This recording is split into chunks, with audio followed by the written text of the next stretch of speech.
Hi, everybody. This is Allison from AllyKat Creations. How are you? Please like, share, subscribe, and hype to my channel if you have yet to do so. And if you get anything from my work, a connect design epiphany, a mind explosion, a new book to read, a new author to explore, artwork to create, please go in the link section after this live is over. You get to see all the amazing links, not just mine, the amazing people that support this channel. I support their channel. We're like a happy community of expansion, conscious expansion, very creative people, very artistic, very talented people are on the bottom of my YouTube. So you can just go to my YouTube channel and just click subscribe. And please subscribe to all of them. They're amazing. Check them out. Amish Mindset. You know you want to, so go do it. We love you. We do. We love you. Check out my merch store. That is another way to help the channel grow and thrive. Feed all the squirrels, chipmunks, birds, raccoons, cats, and Freya Bomber herself. Check out my website, my portfolio, AllyKatCreations211.com. There you get to see my pyramids, my epoxy creations, my candles, my drawings, all kinds of stuff. If you're interested in a commission, if you're interested in purchasing something, please email me. I do everything privately. I have channel memberships. At the end of August, tomorrow is August, guys. At the end of August, I'm going to have my raffle. So stay tuned. I don't know when I'm raffling off yet, but 3 and 4D members get entered into that raffle. 3D gets 1 free. 4D gets 2 free entries into my raffles. It is $150+ worth of just winning the fun. But you also get Oracle card readings for the collective of the members, which is a lower. So I'm just tapping into everybody who's a member's energy. You get that once a week. You're also getting cute little emojis. I am trying to switch some of them up to put some fresh ones in. We'll get there. It took me forever to get the emojis up in the first place. Um, and 40 gets to work with me on some of the stuff I do in the background. And I'm very appreciative to them because they got to look at some of the designs and go, oh, Ally, you need some stickers. All right. Give me 2 seconds, guys. I'm getting a little flustered. I might have spirit that echoed. I just want to put my fan on low. Get some air down here. Hi. It's very humid out today. We're supposed to get a storm or rain, nothing crazy, but we're supposed to get some drippies and it's humid and yeah. But hi everybody. Hi Ash Maya. Hi Arnie. Hi Steven. How is everybody? I know a few people are going to be late. A few people or might not be here, but I just want to ask all you guys who are prayer warriors out there.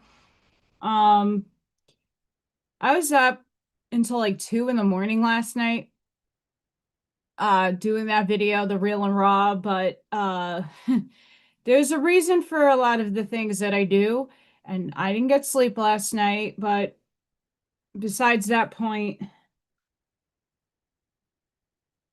um, I need you guys to bubble Ivy up. Big, big love, energy, healing, strength bubble. Can we give that to her? She needs it right now more than ever. I don't want to spill her beans. That's for her to do. But I just want to have this community send her some lots of love and appreciation and healing energy.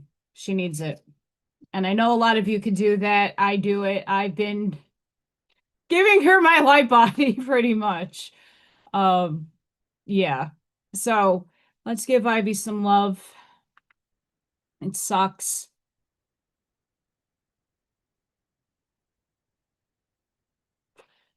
I needed that. Um, Hi! Yay! We made it to Friday! If anybody listens to Alexander Quinn, he wrote a humongous paragraph, and we're gonna get into the Schumann residence. Yeah,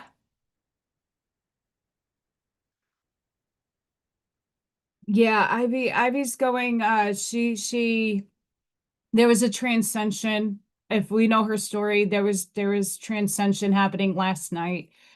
Um, I'll leave it at that. I don't want to upset her, but I want to just send her the biggest hug and the biggest light ball. Um, that conversation that wasn't easy, and it's why I did the real and raw yesterday. I'm getting ready to go back to a routine of going back to work, and I'm just sitting with my introspection. I'm sitting with the energy, and like I did not sleep last night, so I slept in a bit, and I got some reflection in today, just vacuuming and straightening up some things in the house, and what do I want to do? How do I want to set up my clothes for work and the food and all that? And then, thinking about if I'm going to be walking supposedly. I guys, I got the battery for free. They covered it. I was flawed. Viking has that magic touch. You go in the car store, you just shh. So I got the battery for nothing. It's in the car, but it's unhooked right now. We're not putting a kill switch in because there's no driving the car. We drove it to the store to get the alternator tested. It's claiming an alternator, but he's also very injured. He has to see if he has time next week to go and look at the alternator and see if something's attached, is not attached. And then if need be, it has to come out and we have to get a new one, which should be also under warranty, but it's just getting that work done. And again, I'm on the mercy of other people at this point. So Allison had to go get herself some rain gear. It's still summer. I have to walk to work, and I have to take my laptop home. Obviously, right now it's at school. They are formatting it, updating, whatever they have to do. But like my day-to-day stuff, like I don't want drenched and wet. So I got some stuff to gear up cheap just to get to work. Um, Fun, trust me. But doing all this, like, adulting and stuff, I sat in my energy, and the one of the biggest blocks that is time is sped the F up. It's sped up. It's going by quick. Even if you feel like your day is going slow, it's August 1st tomorrow. What? Like I was just celebrating my birthday. Wrap your brain around, think about it, take a step back and ask yourself, do you feel the time accelerating? Do you feel it?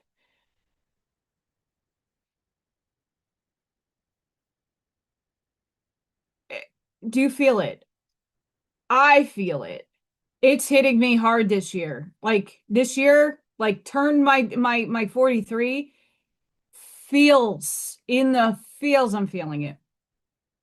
I don't know if this is a pivotal year for me or next year is a pivotal year for Aries. I don't know.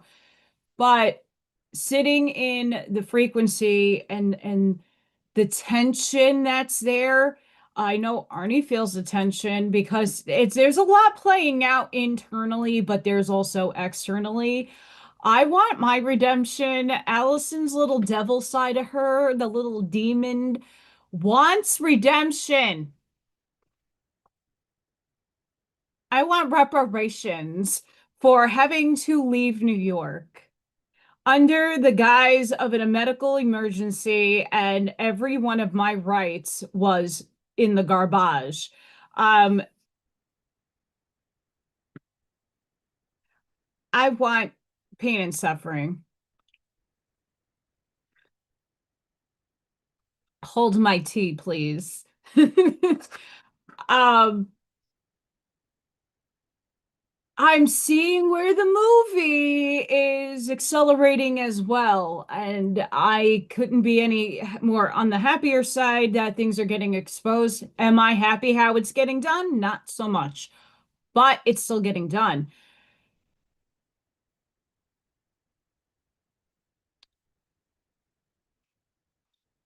I looked at my memories today, and I'm trying to keep more of a positive light energy within my essence, but the dark also has to be there for a reason. 2 years today, I went to the cat cafe and I met Freya and Odin Kitty. And on my mother's birthday, August 4th, I picked those two up. And thankfully, I still have Freya left. Odin, unfortunately, died of FIP. But happy that was a destination that she was supposed to be mine. And he was too. He he solidified the deal. And then in my memories, I keep going down and I go to the picture of my old house and the yard sale that I had in 105 real feel heat. And I couldn't run my air conditioner. So I was outside looking like a hot, drippy mess, with just everything in my house on the outside. And I mean, I've been detached from that energy. It's stuff. It doesn't affect me. But the journey that I had to take to get here,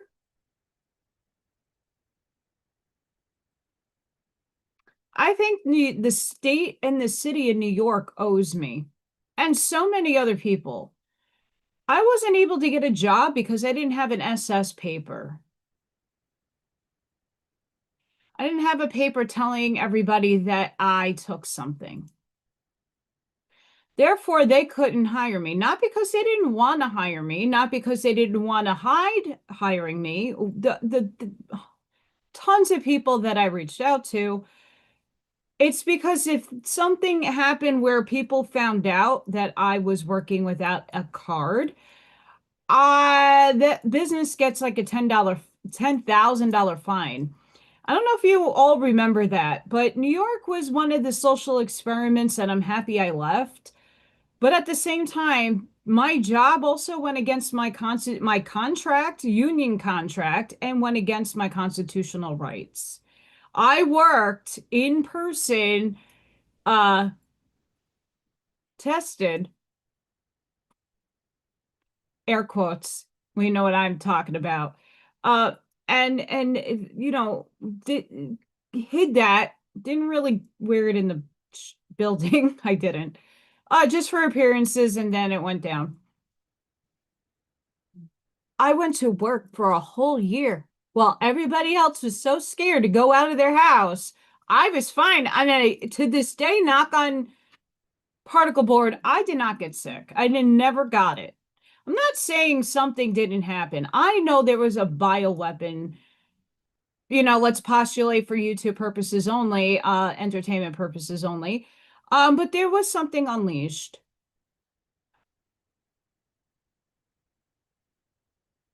I glitched. I saw it.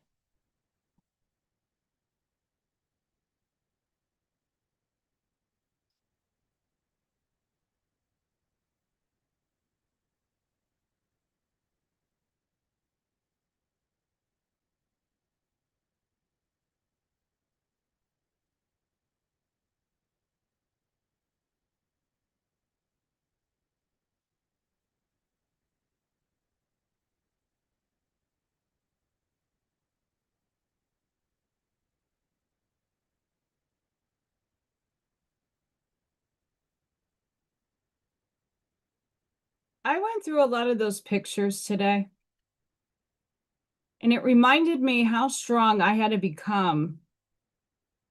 I called lawyers, I called attorneys, I called constitutional scholar people that my friend that was a lawyer, but she was already in New York, couldn't help me in New York, not the same. Um,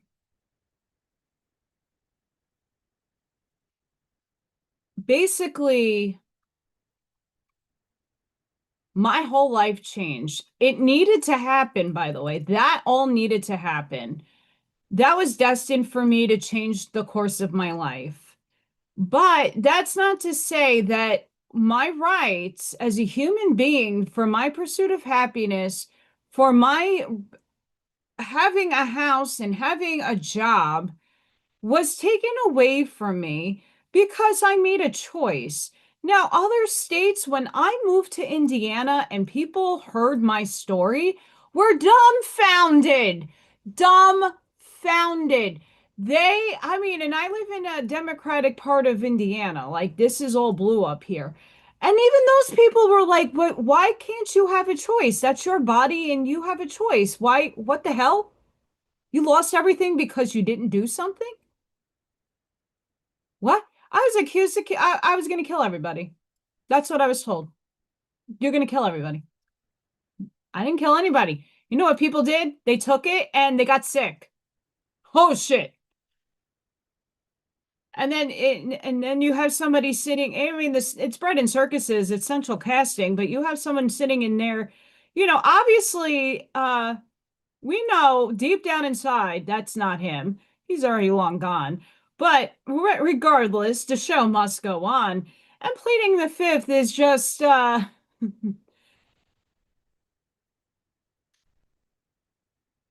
keep the actor alive. That's all that's doing. It's keeping the actor that's playing him alive. The actor didn't do nothing wrong. I'm sure the actor is just like, here's your lines, go read this.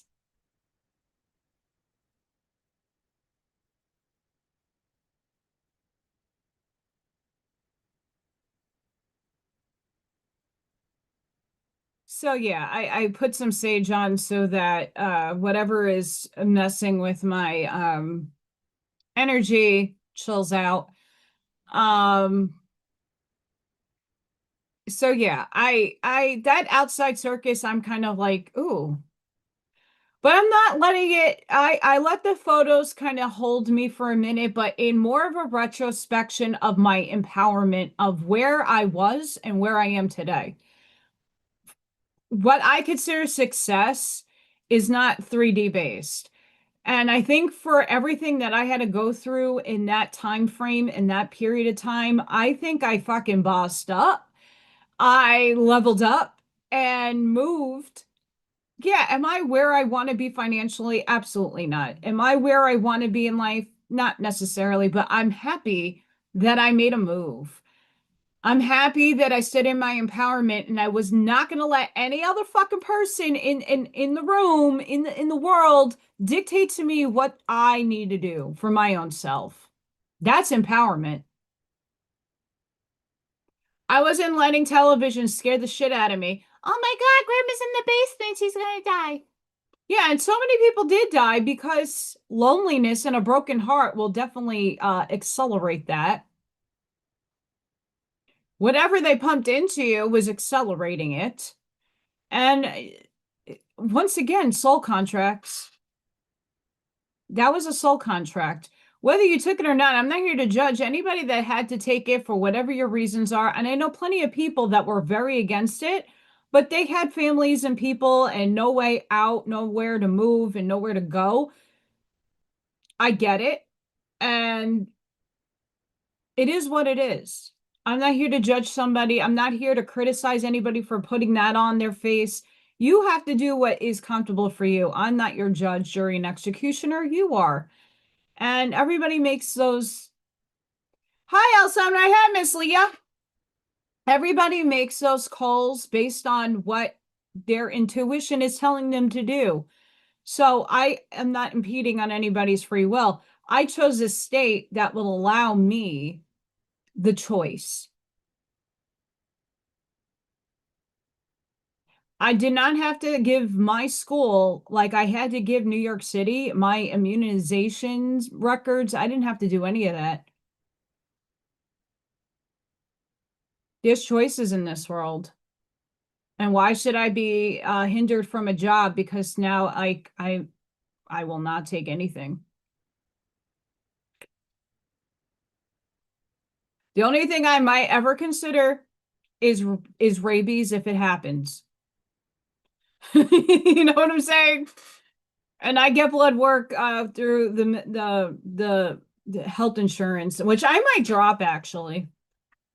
I don't use it. And I mean, if I have to pay out of pocket regardless for an antibiotic, I'd rather say I don't have insurance and pay less. That's how it works.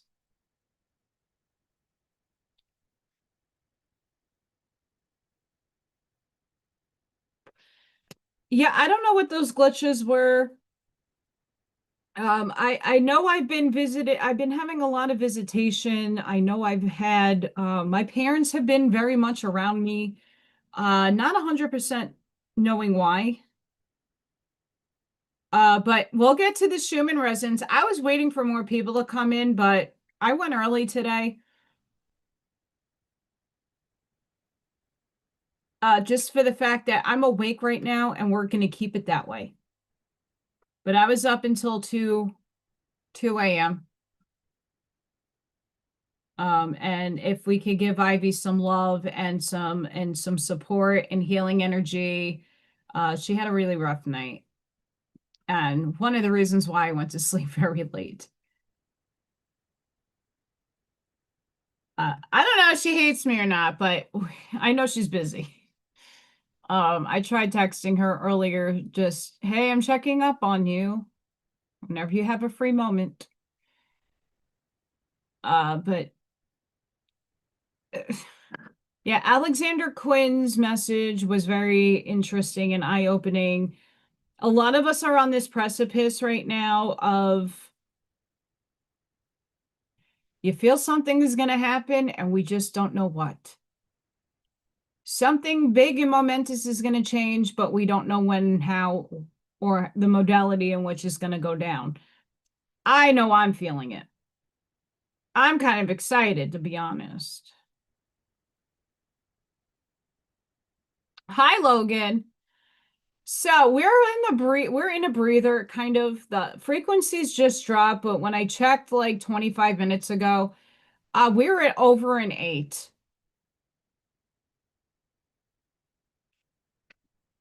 We were over an 8. Look at all those spikies. We're over here. We're kind of calm. There's some purge. But this has been very intense. The past couple of days has been very intense. So make sure you're grounding. We had another blue out. I'm going to show you, but we also had another blackout. So we've been shifting paradigms. This is in the last 24 hours. That's a blue out, and that's a timeline in the electromagnetic field. That's major. I felt it.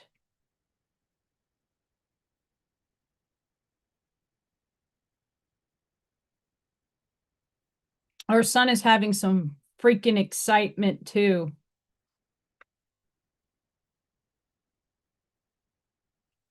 And I know it's really hard to see. Yeah, you can, it's hard to see. You see right there, that little spot? I think that's a mothership.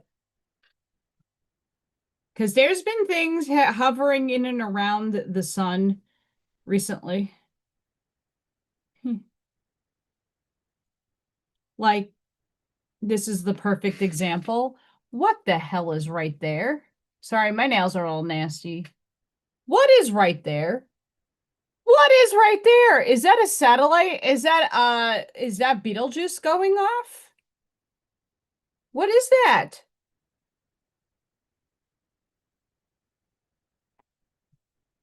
I'm just saying. I'm just saying. What is that?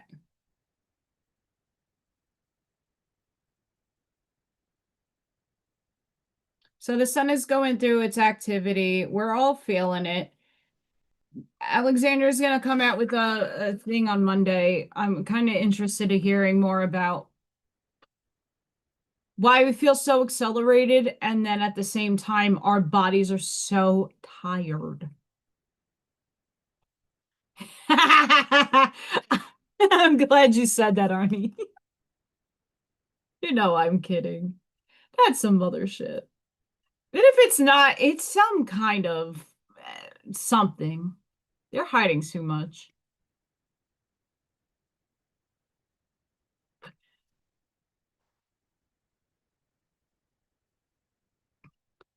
Hate when that happens.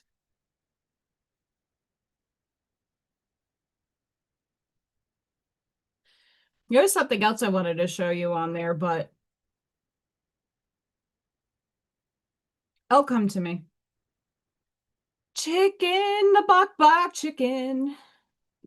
Chicken, the bok chicken. Is anybody else having lots and lots of spiritual activity around them? I know I am. Last night doing the real and raw, I had like smoky, misty things coming from over here, and I didn't light my candle yesterday. So it wasn't the candles. I only have one lit. I had some orbs happening.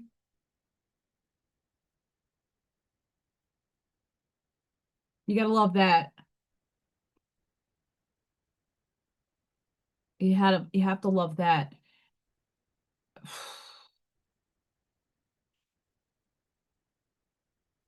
For what I tapped into yesterday, yes, I'm not necessarily dreaming.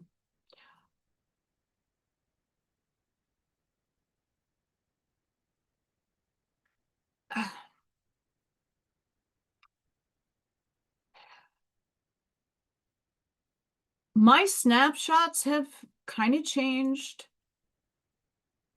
So I'm not sure where I am anymore. I feel like I'm floating out of my body. I'm having out of body. Obviously, I'm aware of it, but I can't pin my dreams. I know I'm having them because I can like see myself get out of myself, and then I'm guarded by the archangels, and I've been seeing that more, by the way, and some other things. That's okay. The energy that I've been tapping into is, where do you feel blocked? That is a key word for everybody to think about. Where in your life do you feel stuck?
You blocked or you are blocked from?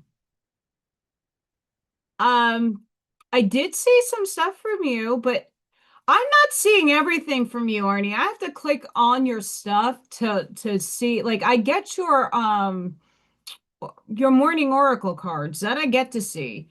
And then I have unless like Scott reposts your stuff, like it doesn't show up on my feed. I know a lot of my stuff is not showing up either. I kind of gave up on I gave up on Instagram. Uh, YouTube, I'm just, doing what I love to do authentically, and here I am. It's fine, you know.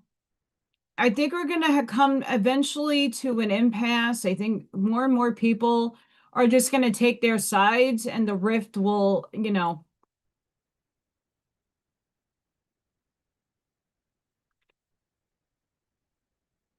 yeah, yeah, oh yeah. Oh, okay.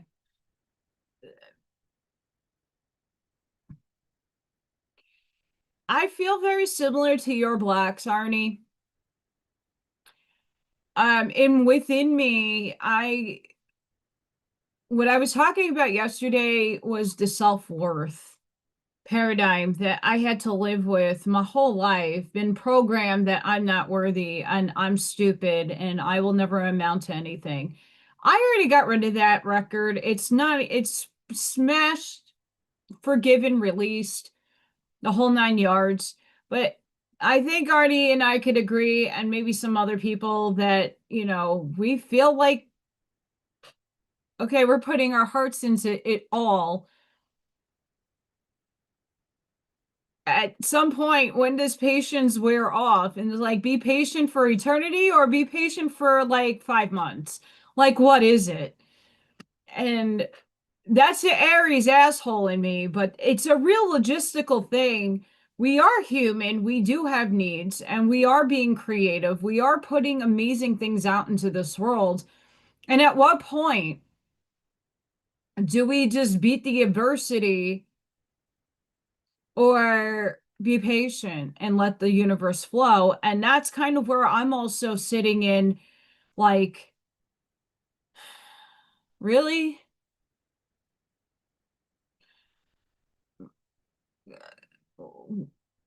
I don't need I don't need $1 million big break, right? I just need to be able to pay the bills and maybe like save up for a new car, and be able to just like have the nice things.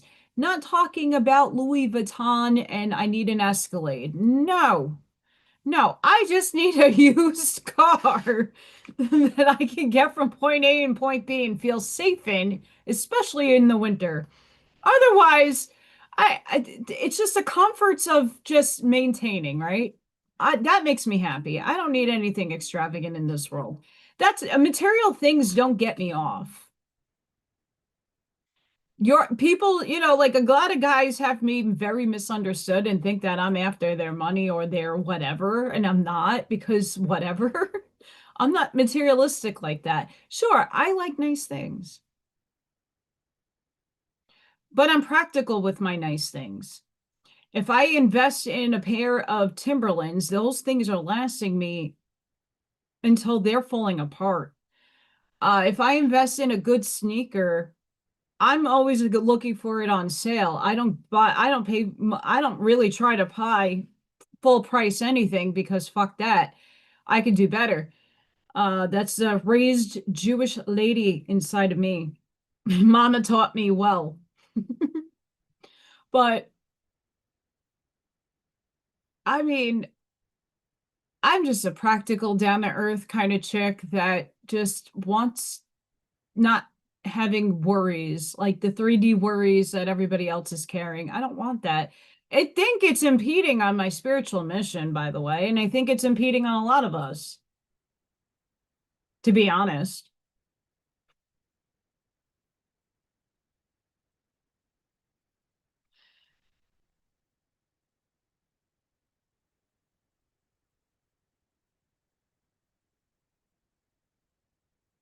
Upstairs is really configuring out the universe for us right now. But what I think is holding us back is really what kind of where Arnie is saying, like, I also feel like I haven't landed, and we always have a bigger and better highest timeline. That always, like, that's a forever flowing up ascension ladder that we're all stair stepping towards. There's no end to that highest timeline, right? But the highest that we can obtain in this 3D realm, in this consciousness, I have not landed on a solid timeline yet for my life to materialize the things that I collapse into the wave function. I just keep pushing myself further and pushing myself, and I'm not going to stop. I'm a rabid animal at that point. I'm a wolf at that, if we want to go there. I'm not stopping. But that's not to say that in the back of my mind, it feels like there might be a block potentially. Hi, Logan. Hi, Tim. My chat's so we had some glitches earlier on. My chat's just catching up. It's doing one of those. What's going on, Tim? So yeah, the energy right now, I think there's a lot of bleed and laying over of timelines right now where a lot of us just can you just split already? Anybody not in my locality is or the people that come into my locality, can we, if time feels like it's fast forwarding a little bit, it's on, when you go to Blockbuster and you put the VHS tape in, like you're super speeding that shit to like rewind quick because you want to see that movie. Like that's the anticipation that I'm feeling. That Blockbuster VHS. Put that shit on mega speed, zip that thing, and let's get the show on the road. I'm feeling that. But I'm also feeling like the brick wall. That's like, yeah, not yet, bitch. Yeah, not yet, bitch.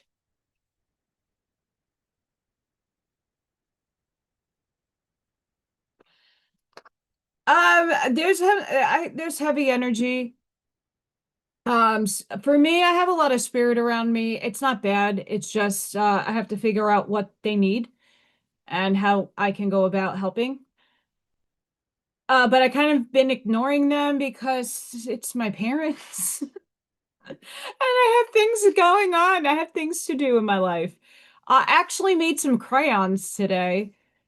I heated up some pasta. I had chicken with pasta and pesto that I had, and I made it and I put it in the oven to heat up. So I'm like, oh, I could get some crayons done today. And I got I got a set of crayons, but I need to put more in the mold. It's these really thick molds. But if you overstuff it, it gets combobulated. But yeah, I was trying to help Ivy out yesterday. We're just needing to give her a big energy ball of love and healing support right now. She had a transcension in her life this early this morning. And I'm sure she's already crashing. She probably didn't get much sleep last night, maybe an hour if she took a nap. So she's probably, I hope she's out. I really do. But my prayers are with her and my energy is trying to give her a big hug. Yeah, I didn't know what to make, and I've been trying to keep more on a protein diet. I'm trying to get my cortisol under control. My hormones are still not like, yeah. I didn't want to say it. I'm not saying it live, but yeah, last night, early this morning.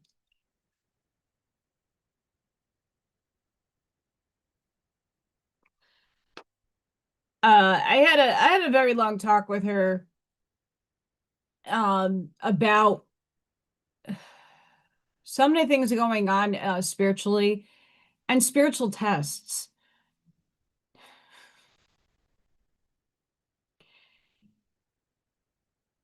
if we look at,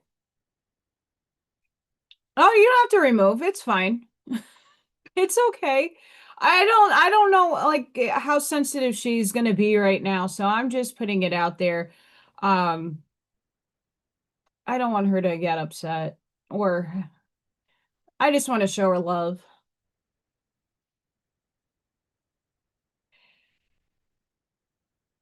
Going back to this and what's going and playing out in the theater near us right now, politically, I did a lot of introspection.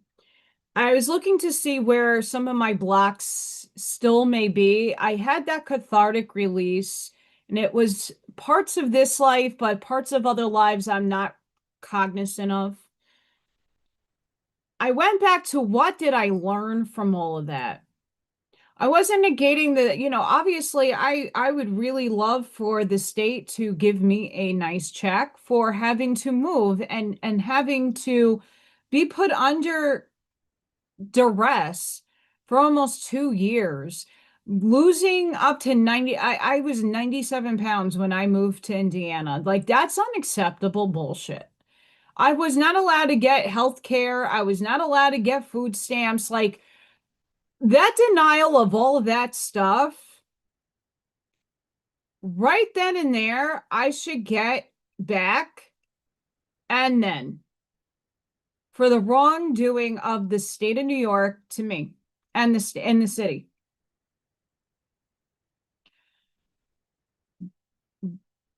That aside, I had to ask myself, what did I learn? What did I go through? What did it show me? Even though that was a very negative thing that happened to so many of us, and the things that have transpired since then,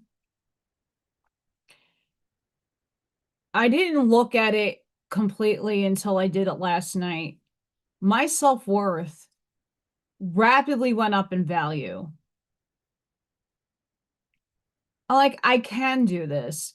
I will do this. I will persist. I will embody this persistence until I'm numb in the face. I'm going to press through because I'm that asshole that's going to prove everybody wrong. That lit the fire under my ass. That lit the fire under my ass. And that's one of the biggest lessons I came here to learn as a human in this consciousness, in this body, was self-worth and value and embodiment. Self-love. Putting up those boundaries, saying, I'm not listening to the television telling me grandma's dying in the basement and everybody's going to die if you don't get it. Really? Because guess what? I never got it.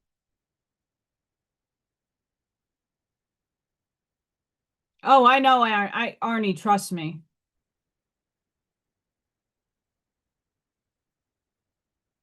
Yeah, Arnie went through it just like I did in a different way. He actually, the love of his life was transcended because of poisoning. Yeah. And I do believe the people of the world are owed something. And everybody should be weighed about how they got through their experience. I know that almost killed me. Hi, Hazel. That event almost killed me because I was not given the human right that other people get when they walk in this country. They get a fucking credit card, they get a debit card, they get an EBT card, and they can go to the store and purchase their food. They were not vaccinated. And hey, I'm not here to judge. If I was them, I would have taken advantage too. I wouldn't lie about that. Hey, someone's giving you free shit, take it. but I was a taxpayer, I was a hard worker, and I had to give it all up. The biggest lesson for me, that made me more determined to persevere in this life. That alone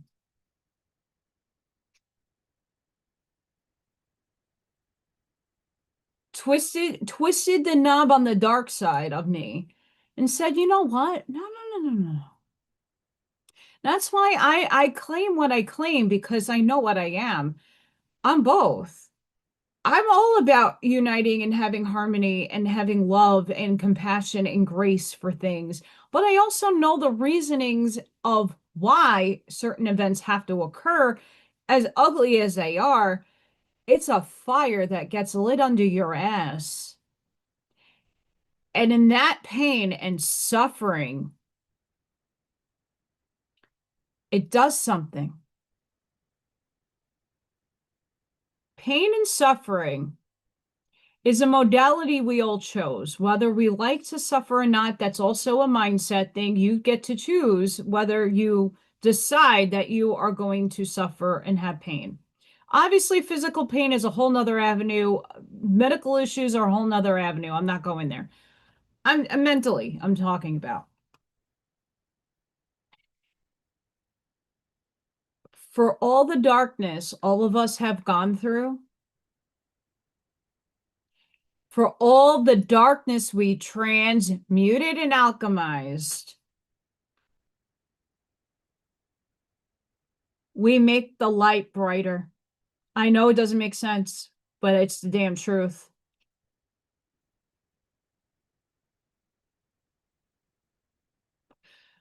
Arnie, you have to.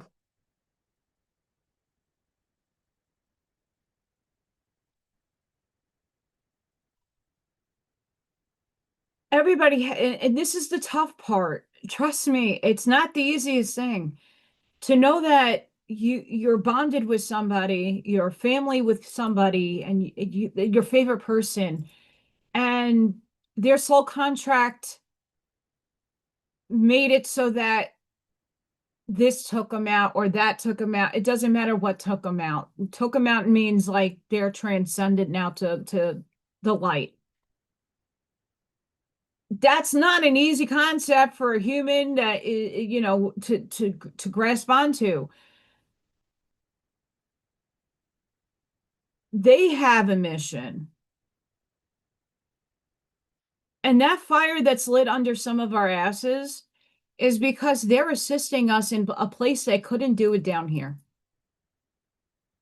They couldn't do it for us down here. They had to be up there because they're powerful up there. And not to say we're not powerful, but we're not all online yet. Like, we didn't all get plugged into the matrix and like get unplugged and here's Orpheus and the Oracle. Like, we're not in that stage yet. We're not there.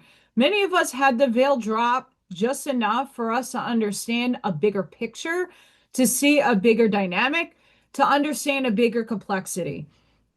But that still doesn't explain the incomprehensible that none of us can comprehend. I've had a lot of loss in my life. This or not, I had a lot of people leave me, but they're my allies upstairs, and they orchestrate things that I would have never even thought of because they're seeing a greater and a bigger picture. And it's learning how to step out of your own way to allow it to happen. The dark ignites the flame. And as that flame grows, it gets brighter and it exposes.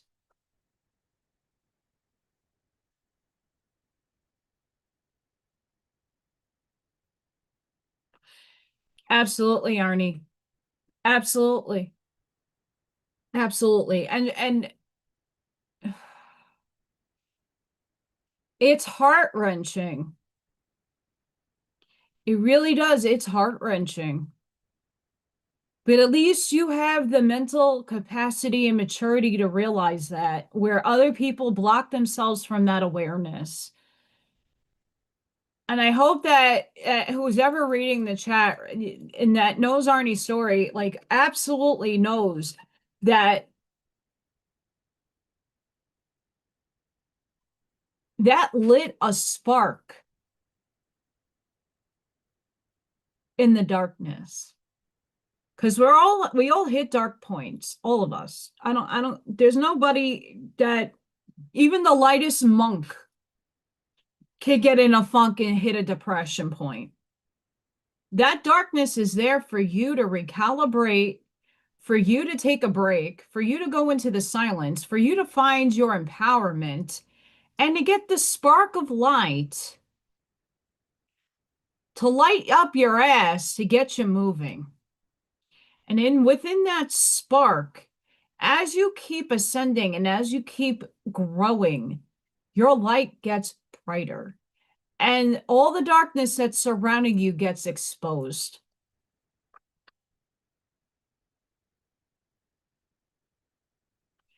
Yes.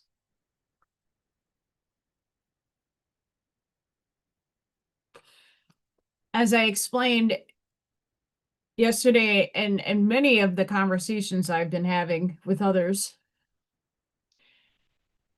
they're bonded to our soul. Our soul and their soul are entangled because we literally are all one. But our families that we chose to come in and the people that we choose to be in a relationship with, whether that's marriage, not, all serves a purpose and all has a lesson for us. Whether it's ugly and look, don't even look at the ugliness. Some stuff is very traumatic on anybody's family line. There's trauma and childhood inner wounds that we still might have some suppression there. What did that teach you? What did you take away from that? This is the spark of fire. This little demon on the side of me is trying to like rattle some people up because yeah, you could find your source in the light, which is great. But if you don't know how far down you hit that rock bottom and there is no light around you, you have to spark the fire under your own ass to start picking yourself up and moving forward. That's empowerment. That's embodiment. If more people can embody their power and not in a narcissistic way, not in an egoic way, not in a conceited way, if they can own their authentic self, your real self, without the masks, without having to, I'm Allison. How are you? Are you great? Yeah. I got this perfect thing for you. That's a fucking that is somebody that's trying to get one on you. You know those salesmen, you hear it all the time with people that try to sell you these fucking products. Oh, this is the nectar of the gods. This has all this really good stuff in it. And you know what? You can become a part of my pyramid scheme, or we can save the world. And here we're going to have memberships, and everybody's going to have a role, and it's going to be amazing. It's God inspired.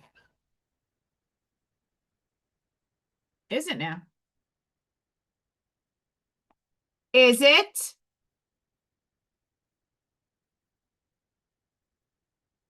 I'm not faking it. Never did, never will. That's why the only products I sell is my own stuff, right? And go and outsourcing a company to make shirts and t-shirts, mugs and stickers, I would not consider aggrandizing because I'm not taking anybody under my wing and saying, hey, if you come and join under me, you get a commission and you get all the stuff if you get all the people underneath you to go buy. Fuck that. And then how many of those people fucking get this diamond status bullshit and then they up and leave? Please, we've seen so many people in the Patriot movement move their retirement money to gold and silver. Now, listen, You do you. I'm not here to judge. I'm just saying an open, honest conversation. If I recall, when I go to the store, okay, or I have to go order things, from the store to be delivered here, right? I don't have anything to break down the gold that I have in the bank or the silver to equate it to fiat money for me to purchase something. I don't have that ability. I don't know if anybody else does either. I don't have crypto. I don't believe in it. But I'm just saying, I didn't know you can go and cash in silver coins at when you go to self-checkout, like put your coins in or you put your gold bar on the weight scale and get it. I didn't know you could do that.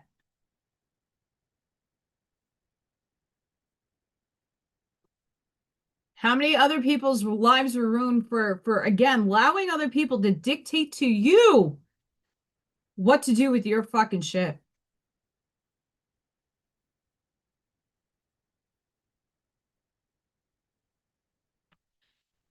I'm just being honest.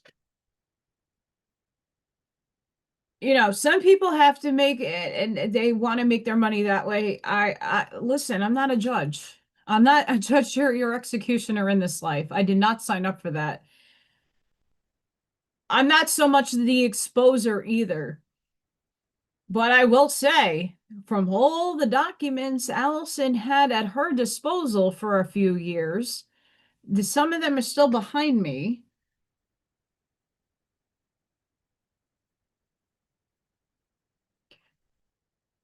People are going to choose to be blinded by their own belief system or not. And that's the route they're going to take. That's great. I salute you for that.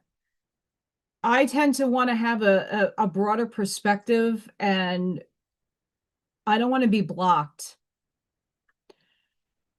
I had to look at my blocks yesterday and seeing where I am holding myself up. And I don't know if it's me so much as like the entanglement I have with others. And I'm not talking about like romantically or any of that. Just like, hmm.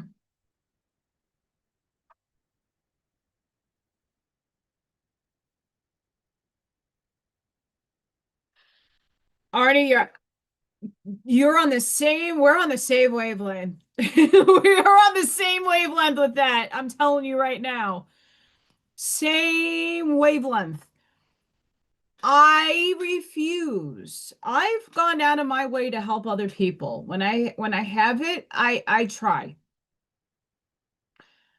But I also had to learn the lesson of when to actually say, nah, that ain't for me. And I know you need some help. And I go out and help people. I try to do my best, but in the same amount, in the same breath, I was giving my power away. This is another thing I had conversations with about yesterday. I was giving my power away because I was too nice. I was not balanced in my shadow. My shadow is here to keep me. There was a spirit right there. My shadow is here to keep me grounded in 3D. So I can function here. That half of that is my ego as well. It's here saying, anchoring me down and saying, hey, it's not just all of this beautiful stuff. You have to also realize you're working within a system that you're not getting anywhere out of anytime soon because you're bound to a contract to be here. So you have to learn how to handle down here just as much as you handle up there.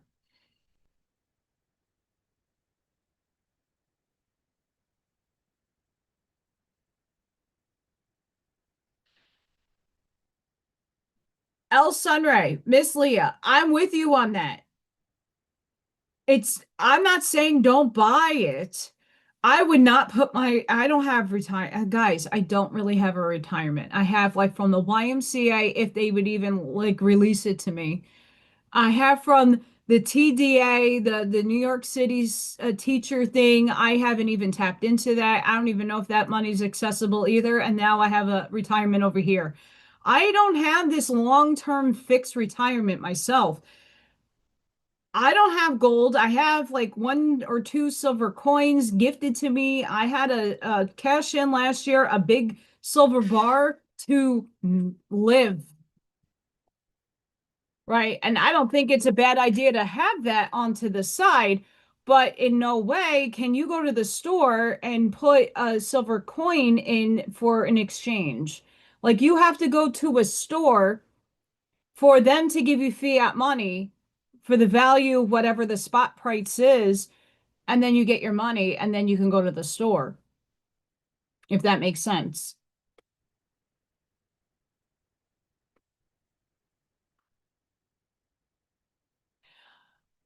So Tim, you would have to go find a, gold and silver dealer, a coin dealer.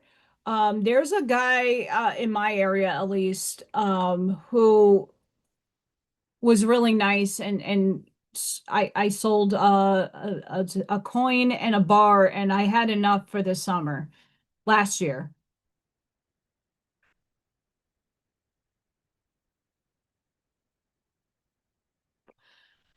You know, I'm not that kind of salesman. I am not going to pitch you, like if you see and I do, I'm an artist, guys. I can't fake how I feel about my stuff. I do it for me. It makes me happy. If you happen to like my work, you know my integrity, like, because I put it out there.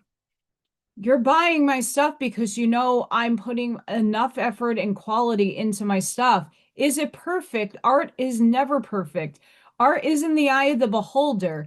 So I'm not here to like, oh, because I can't stand fucking fake artist talk. It's robotic language. It is fucking meaningless. Oh my God, look at this piece. It's from Asshole. And it's amazing. And I am selling it for $1,000. I had such a cathartic experience painting this. It's amazing.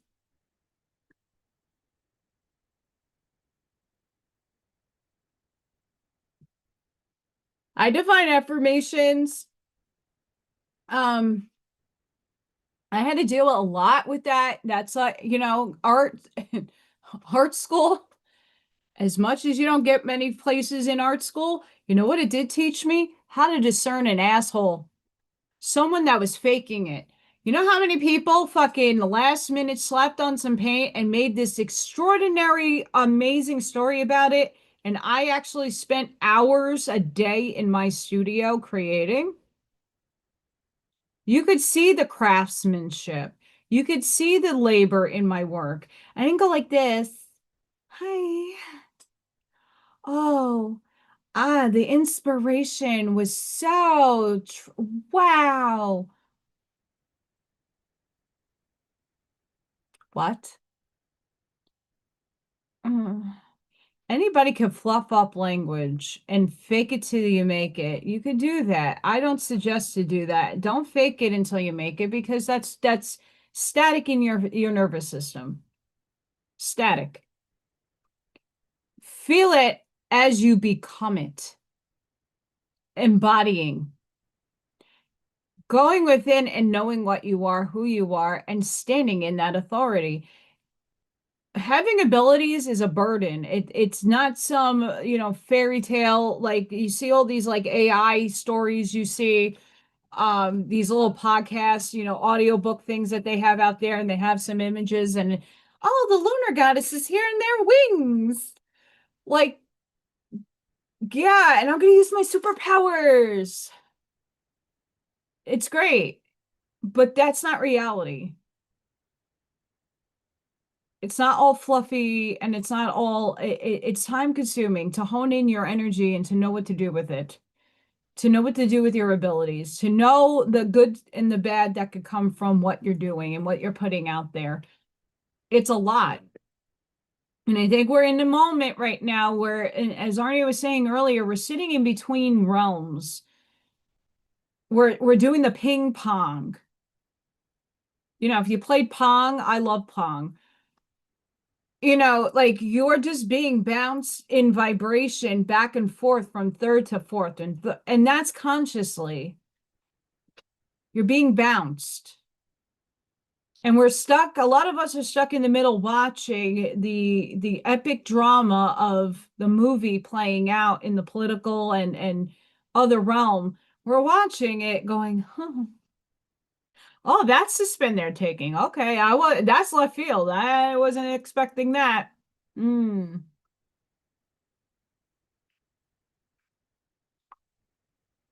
that's right, Tim. That is right. And people that do, and I'm not trying to bash anybody that does network marketing or any of that stuff. I just, as an artist, my work should speak on its own accord. I shouldn't have to speak it up and pepper it with fairy dust for you to like it. If you don't like it, I'm not going to get butt hurt for that. I'm not. The same thing with what I'm talking about. Not everybody's going to resonate with me, and that's okay. You're not perceiving the reality that I am. Fair, fair. I from this event all the way back when in the Wayback Machine till now, a lot of the lessons I had to learn was self-empowerment and how to embody that in a healthy way. How to balance my the demons within me and the light within me because the demons are a test. These little dark crevasses we get ourselves into, we fall, we have downfalls, you know, for me, I've had at least three rock bottoms in my life, and there was always the light within me that needed to be ignited. You know, when your pilot light's on, so there's a little flicker of a little bit of fire, but it's strong enough to heat the house. You got to put the pilot, you got to kind of something outside of you has to go whoosh, and that's the fire and the spark that's under your ass that needs to be lit. All of us have light. Even the dark people have light. They're just so layered that they're on pilot light. The little tiny thing, right? You gotta put a little match to it for it to start like growing. That's where a lot of people are right now on the negative polarized side. Not all of the negative polarized side is bad. They're just stuck. They're also blocked. And some of us came here to light a fire under some of those little tushies for them to go, oh, it makes sense now that how many years later? Fuck. Come on over it because we're going to be the ones that say, hey, it's okay. I'm not here to judge you. You made your decisions based on the frequency you were exhibiting back then. You didn't know any better. You're at the for they know not stage, and that's okay. Everybody was there at some point in their life. Hey, come on over. Expand your mind a little bit. I'm not asking you to believe everything I say. I'm not asking you, but here's some evidence and here's some things you can look into. Now it's up to them to do the work. Yes, but self-belief can also have blocks within that too. That's for sure.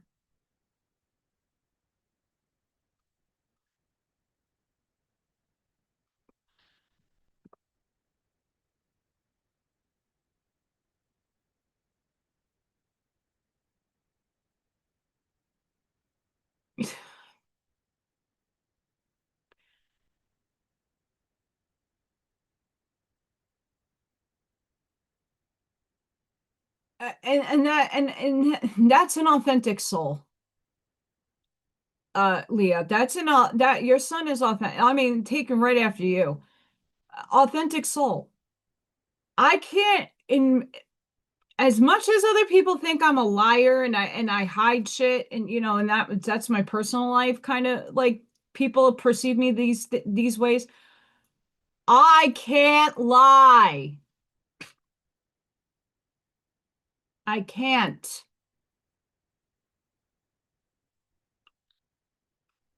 I am not going to push things on people.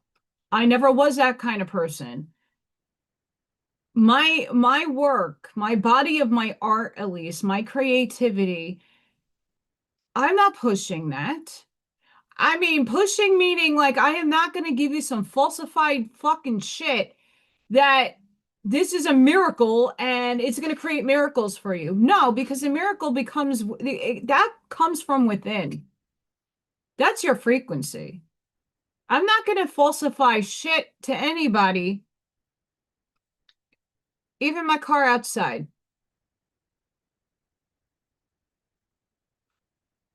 Eventually, I would like to sell the thing and get some cash for it so that I could put a down payment on something else. You new, used, or whatever have you. If I can make $2,000, $3,000 off the car, because it's only 52,000 miles on it and it's 16 years old, sure, it has some rust and it needs a new paint job, but it's not that bad. I'm not lying about shit.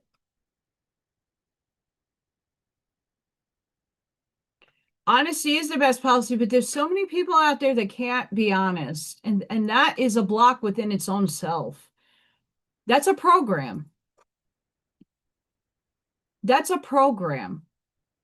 All of us have been programmed. We can't, I don't think there's any one person that can say they haven't been programmed. It's how far along in your deprogramming that you can start seeing people's true, authentic self start shining through.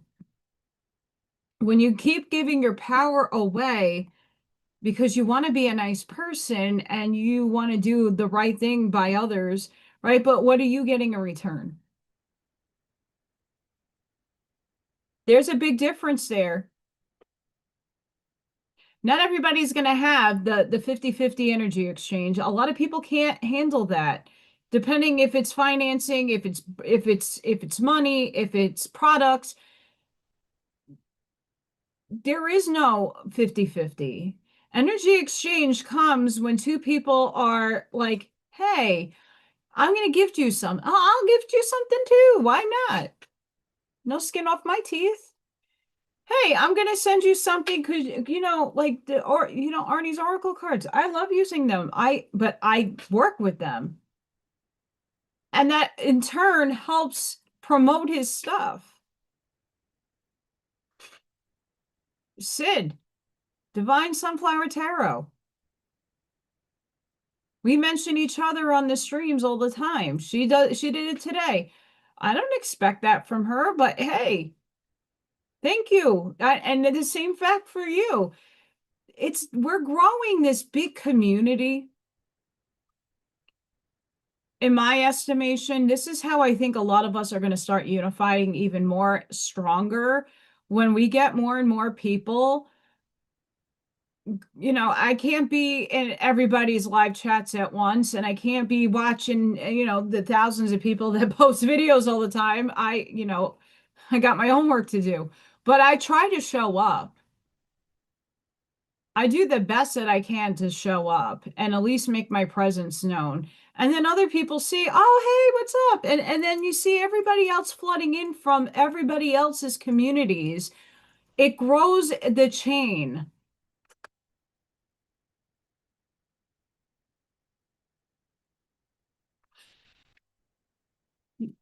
Well, guess what? Let's go get to your channel.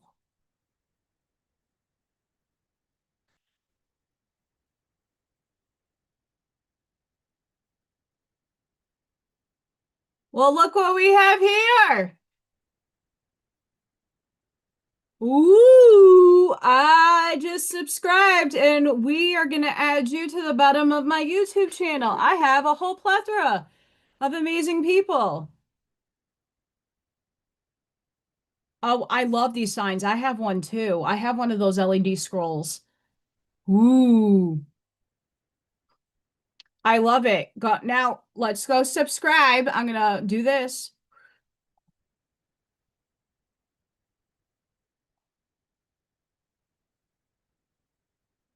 There you go, guys. You can go check out Divine Affirmations channel.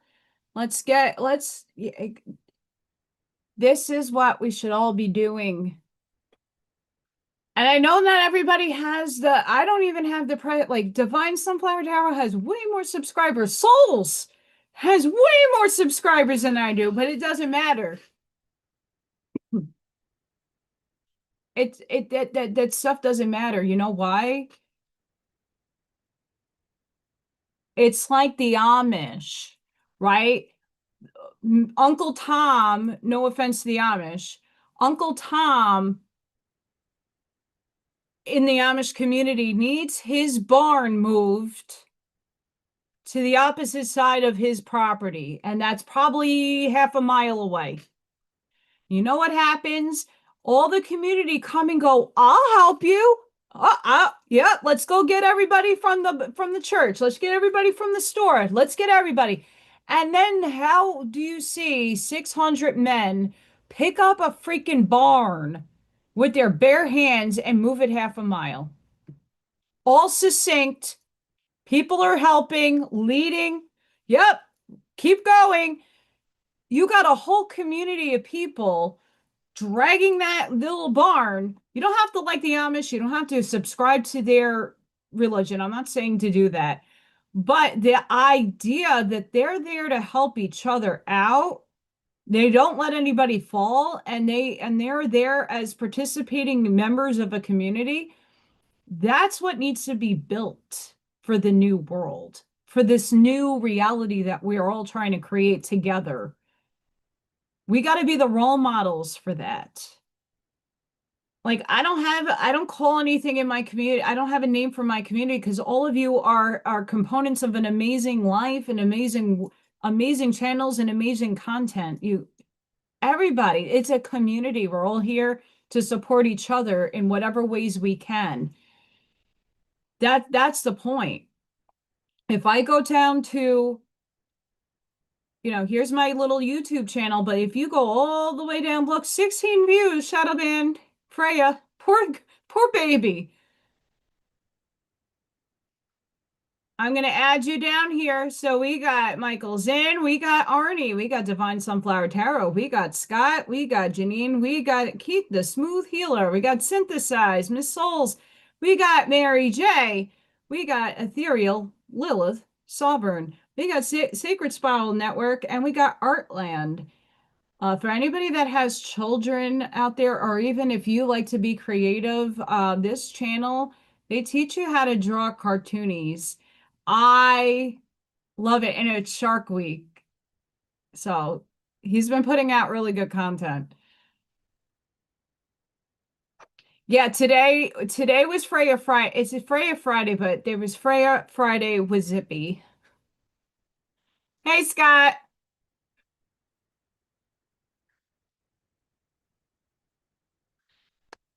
Yeah, and if anybody has a channel that it doesn't matter how big your channel is, I'm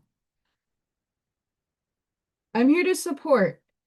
As long as I'm not getting harassed in my chat for give me your link. And no offense to that person. That person happens to be neurodivergent, and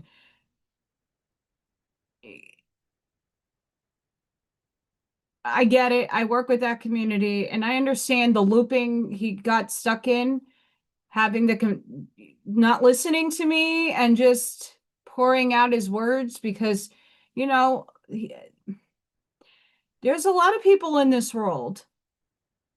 I'm going to be very squarely honest, and I met a lot of people like this that doesn't understand how reality works down here because they're not here. They're in another reality. in their reality, they think everybody is super nice and super open and free with their energy, with their things, with their channel. And a lot of them don't comprehend so well. They don't get the concept that that's not how this reality plays out. That there are people out there wanting to do harm for some of us. Obviously, I had a bullet go through my window.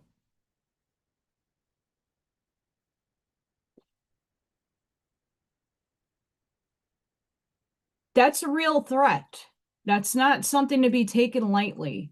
Whether it was an accident, a stray, or someone really came up to my window and put a gun to it, someone shot through my house. It happened. And I can't play around with people that I barely know and invite people on my live. I know Arnie. We've done plenty of lives and plenty of lives together and podcasts together. Like I know he's not my problem. I know if he's like, "Hey, Allie, give me a link and I'll join you," he'll be on in 2 seconds because I trust him. I know him. He's chill with me. The same thing with anybody here because I've seen most of you in other people's podcasts or lives, and I see what you're doing. I see you're contributing and helping. That's all that matters. It is. And I have a pew pew too. I'm armed. I have one. I lived in New York long enough. I wish I had one back there, but I'm trained. I know how to use mine safely, responsibly, and I know what I'm capable of, but I know that my odds are stacked even living in a state that has this is a gun-friendly state that I live in. But I'm responsible. Do I want to end up in a prison out here? Absolutely not. Would never. But my odds are stacked even. In New York, I would have to wear, you cannot carry a blade that's longer than your hand. I'm tiny, so that's not going to do a effing thing. Nothing.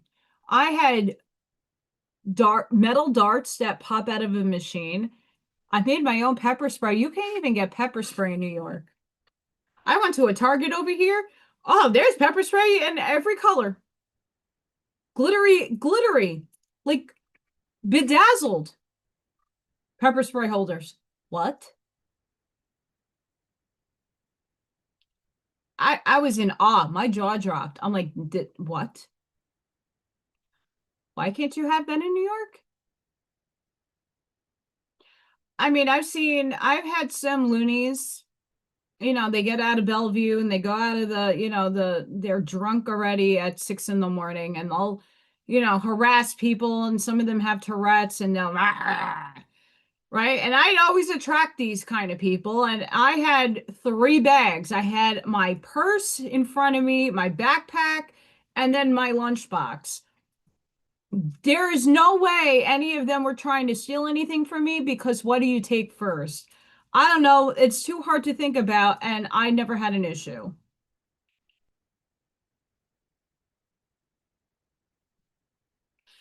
Absolutely. Yeah. I mean, I'm not afraid to transpire. I know where I'm going. I'm happy to know that I'm going to be a light body or I'm going to go to another cosmic adventure somewhere in the other realms. I'm excited, but I'm not done with my mission here yet. But I look forward to that day. And that's what I think I fell in love with the Viking culture because they had an understanding of life. They had an understanding of how things worked on a physics level without them knowing the math. They talked about the Norns, weaving the web of fate.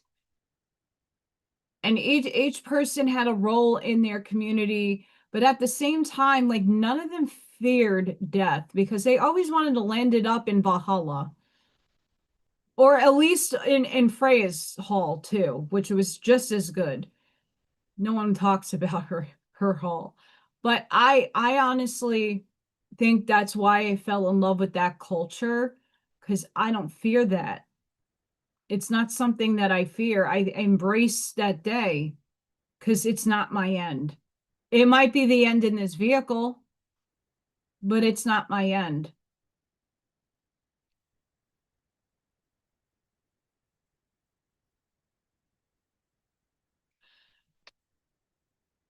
Well, that's the, the difference between New York and here in Indiana. The cops are stupid slow here. It, there's a lot of time that between, I mean, I live close to the police station and I'm down the block from the fire department, so I'm not that concerned. But people that live out in the sticks have to wait a lot longer for cops to come, or the sheriff or whatever.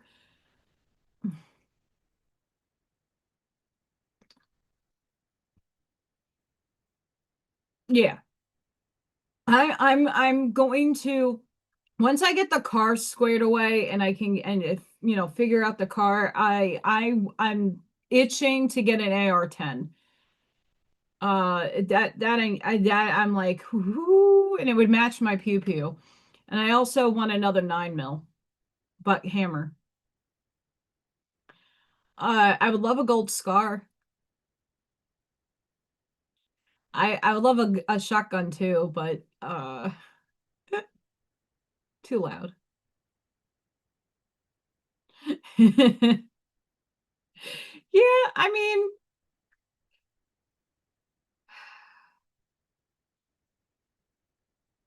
I I always wanted to be a part of either the military or but now that I know better and now that I understand how things work, I mean, I'm very thankful for everybody who's served any country. I think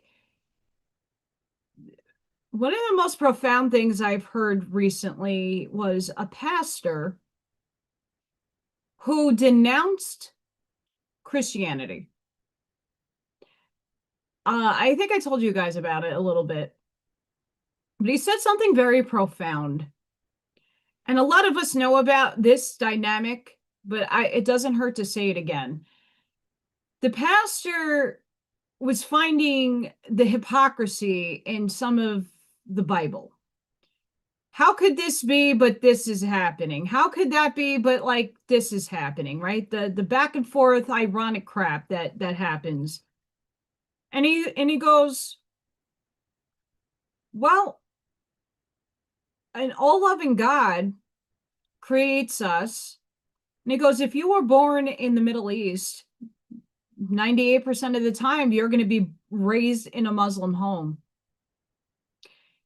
If you were born in India, maybe 80% of the time, you would probably be Hindu. He's like, where you're born determines your faith, what you're programmed into. You don't have a choice. I mean, what he doesn't understand in that concept is that we did choose. We chose the experience. The experience we all came here to find is the God within, the understanding that God is within. We are divine vessels. God's having an experience through us, a unique one, because all of us have different lives. We perceive reality differently, and that's its knowledge base is through us. The more we experience, the more we go through, the more the source knows. That in theory. Take it or leave it. So growing up with only one perspective, one book, one indoctrinating thing, for anybody that serves their country, I'm very thankful for that. You're only doing what you feel in your heart patriotically is right for your country or for the land that you are defending. Do you think the United States soldiers knew what was going on with the dirty government, the dirty military officers, the high-ranking people that pulled the strings to things that led us to go over and defend other people's countries for aggrandizement or rights. I don't think a lot of soldiers know.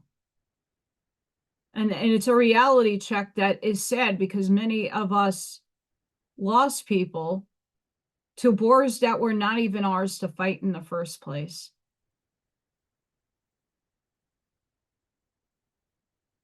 You're sold a lot, and even in the military, you're sold a lot of brainwashing because they want to mold you into that machine.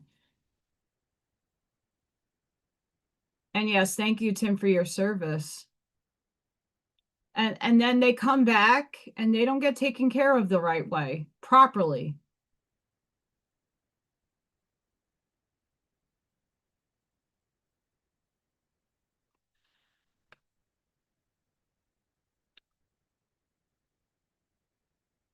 What I wanted to tell the pastor, and I didn't get to it because I wrote a whole, I went off on a tangent on this guy's page.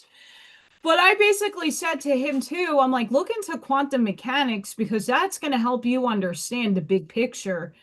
And then if you look into the esoteric and other religions on their faith and their base, you'll see the bigger picture.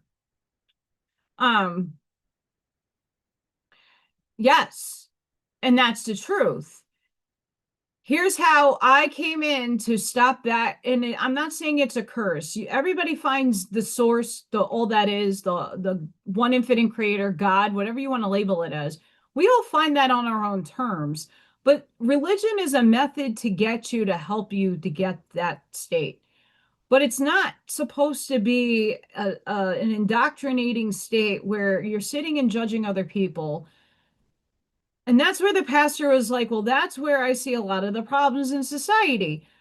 My God over their God, but it's the same God. We're talking about the same fucking energy, but it's mine is better because Jesus was here. But like, I could take that a step further. What happened at the Council of Nicaea? Who actually wrote the Bible? Paul and his perspective, his interpretations of what Yeshua lived through. It's an interpretation. It's not absolute. And then we can look at the multiverse and say, well, what timeline were we all there to experience it differently? Because some people will say he was never crucified. Some people will say he was crucified. Some people claim that they're Mary Magdalene and John the Baptist. Sure, many of us have fractals, point billions of zeros, 3%, that we have a fractal of those essences in us. I don't doubt that. But people make these big innate claims and make their truth absolute when it's nothing is absolute because there's a delineation of timelines we all chose to experience, and some of them are different. I might have been in the time I happen to recall the Roman Empire. I was an oracle in Greece. I was a part of the oracles of Adelphi. I was taken to Rome to be stoned to death. That's this birthmark right here. That was the kill shot during Jesus's time.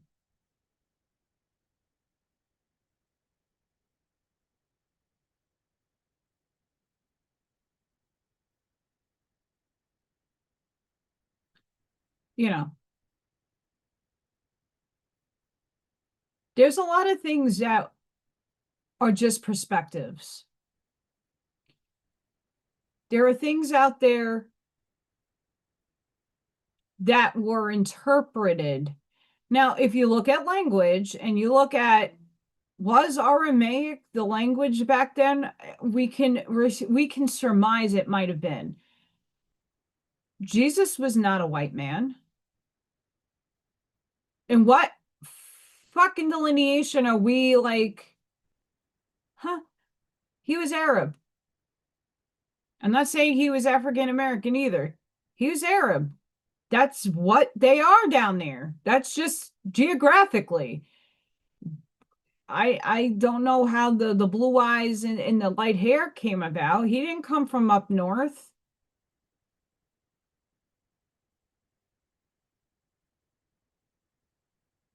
Just think about it.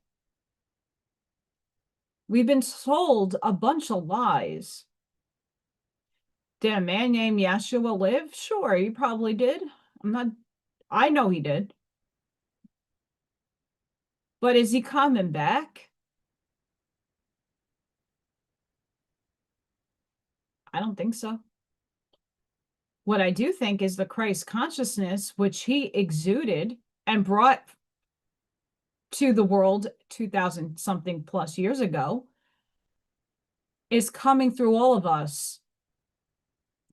Because one sector of a religion would call me, let's just say I'm not making this claim because I'm not that fucking egotistical, but let's just say someone like me had the word of God coming out of them constantly, and I was speaking against the Bible, and I was prophesying, and I was putting out all this beautiful expression out in the world.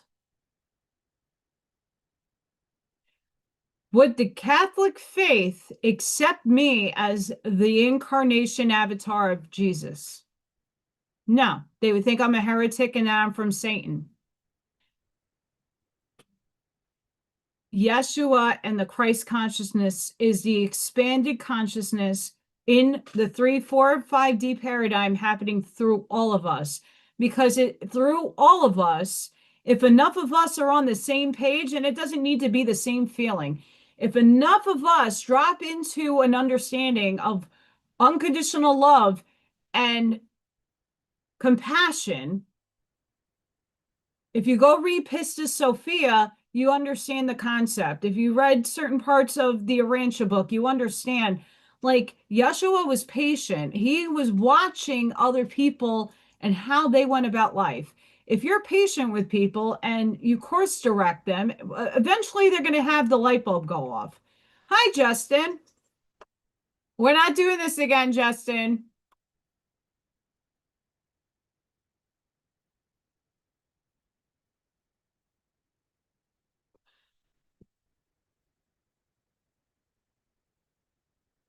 Justin, I don't take other people on.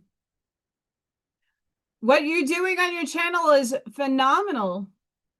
It's great, but I don't share my space unless I know you. And you never email me, sweetheart. Come email me. You got to email me, sweetie. But even then, you're very welcomed here, Justin.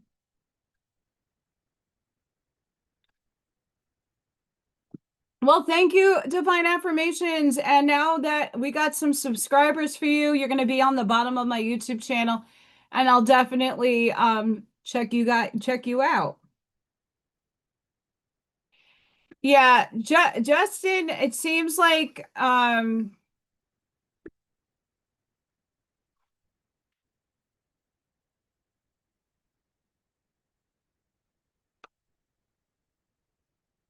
you're welcomed here. You very much are welcomed here, but I don't give my link out. And if that's not something you can be okay with, it's okay to leave. I know you're a good person, Justin. I see what you do on your channel.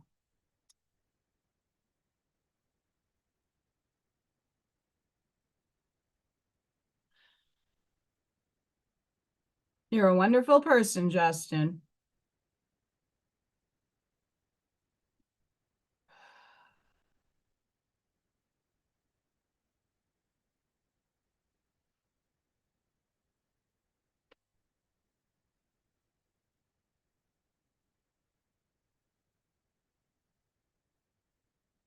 Did I delete that folder? I hope I did not. Oh no. Hang on, guys. I think I did.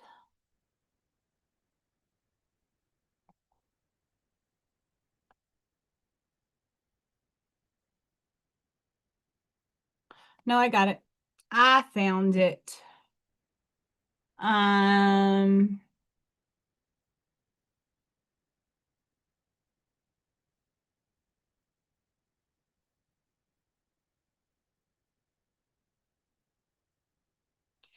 yeah, Ashma, I don't think he understands though. I don't think he's meaning to be, I don't think he means any harm, to be honest. I'm just pulling some stuff up and maybe if I could try to get, hang on guys. I have to do it the way that Allison does it for my population.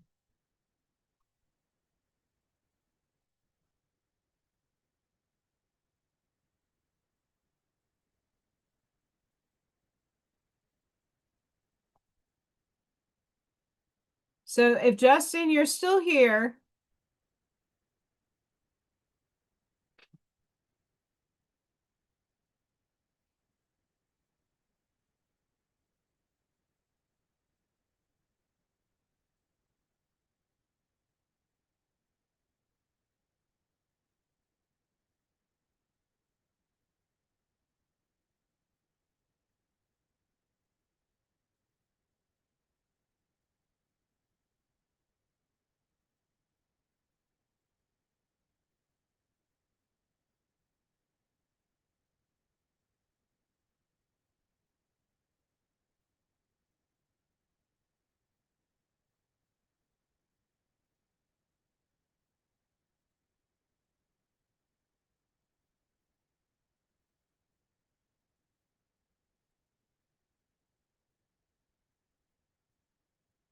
so Justin, first you have to email me. First, email me. Then we can see.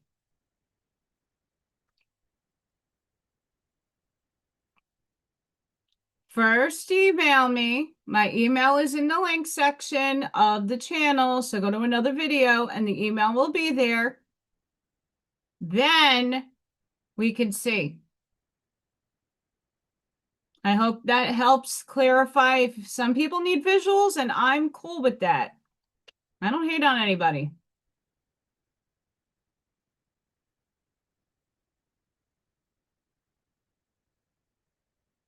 It's okay.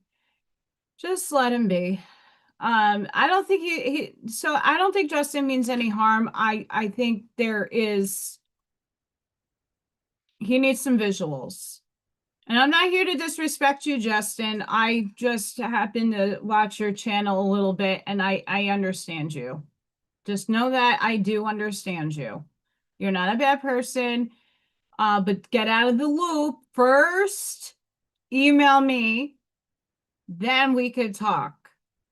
I go back to work in another 10 days.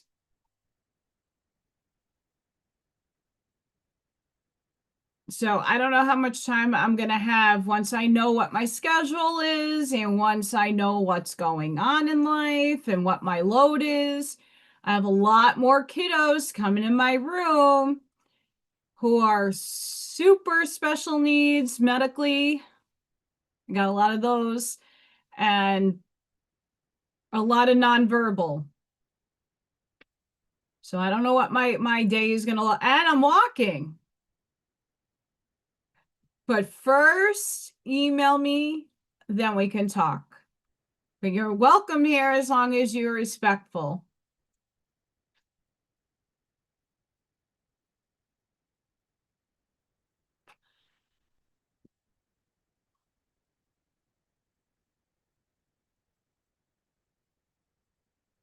That's the best way to go about it, Tim. And the reason why I started the channel in the first place, for a lot of people know this, but I grew up in a Jewish household.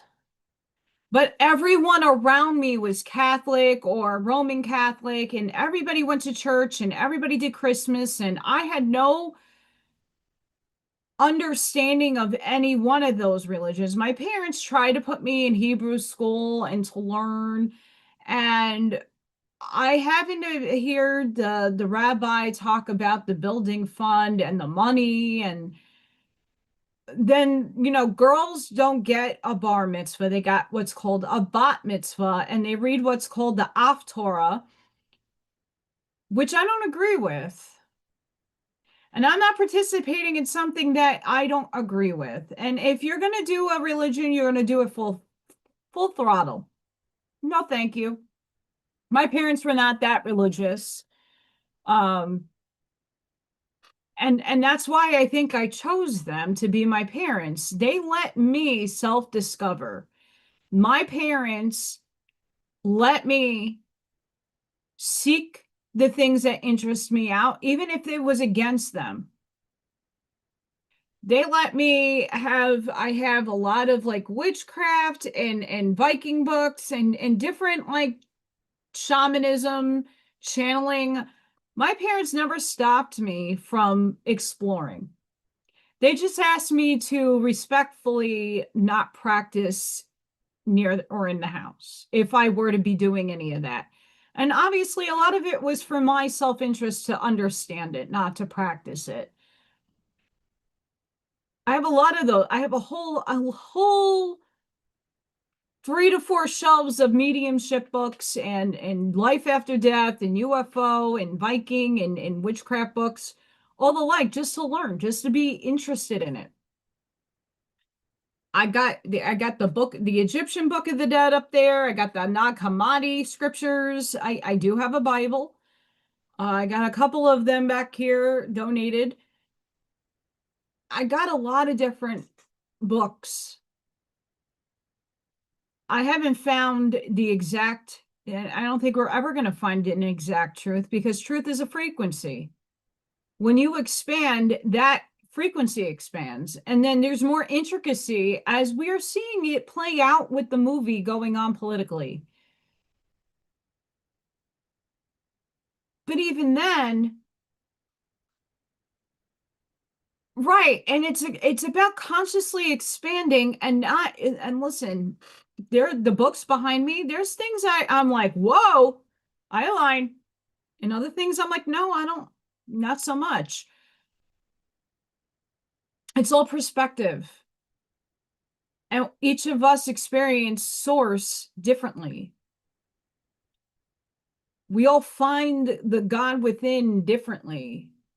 Some people chose a religious route to do so. Some of us chose the spiritual route to do it in. Some of us are just like, hey, I want to expand my consciousness. I want to know why that guy over there is like in nirvana. What is he doing? He seems excited and happy. What? I want that. It's good to be well informed about other people's cultures, races, and the way they think. I think if we don't have to agree with it, but I think if we all had a better understanding of humanity, because guess what? We're all human, supposedly. For the most part, we're all human and we're a species. Everything else is second class. Do you think the alien or the extraterrestrials or the interdimensionals or the outer dimensionals coming in here care what color you are, what language you speak, what religion you follow? That's not the first thing on their concern list. Just think about it. They have telepathy. They understand you and your intention. They read your electromagnetic field.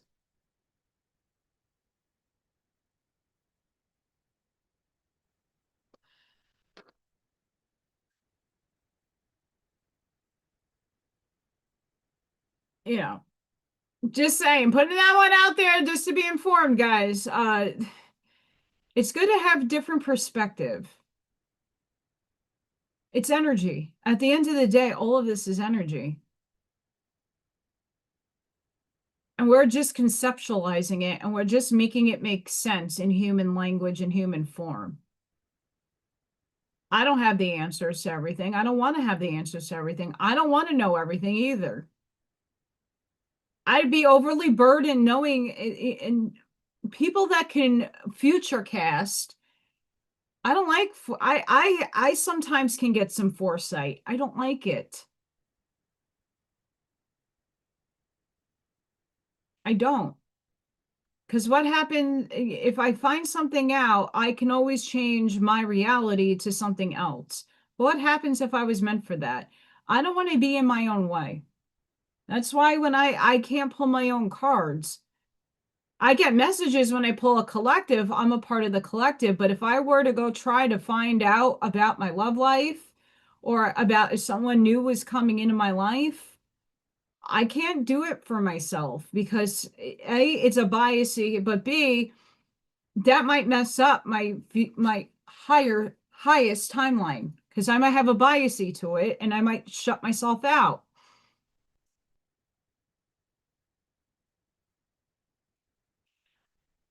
The one thing I can tell you that religion I find has it right in most stories, his story, an atom, subatomic particle came together and clashed with a polar north of a positive and a negative pole. And then dynamically, it started to spin and quarks, muons, gluons, and then the structure of density. So when God said, or the consciousness thereof said, let there be, and whether we came out of a black hole, whatever happened, material form took place. That includes the aliens. That includes this whole entire galaxy. The infinitude that we can at least comprehend in our minds, they're included in that dynamic. They also believe in a source. They also believe in a God, the same one that we do. They're not above that. If we look at a density, a scale of consciousness, an alien is just another materialized form that we take. I mean, the cool thing to think about is that we're in a snow globe of an alien's classroom being shooken up right now. Hi, Kim.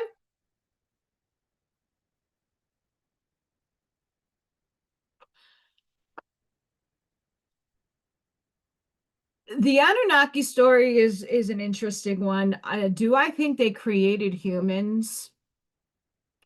They were a contributing factor to the humans, but they weren't the end all be all. And I think too many people give kudos and too much credit to them. I happen to be also Anunnaki.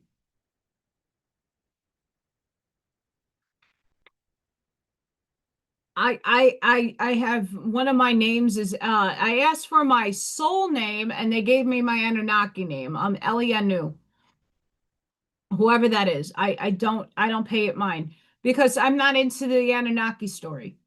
I'm very, very closed off to it. Not good or bad or indifferent. It doesn't matter. We all play different roles in different bodies and forms. I'm not about the Enki and Little Marduk thing. Even though it's in the Enuma Elish,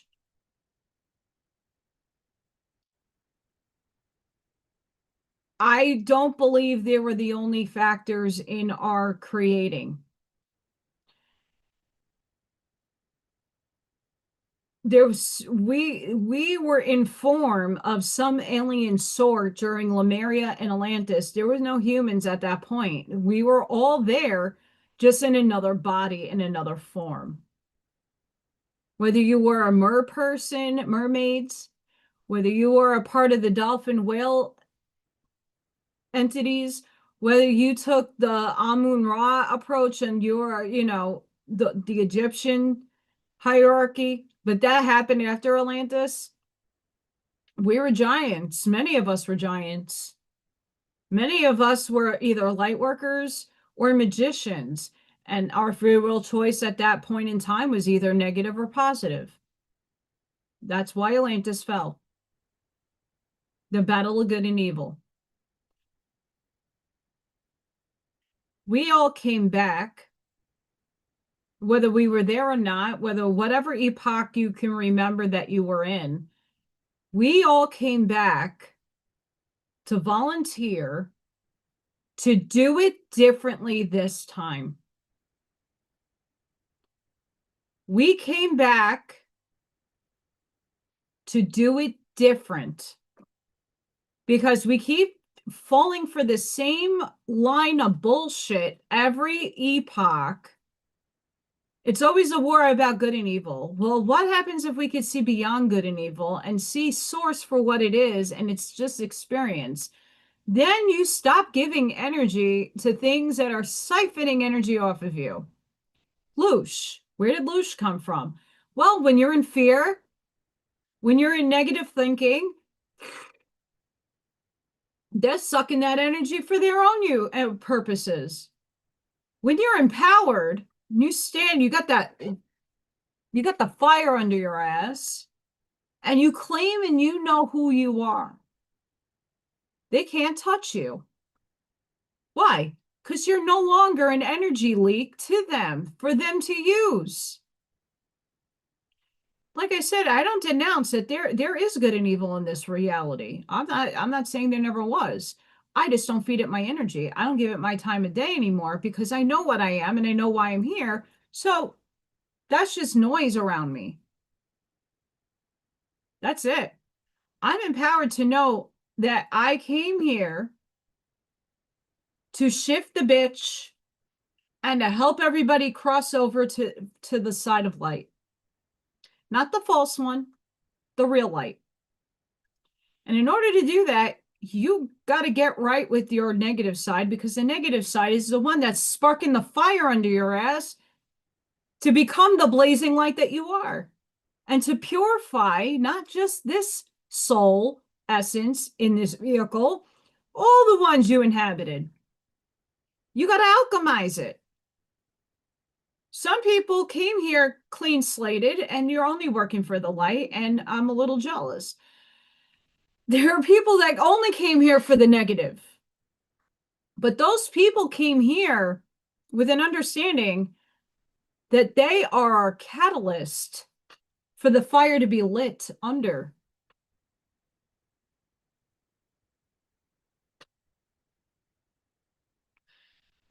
All the atrocities that have ever happened in this world, as much as it sucks, it served a light. It had an agenda in the light too, not just the dark. It woke us up. It catalyzed us. It gave us a mission. It gave us a purpose. It gave us a fucking fire in our hearts to see the injustices happening. It gave us recognition. If it never happened, we would still be in this stagnant spot, looping in a program that didn't allow us to grow, but be enslaved. I'm not saying we're not still in that dichotomy, but with numbers and power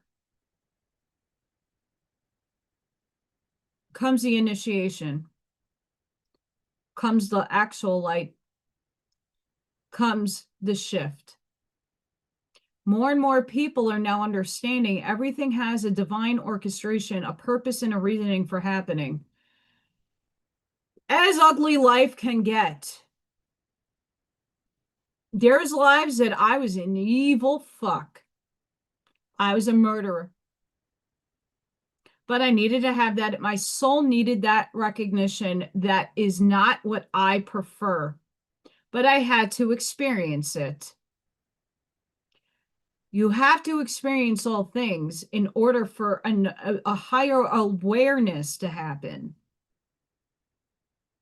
I might not be in this consciousness, in this body. I'm of team light.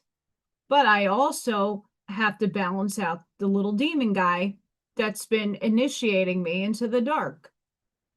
Not because I'm evil.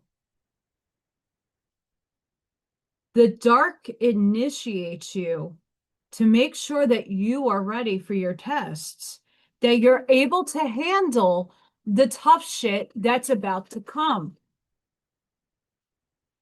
I was a kid that saw the devil, whatever you want to consider that thought form. I seen it. I seen evil in its face. I wasn't scared. Source was testing me to make sure that I could handle the mission that I had no idea that I had at the time. All I knew was I could see things. And some of them were pleasant and a lot of them were not. But I could handle myself. Now, if I was a child in this state, because I'm innocent and I'm not making judgment, they were making sure that I can handle what I am about to be doing in this life right now. And I could say that for most of you in the chat that have seen things, have experienced the evil stuff. Not all of it is actual evil. Most of it is a test to make sure you are ready, that when these things materialize in front of us, like you saw the disclosure stuff, well, they're going to be coming down. Well, maybe they might be just popping on up at a fourth density. Hey, here's my tri brother right here, but he don't look, what the hell, right? That's a test. They're here to catalyze you, to initiate you, to test you. They're also here to help you learn how to not give your energy away to them.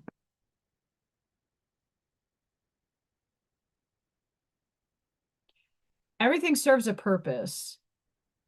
And most of this experience that we're all having is, what do we prefer over what we don't prefer? And we need that contrast to make an informed decision. We need to make an informed decision. Welcome back, Arnie. To what we prefer. And most of us can say, the majority of us can say with a broad brush stroke, right? A broad statement, generalization. All of us would love abundance, financial abundance, and just abundance of the things that make us happy, the things that bring us our highest excitement. We want prosperity for all. We want everybody to have the same opportunity we have. No one should be left out in the cold, and that's their free will if they choose to be what they're doing. But all of us would love to have the prosperity. Peace. Do you think anybody wants to go to war and you know, unless you are a radical and that's your program? And even then, they're programmed. They don't know any better. They don't know any different. We all want peace. For the most part, if everybody could come together and say, I want peace, sure, we want peace. It's a general statement. But if we can unite on those concepts, shit. Hi, Sauls. That's okay. We love you anyway. I showed you a beautiful channel earlier.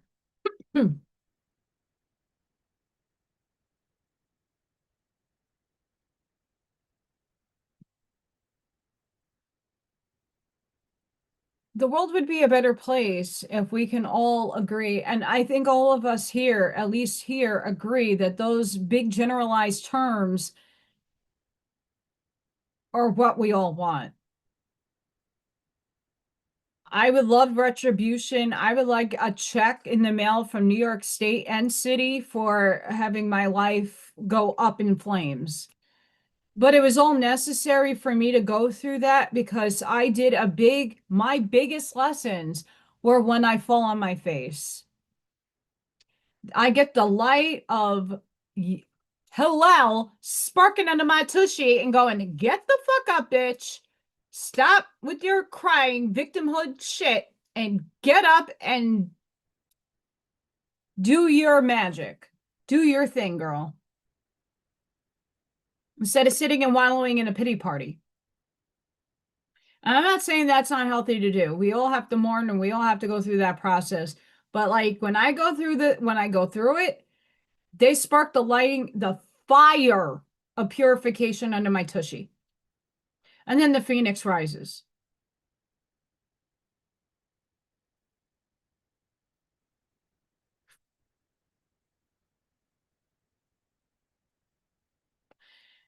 I did. I'm trying to I like to help people. We're all a big community and I want everybody to show up for the people that I show up for, and everybody here is about the same things. The more people we can add into all of our communities, not just here. I'm just one out of many that have an ability and a gift, and all of you have a gift and abilities. And those of you that are supposed to be talking or making and creating, it's beautiful. And why not share everybody and be a part of it? You know, I can't, and just like I said to Sid many times, because she always apologizes to me, she can't be on a live. Girlfriend, go live your life. Have fun. It's Friday night. It's Friday night. Go and have fun. Have some margaritas. Shit. Go have some margaritas. Um, I'm all about it. Go out and have fun. There's nowhere for me to go. It was raining today for the most part. It's gloomy. I don't have a car. Where am I going? I don't trust the bar down the block. I don't drink anyway. If I do, I have my own. If I have a drink on my birthday on like a special occasion here and there, it's like one glass of wine, maybe two pina coladas. I like pina coladas. Malibu Bay Breezes are also something I really love, and Midori Sours. But I'm not drinking a whole bottle. That was old self. I am Irish.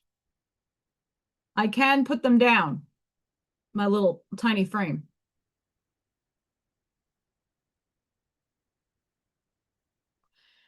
But no, but in the grand scheme of things, the energies are asking all of us to do something.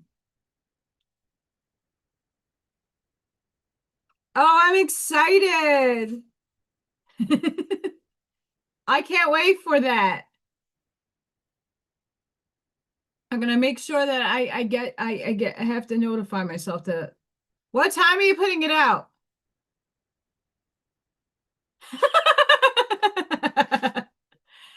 Yeah, I like SoCo and lime. Um, I like red wine. I like Merlot. I like Riesling. I like white, but not the Zinfandels. Uh, I'm not a big drinker. I used to be. Allison used to be a beer drinker. I could drink 340s and then take sake bombs and walk a straight line. 340s. And I was like fucking 100 pounds when I was drinking. This big, tiny. And I was able to hold all of that alcohol. But when I want to say when my mom took herself out, I think in around the 2003 mark, no, I was still doing stuff. But like something woke me. I think once she healed upstairs, I think once she healed, like there was a day I woke up and I had an aversion to it all.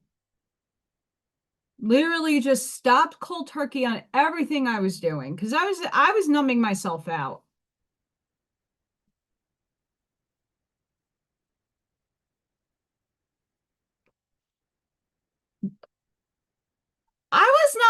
I mean, it depends what I had to drink, to be honest.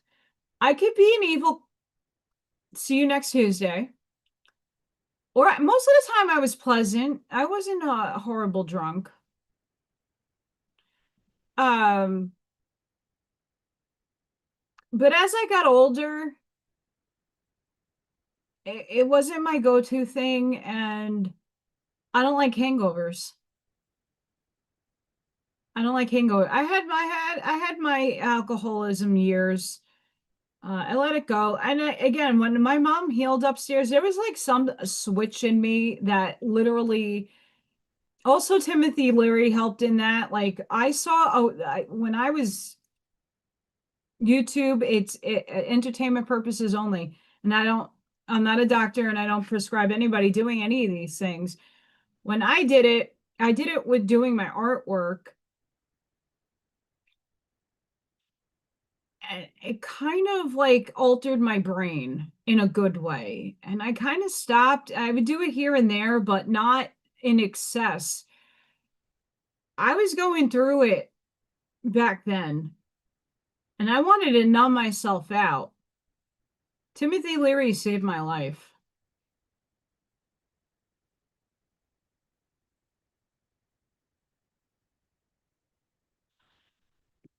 That's your nervous system, Tim. I'm still figuring out because I'm in that, because patterns, there's a million patterns that we all follow.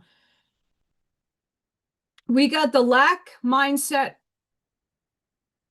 financial thing where we're working and we're striving, but we hit a wall. And we can't get past this stupid wall. And I'm at that point right now that I'm like, I've been trying to get another job. I've been trying to like better my life and taking all these courses for free. But just to dip my toe into different things to see what I would like to pivot to. And everything that I set myself and my heart into, there's always some crazy ass roadblock that's like, you know what? I'm glad I didn't pay for a course for that, because that would have cost me and then double for the app and for the all these systems you need.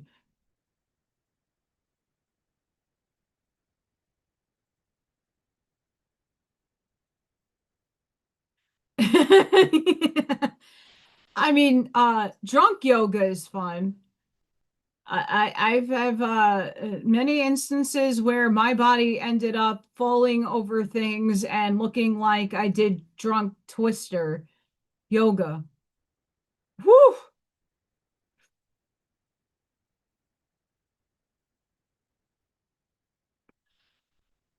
I'm allergic to vodka. I get hives. It's bad. I can have a little bit in a drink. That's not really going to do it to me, but if I have like a shot or something, I'm on fire. It doesn't feel good. Whiskey, rum, and some of the I like Di Serono and Midori. There's not much alcohol in those. But I mean, if we look at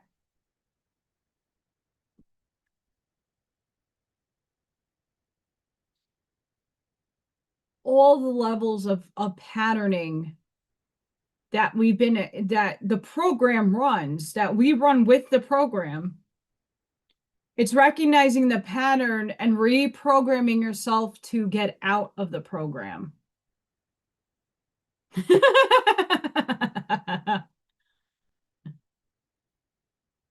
Yeah.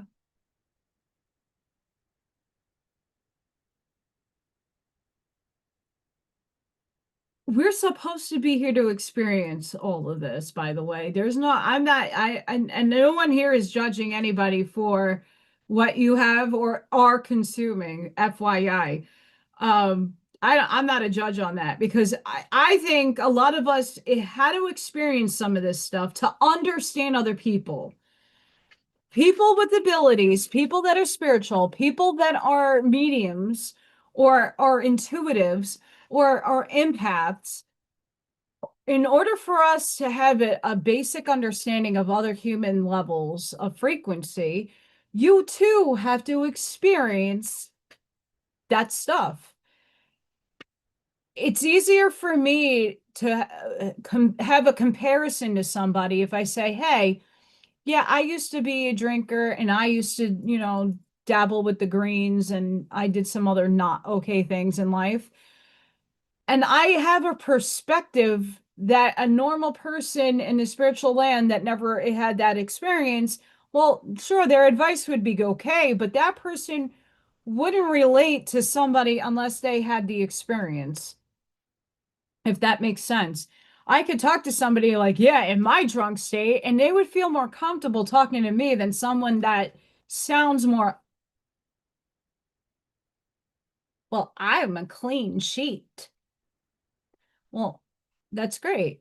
I'm not knocking you for that, but how can you relate to another person unless you experienced it and you gain the wisdom of, hey, my method of getting out of it was wonky, but like someone like Buckshot or somebody that's here that used to do it, and hey, like what helped you get out of that or away from it? What was your mode of doing better for yourself?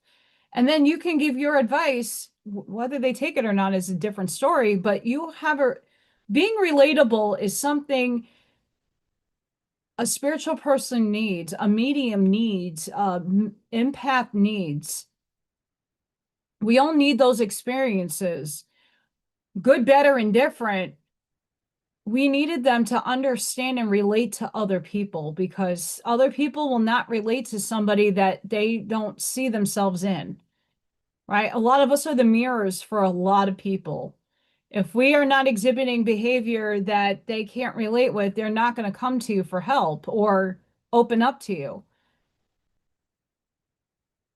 That's why a lot of us go through these things, these experiences, these losses, these ebbs and flows of patterns. But once you are recognizing your pattern, and that you don't like it, well, you got a choice. You can continue with the familiar or stop it.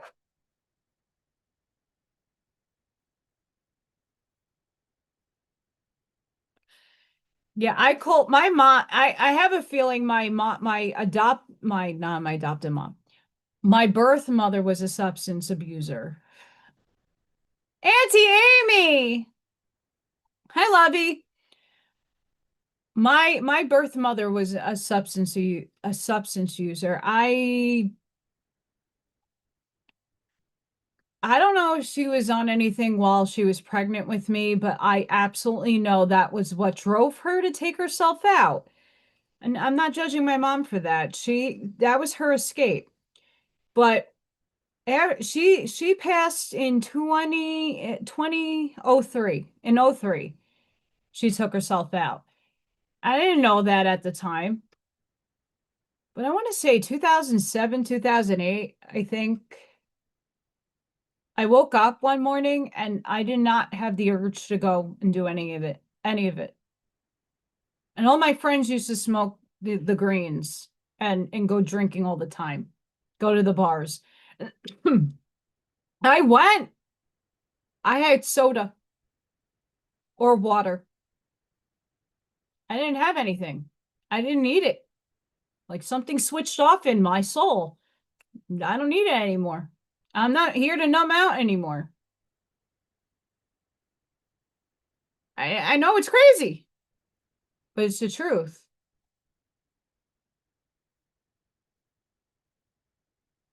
Auntie Amy.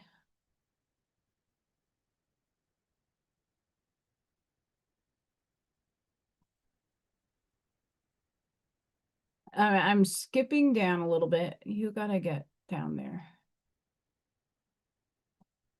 Where are you?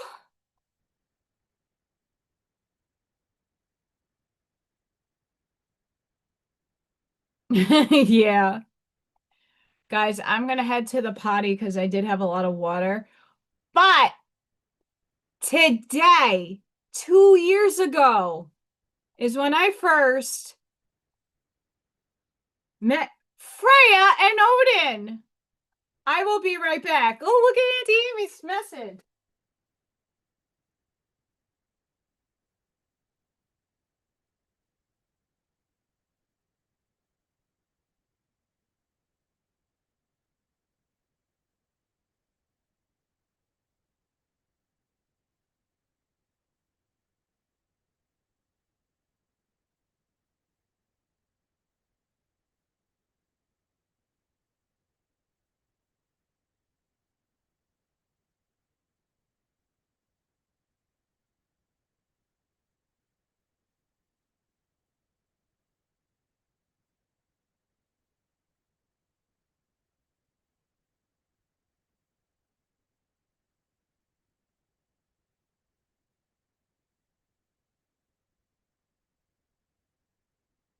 Of course, Freya's not down here.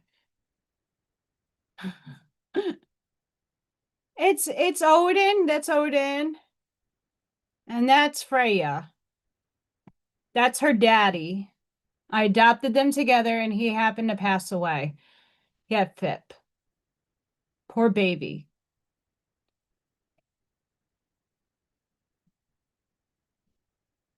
Yeah, I took I swapped up my poopy. I swapped up my supplements and one of them I have to drink a ton of water with. So yeah, I couldn't hold that in. But that Freya and Odin, today's not the got me day. My mom's birthday is the gotcha day. That's on the 4th of August. But it's 2 years ago that I went to the cat cafe and got introduced to those two little babies. And Freya was very unimpressed with that, by the way. Unimpressed. She's like me, she's talking to me earlier, like meowing away. I don't know what she wanted. I played with her. I threw Auntie Amy's mouse down the hallway a bunch, and she just kept talking to me. I was like, look, it's Dad. She just looks at me like, huh? What? All right, July 31st. There are parts of your life that never stopped waiting for you. Not because they were postponed, because you had become available to them. What calls to you today may be the very thing that called to you years ago. The difference isn't the invitation. The difference is you. You have lived enough to recognize it, become quiet enough to hear it, questioned enough to stop looking for permission. Some invitations are so deeply woven into your nature that they outlast every distraction, every detour, every season spent believing your life belongs somewhere else. They never disappeared. They simply waited until your attention becomes available again. Perhaps the quiet pull you feel isn't trying to change you at all. Perhaps it's reminding you of something that has remained faithful to you all along. Not everything that waits is left behind. Some things wait because they recognize you long before you recognize them.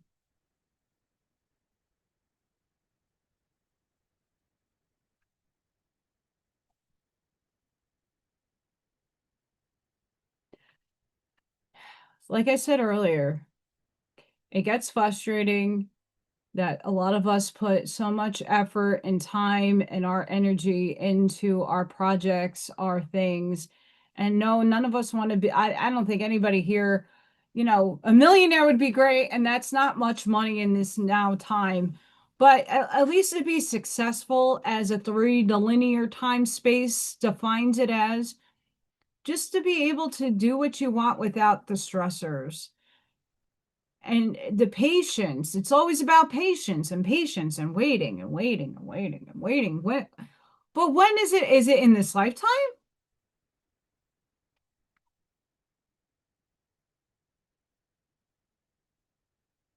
That's awesome, Amy. Yay! Are you meeting the energy?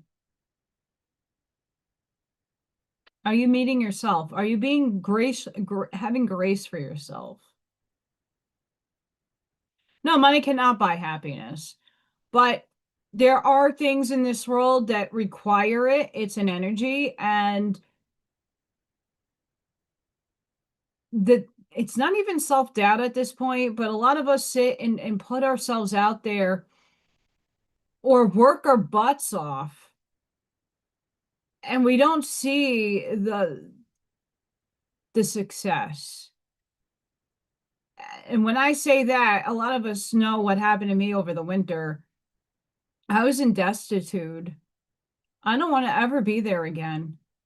And no matter which way I pivot myself and I put out there of myself, I don't know. And again, in my nervous system, I have to figure out where in the nervous system there's still a block. I know I'm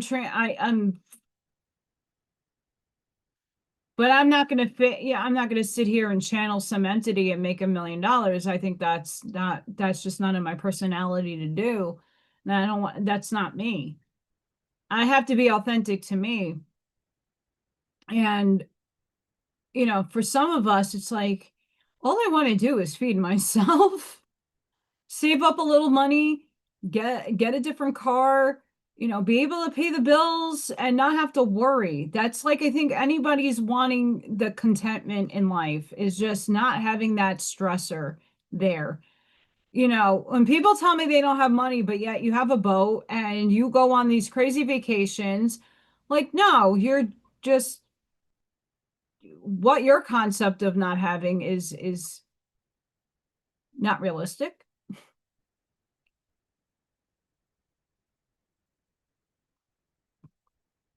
I know people that tell me they're broke and they pity party themselves, and then I find them going on these going to these extravagant places. I don't care if you did it on a budget. Not the point. The point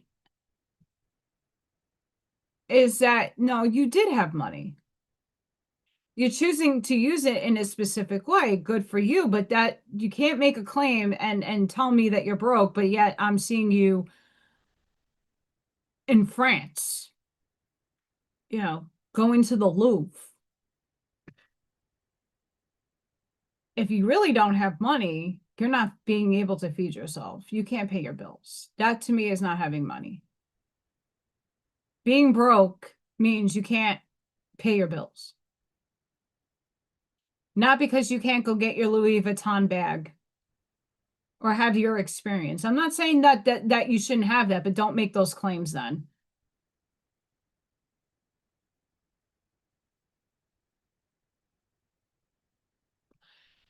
And being frugal is fine. I'm on board with that. But people make a claim. When I was in destitute, I was 97 pounds and I was emaciated. I was on my death doors. And I knew people that lived in multi-million-dollar homes that I wasn't asking anybody for a handout, nothing. I asked, can I work for you? Can I sweep the fucking ground? Whatever I could do to earn an honest dollar. And they were all like, well, we can't because you don't have a card and we're going to get fined, yada, yada, yada. Okay, cool. You couldn't throw me $25 to go buy some groceries. You couldn't do that. And these are like my best friends and their families that took me in, cooked me meals. And then when I hit hard times, those very people that had so much to be thankful for saw the state that I was in and did nothing.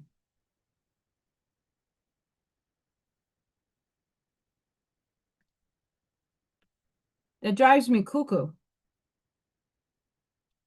Because here, when I have it, I give it. I've helped three of my close friends I grew up with They needed some extra cash for lawyer bills and whatever they needed for food. I automatically sent them money. No hesitation. Because I knew where it was going. Because I knew they could use the help. Period. And they did the same back to me. That's energy exchange. Why do you think the rich people stay rich?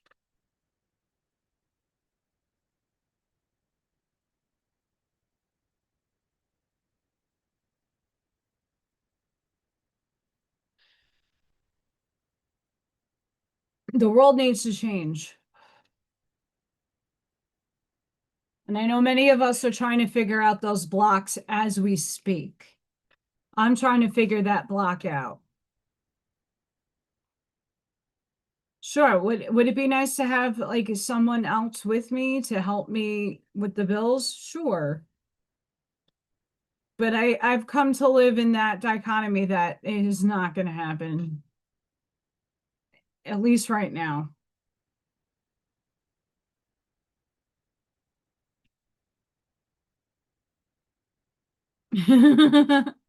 Girl, that's one of my favorites.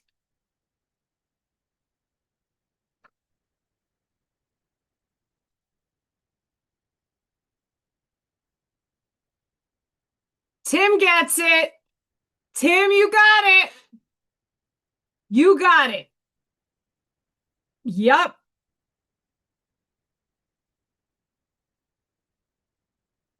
I'm not gonna, I don't, because I still talk to them and they're amazing people, but at the same time, like I see the schemes that the rich people do. Oh, I know all about it. I know all about it.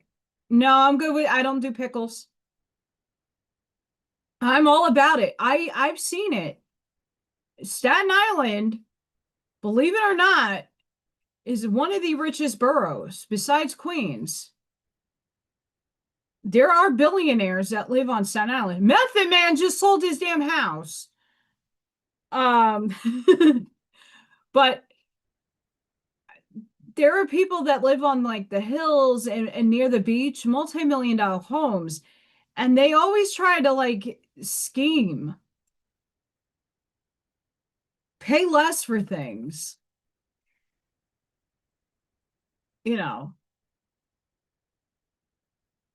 The people that are crafty like that, I that's great. But at the same time, you know, when someone's really down and out and you could see that and you can, I never asked for a dime, but I've had people that were on food stamps that said, "Hey, Allie, I got an extra like $25 left on food stamps. My family's good for the month. Can you use that? What do you want? I'll order whatever I can get for $25 for you." What? Are you sure? Yeah, Allie, we want you to eat. And I would give them the order on whatever was available at, you know, when you can get for food stamps. And I got the packages delivered to me from other people, people that had nothing, people that were on food stamps helped me more than the people that had enough. Isn't that sick?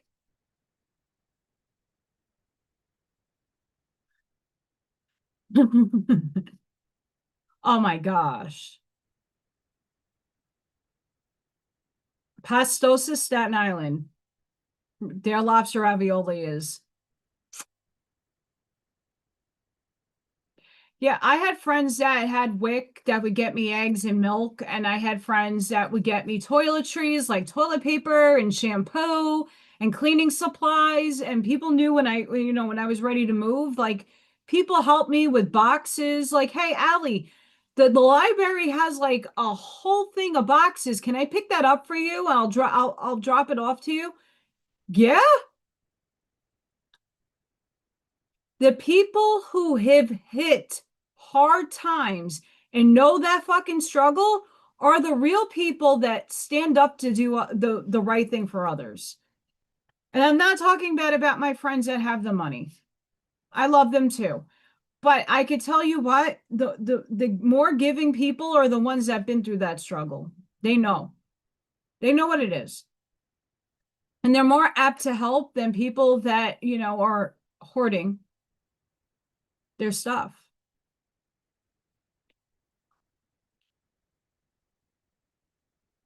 And that's just my own personal experience. Everybody experiences that differently.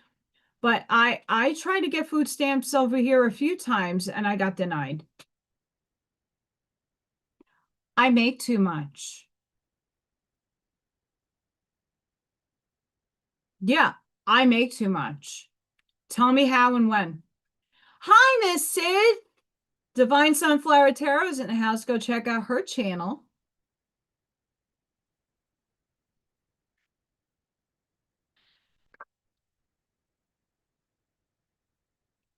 Her cards were spot on. I usually don't like to ask when everybody's doing the free, like even for me, I usually don't jump in, but something had like my cathartic release needed to know something, and I still am going to get a reading from Miss Sid.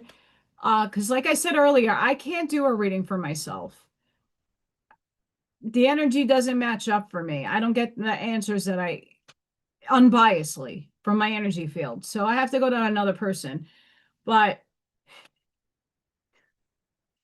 spot on today. Spot on. I still got energy that needs to go. I'm working on it. Spot on. And the reading. So what Sid picked up today, this is how legitimate Sid is as a tarot card reader. And just her field of energy. She's amazing. Go check her out. All the other people that I watch that do tarot and oracle cards, and I don't theme it out. I just, I like certain people. They read the energy properly, and I can feel that. All are saying the same thing. That person's numbing out, that they made a boo-boo, that there was a third party, and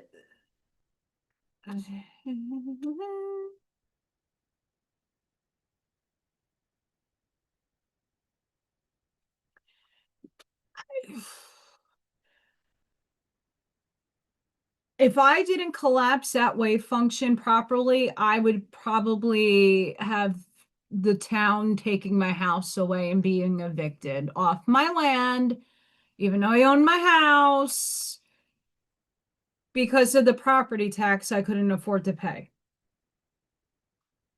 But that loan came through, and it's not one I'm happy that I had to take. And I don't like taking loans whatsoever, but I had no choice. I took a home investment loan. So they were not like the equity loan was looking at my job and looking at all the stuff. They didn't give a shit because when I sell the house, they get the money back. I mean, with interest, just like an equity loan, you think you're getting, let's say $50,000, you got to pay like almost 100,000 back because of the interest. But the shorter amount of time that I live here, the less I owe back in interest. So we'll see what happens. Unless I hit big and start selling my artwork and I don't have to move, I could just pay the loan off. And one fall swoop, I could do that too. But if I didn't get that opportunity, if Spirit didn't drop that, it might not have been my best option, but it was the only one and I had it in my hands. My job sucks. I don't get paid for 2 weeks in Christmas or spring break and all the other holidays that they add 4-day weekends on. So those are another 2 days out of my check. And if I get $300 a check every 2 weeks, how do you pay your bills a month on $300? You can't. Well, save. Well, how do you eat? Life is expensive. Car insurance, homeowners insurance, property tax, utility bills. There's my check. Right there. Gone. it's sad. That's why YouTube and hopefully the merch shop. And once I get more content on the coloring book done and I can launch that and hopefully that becomes successful, I'll have some passive streams of income that can, even though it's not steady income, it's still something more than I have. That's the goal.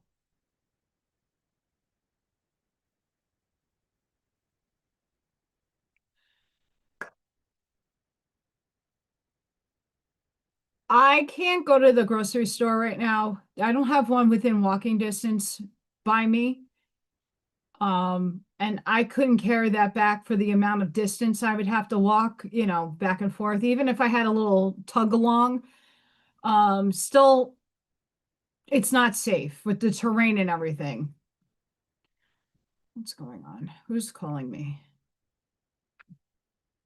Scam. So I have to have it ordered.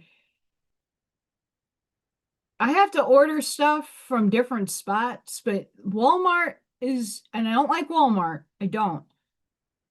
But their prices are comparably better than the other stores that are around here for prices. Go for it, Miss Amy.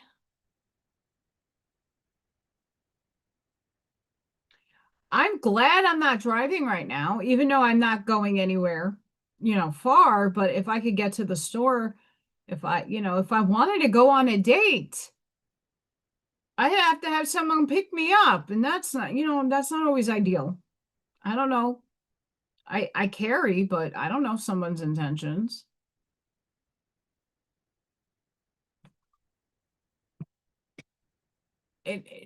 It's gas is high everywhere. Um, just the cost of living, you would think after 10, 10 years? 10 years.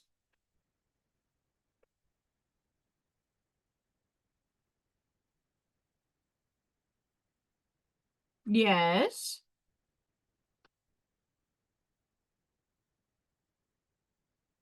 Did they materialize, Miss Auntie Amy?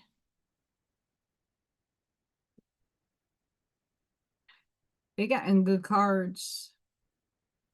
It's speaking of the energies going on right now. Mm.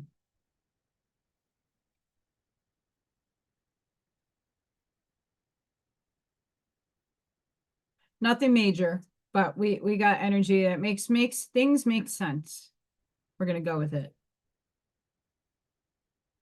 This gives Auntie Amy time to write about her shadow people. She had some black shadow things going on around her. I think they're there to test her. I don't think they were bad.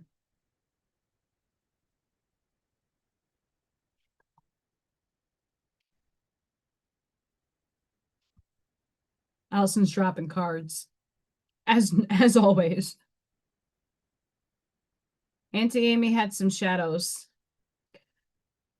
We have the maiden, the ocean, the animal, woo, and the box, Joey, the box.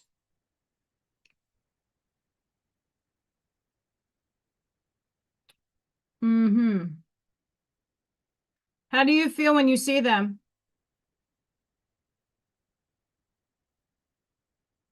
Miss Auntie Amy, how do we feel?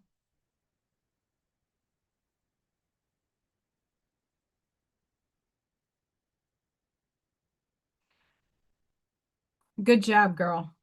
I'm proud of you. Yeah, I get right now my diet, I'm sticking to trying to stick with like higher ended carbs, like pasta, but throwing chicken in, uh shuck meat, like it's not hamburger meat, but it's like it is processed. Because I like to make my hamburger. I like hamburgers are easy for me to eat. Um I make scrambled eggs. I don't eat that much, guys. I don't really, my diet has been very compressed until I figure out, like, I'm not hungry either. I'm really not hungry.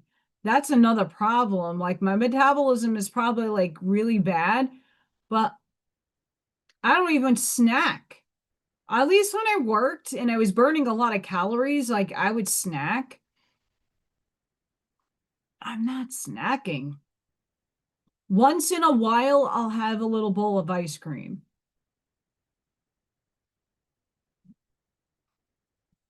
All I do is, like, I had two coffees today because I did not sleep last night. I got to sleep around 2 and I woke up at 5. So this is my second cup of coffee, but I had 30 ounces of water out of my Stanley, and then I got my tea.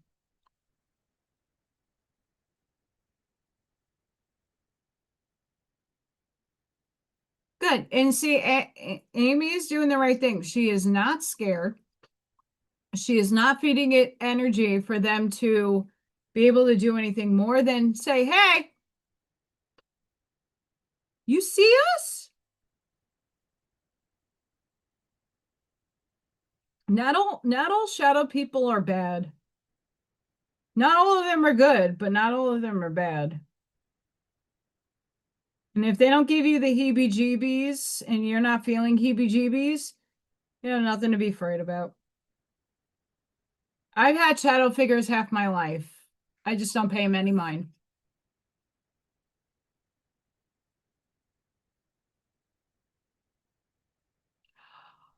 Cam, mine broke. The last time I had a power surge, my Keurig broke too. I was devastated. But I went on Amazon and got it on sale. My vacuum, like Mercury retrograde, the car, the vacuum, the Keurig. Like, what? All in the same week, kind of. Kind of. The coffee I have to have. I have to have it.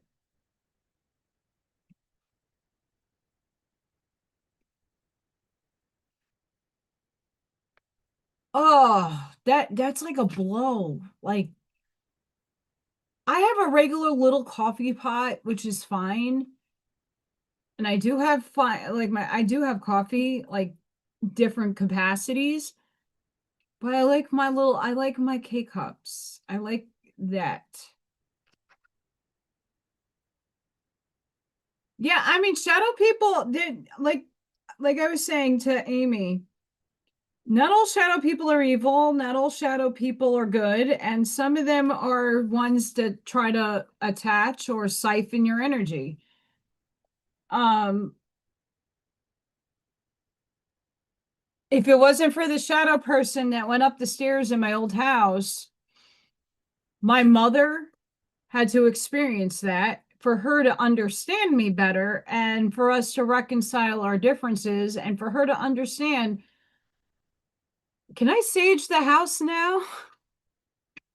And yep.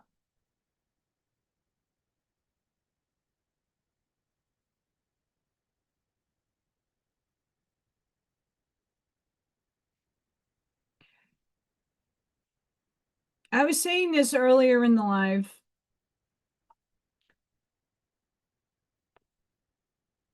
I'm not here to say there's not negative energy because there absolutely is. I just don't feed it loose.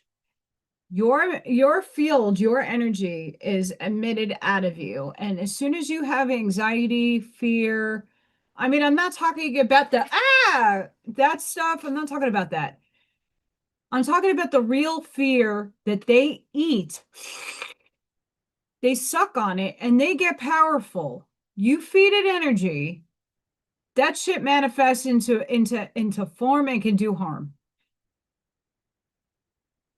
Some of them are there to initiate you into a test.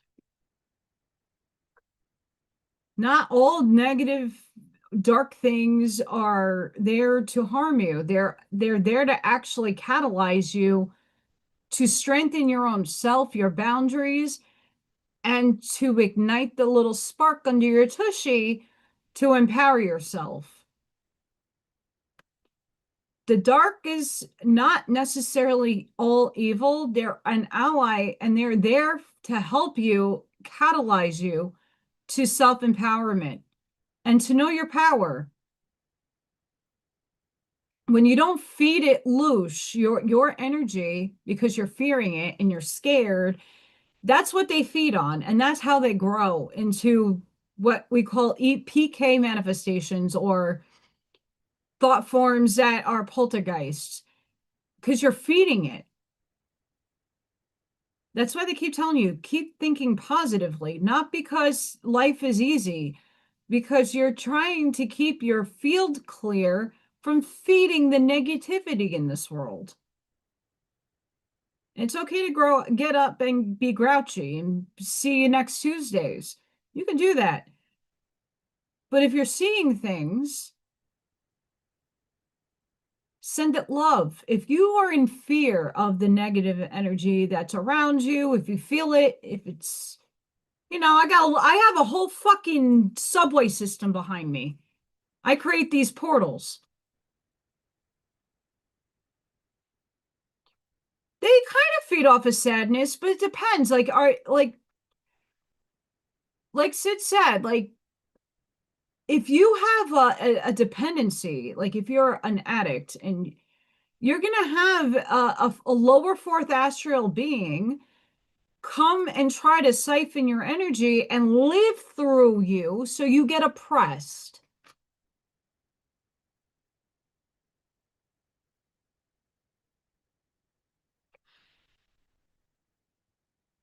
I honestly don't think so, Amy, and I think you're highly protected. And again, here's another component to that. Thank you, Miss Amy, for bringing that into my awareness. Thank you. Stop doubting you're not divinely protected.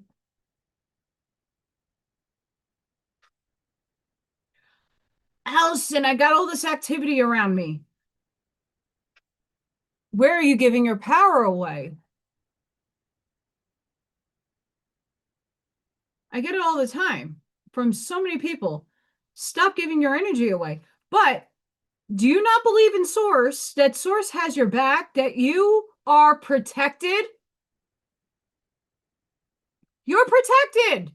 Why are you in fear? Unless you are numbing yourself out and they're allowing these little fuckers that sit in the field to siphon your energy off because they want your experience. They lived it. They want to get drunk too. They're not that far off from, they might transcend, but they didn't elevate to the next level, to the higher octave of 4. They're in lower astral 4. 4 has many subplanes. All of this does. Subplanes, octaves. They're in the lowest form. They're right hovering over Earth. They could come in and try to siphon you off because they want to have that high. That's what they lived for, is that experience. When we talk about sadness, and I know Amy went through extremes this year. Bad.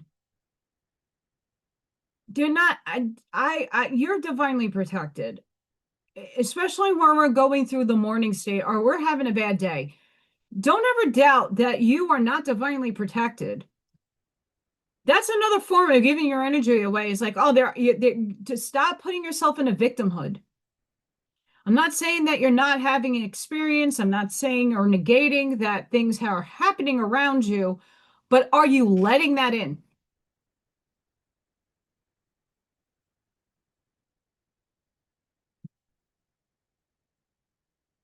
You have to believe, but also have the faith that Source knows what it's doing and orchestrating your life accordingly. Like I said earlier, everything serves a purpose. Everything has to happen in the way it happens because you are meant to learn something profound from it. All of us humans chose the pain and suffering paradigm to be in the feels. When you're in pain and suffering enough, in the darkness, you are a spark of light. And you go over and something within you starts putting the pilot light on. Hey, I'm going to spark that. And here comes your light. And you get out of that situation, or you lift yourself up and say, wow, I'm stronger than I was before. Now I have more experience. Now I know how to help another person. Now I know how to actually be on the same level as somebody because I had that experience. Now I can help guide them. Your situation, Amy, is going to take some time. I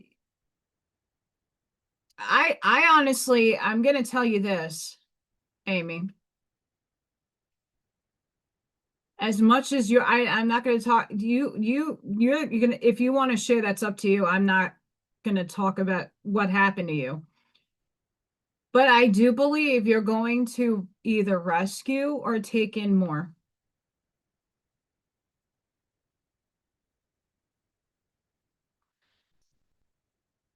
Of course it still hurts, but it was not of your doing. And that's one of the biggest. So when we learn soul lessons, you're not going to understand why things transpired in your life and why things had to happen the way they did until way after the fact. Way after. I did not know shit from Shiola for over 12 years until an epiphany hit me and I understood my contract with somebody. I did not understand myself until I found the Stargate map and all of it clicked into place in a snap. Holy shit, I lived on a Stargate. That's why I saw what I did. Holy crap, that's what happened to me. Oh, shit. It all like this, but I wasn't expecting it. A whole lifetime of going, what the hell is wrong with me? What the hell is going on with me? Until one day, something inside you answers the question and you get your epiphany. You know why you got your epiphany? Or when you do get your epiphany, it's because you're ready to confront the problem. You're ready to see it objectively, without a bias, without a judgment. You get to see it with full compassion and full grace for a bigger understanding that you were not able to comprehend or hold back then.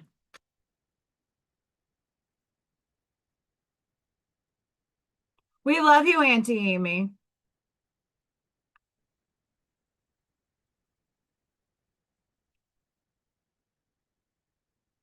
We love you. And I know your situation. Her situation is hard. Like she has every right to cry. I'd be crying and I would be in her state too. For sure. But when I try to impart on Amy is that she has bigger and better coming to her, as we all do. And I think her heart, once it heals a little bit, I'd hope that our goddess Freya starts bringing you some friends.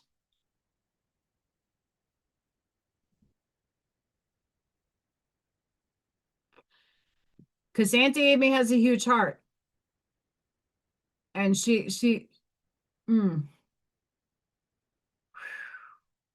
But I'm serious, guys. And I know a lot of you have these very heavy things going on that are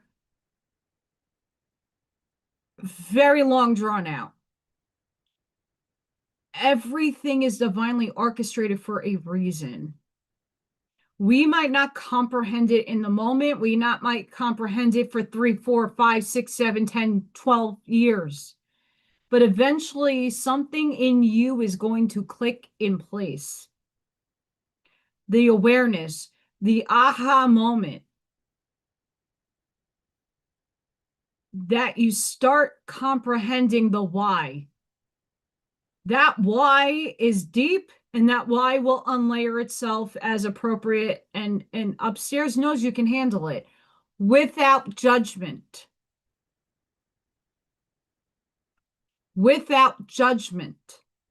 That's where we all get stuck, when we're sitting in judgment of another for an orchestrated contract. If you look at everything objectively, how your life has been orchestrated, go back into your childhood up until this now moment. Ask yourself, without a bias, the abusive parent, the horrible relationship, what did it teach you? What was the lesson that you learned? What did you take away from that? What did your soul sign up for? That pain sparked something within you. It was that fire under your ass. It was the fire within your heart to keep moving, to keep forging yourself forward. That storm that you overcame or are going through is forging you. Source needs his army, her army, the androgyny's army. He needs all of us together, sitting in a non-judgmental situation, because I orchestrated the people in my life that crushed me, that broke my heart into a million pieces. I orchestrated it. I asked for it. Why? Because it lit a fire under my ass to know myself better, to give myself more love, to have worth, to embody that self-worth. That pain and that struggle, that downfall, showed me I'm a strong, badass mother effer. An FAFO. Instead of allowing something to be my demise, I allowed it to strengthen me and to forge me into the being that I am right now. That's why I've taken you all on my journey, and I'm very transparent with a lot of what goes on in my life, because none of us have everybody has a story, and everybody has pain, and unimaginable pain. Unimaginable people in their lives that transcended. Three of my parents are transcended. I don't talk to my dad. Once in a while, hi. That's it. I don't have family. Gone. Done. Love you over there. Done. Don't need them. But that didn't come without me having to sit and understand the contracts that I signed myself into, and understand the role that they had to play. It's a role that they play. We take it personal because we are in the 3D. We're human. We have feelings. We're like, oh. But take the step back and objectively look at your situation. Everybody, look at your situations, the one that are really, really, really fucking crushing you. Look at it and ask yourself, what did I gain from this? What did that spark within me? That gave you the permission slip to be the badass mother effer that you are. That catalyst, that heart-wrenching, fucked up relationship, those actions, those other people over there, you asked for it. And it's not about blaming and pointing fingers at yourself.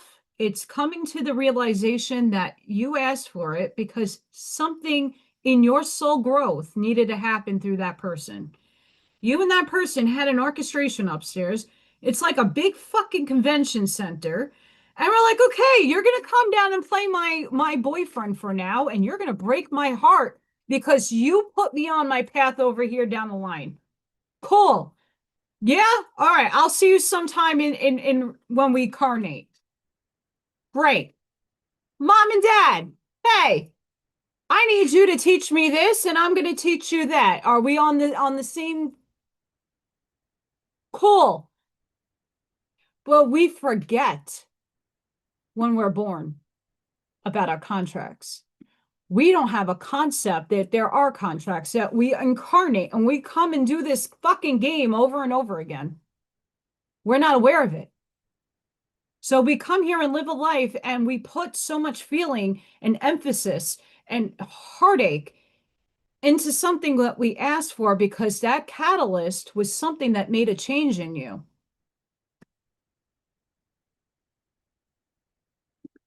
And you know what that taught you, Amy? Your boundaries. That's what that taught you. My family, because I was adopted since I was 2 months old. So 2 months. It's not like I was in my teens and I got adopted. 2 months old. My family was worth nothing. They didn't help me. They could care less. Gave a shit. Thank you, Miss Sid. They didn't give a shit. But you know what? I needed them.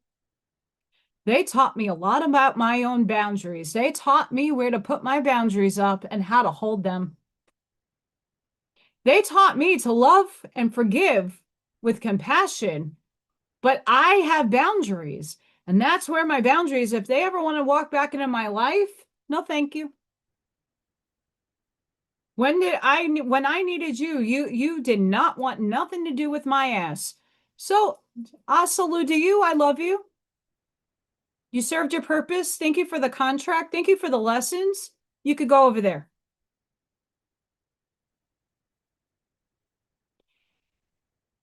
If you could look at your circumstances in your life, and I try to do this for my own self every day, objectively, without the hate in my heart, and sending those people love that they, and let's like take Yeshua's words, for they know not. They don't understand. Most people on this on a spiritual path have an understanding and a knowing. Even if you don't agree with the knowing and you don't agree with the way things work, they work differently for everybody. But if we look at the ideas and the concepts about why we orchestrate certain events in our lives to happening, why certain relationships didn't work out, why certain things worked out the way they did or didn't, all serves a purpose. Your soul needed to learn major shit in this life. And those of us that have more suffering and pain and events happening, that's one reason why you guys should know that you're not coming back to play the game again.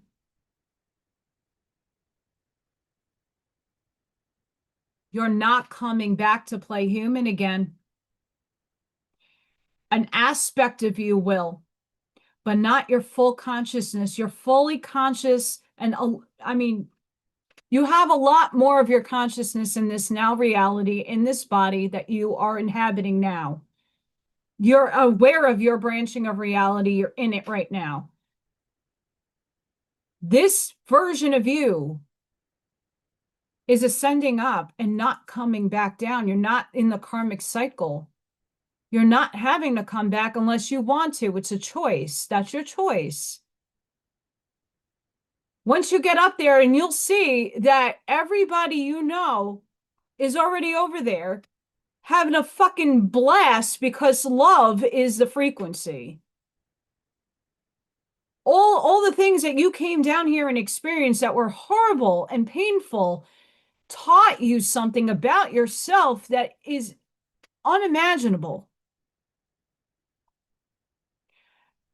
Girl, I don't blame you. I don't blame you.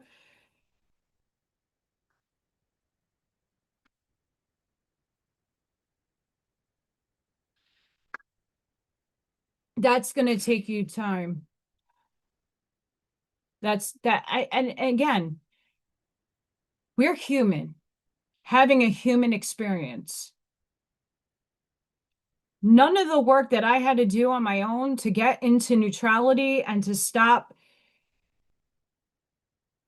wrapping my emotions up in, and I had to learn how to detach. That process takes years to learn and how to implement it and embody it. It's not a one day and done. None of this stuff is.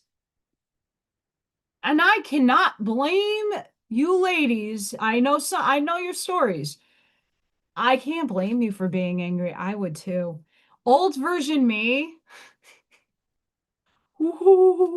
I'd be in jail. Just saying.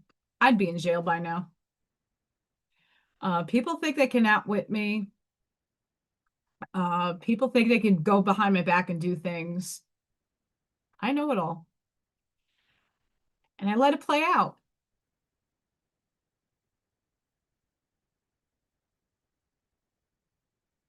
Everything happens in God's divine will.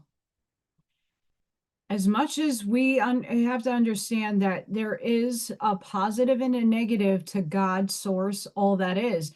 Yeshua also had a shadow self. We all have shadows, and we got to balance that out. Source is no different. Like God wins. I love Mark Atwood, but God wins. What aspect of God won? God always wins. It's his dichotomy. It's the consciousness that we all inhabit. It's outside of us, but inside of us. It's omnipotent, omnipresent. It's within everything. It's up to the mastery, the self-mastery, the esotericism method, the Kabbalion, the laws of nature, understanding how the laws of nature work, and understanding that how to go about self-mastery.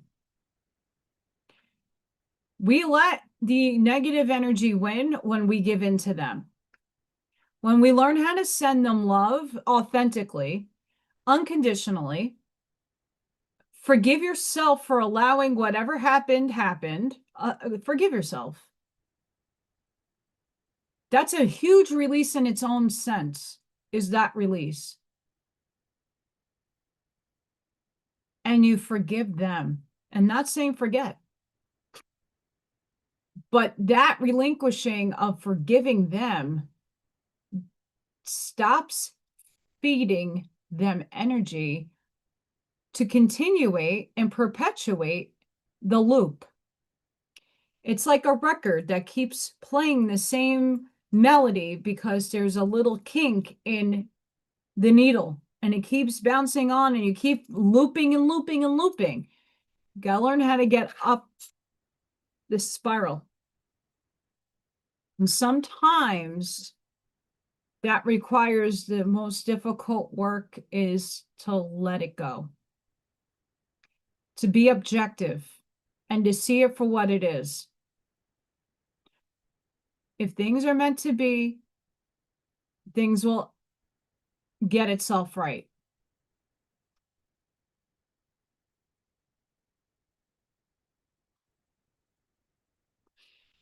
El Samurai has an absolutely a perfect point. And it's the truth. That's why on the shadow work, sure, the last part is embodied. Shadow work is for the rest of your life. Just because you opened up a layer of the lotus or the onion, because onions make you cry, it's a release. It unfolds in layers and it keeps going in layers.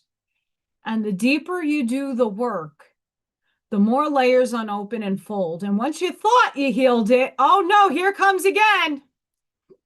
Oh no, here comes more of a layer and a deeper layer until you get to the nugget core of the problem. It takes years. And then it takes mastery of self to not allow that to rent space in your head. And not to say that it shouldn't rent space in your head, but you're taking it from a subjective notion to an objective notion. You're not gonna dwell on it any longer because you're healing from it. You're giving it love and you're sending it on its way. Now let the energy and let God orchestrate what needs to come next for you to learn and for you to embody your power.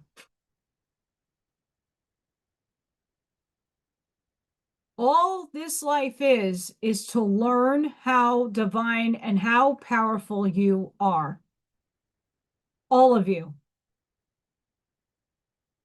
The hard part is embodying it and not taking it to an egoic, narcissistic, conceited sense.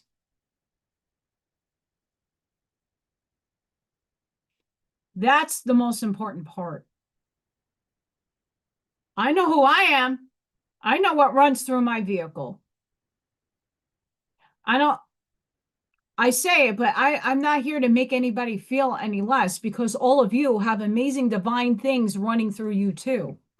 We're all equal. We're all one. There's nobody on top of the totem pole. That's an illusion that we create because we think all these people have this like 3D linear success, or they got away with things that shouldn't have gotten away with. Well, karma is a cunt. She plays unfair, and I love that little see you next Tuesday. Anybody that really breaks my heart, you're not only playing with my legion, you're playing with my fucking entirety.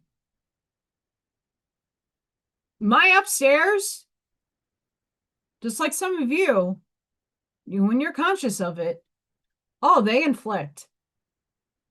Oh, you're gonna screw that light worker right there, that chosen one, and we're all chosen, by the way. But that one with that kind of mission, and you're gonna fucking break her into a smithereens, contract or not.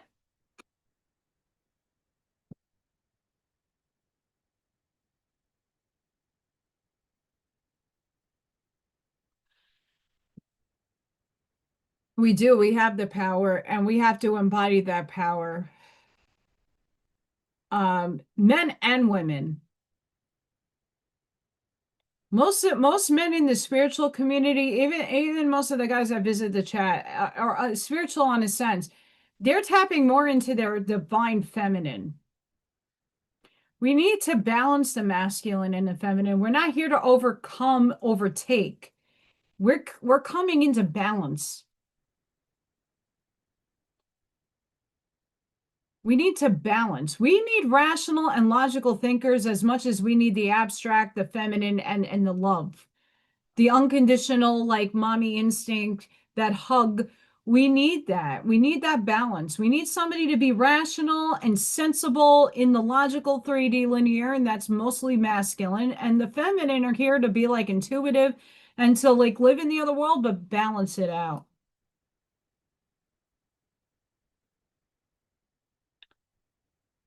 And it's okay. And the sadness, eventually, you're going to have something come in and perk you up, girl. We all need to heal. If it's not an inner child wound, it's a relationship. If it's not, it's a parent. If it's a child, it's a this, it's a that. It's always something. That's the experience we signed up for. We signed up for this. And like I said earlier, way earlier, the more pain and suffering you go through, hear me out, the more light you're bringing to this world. The more you suffer, you transmute and do the healing, the more light you're bringing into this world. Not only that, the more you go through pain and suffering, the more you can be a shoulder to someone else. Earlier, the conversation I had with Arnie. If I didn't go and do dumb shit and find out and have those experiences, I couldn't come down on a level to level with somebody and say, hey, I used to do that too. And here's my experience with it, but here's how I got out of it. I might be a catalyst for somebody that went through something similar to me, and I might be able to be their help or their shining light or their guidance system.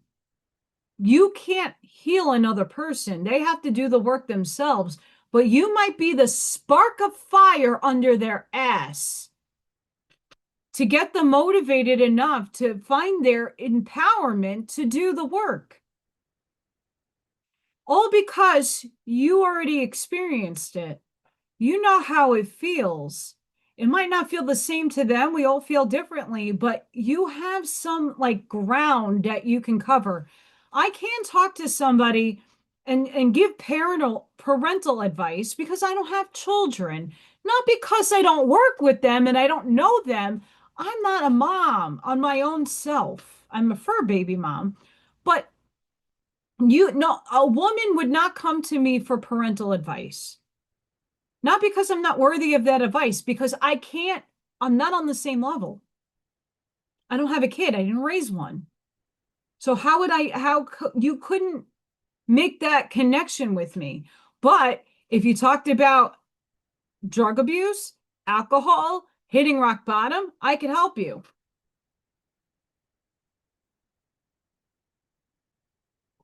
I can help you. I can tell you through my journey how I went about healing myself. But when it comes to children, I could talk about me working with them. But going home and raising one, I don't have any experience with that.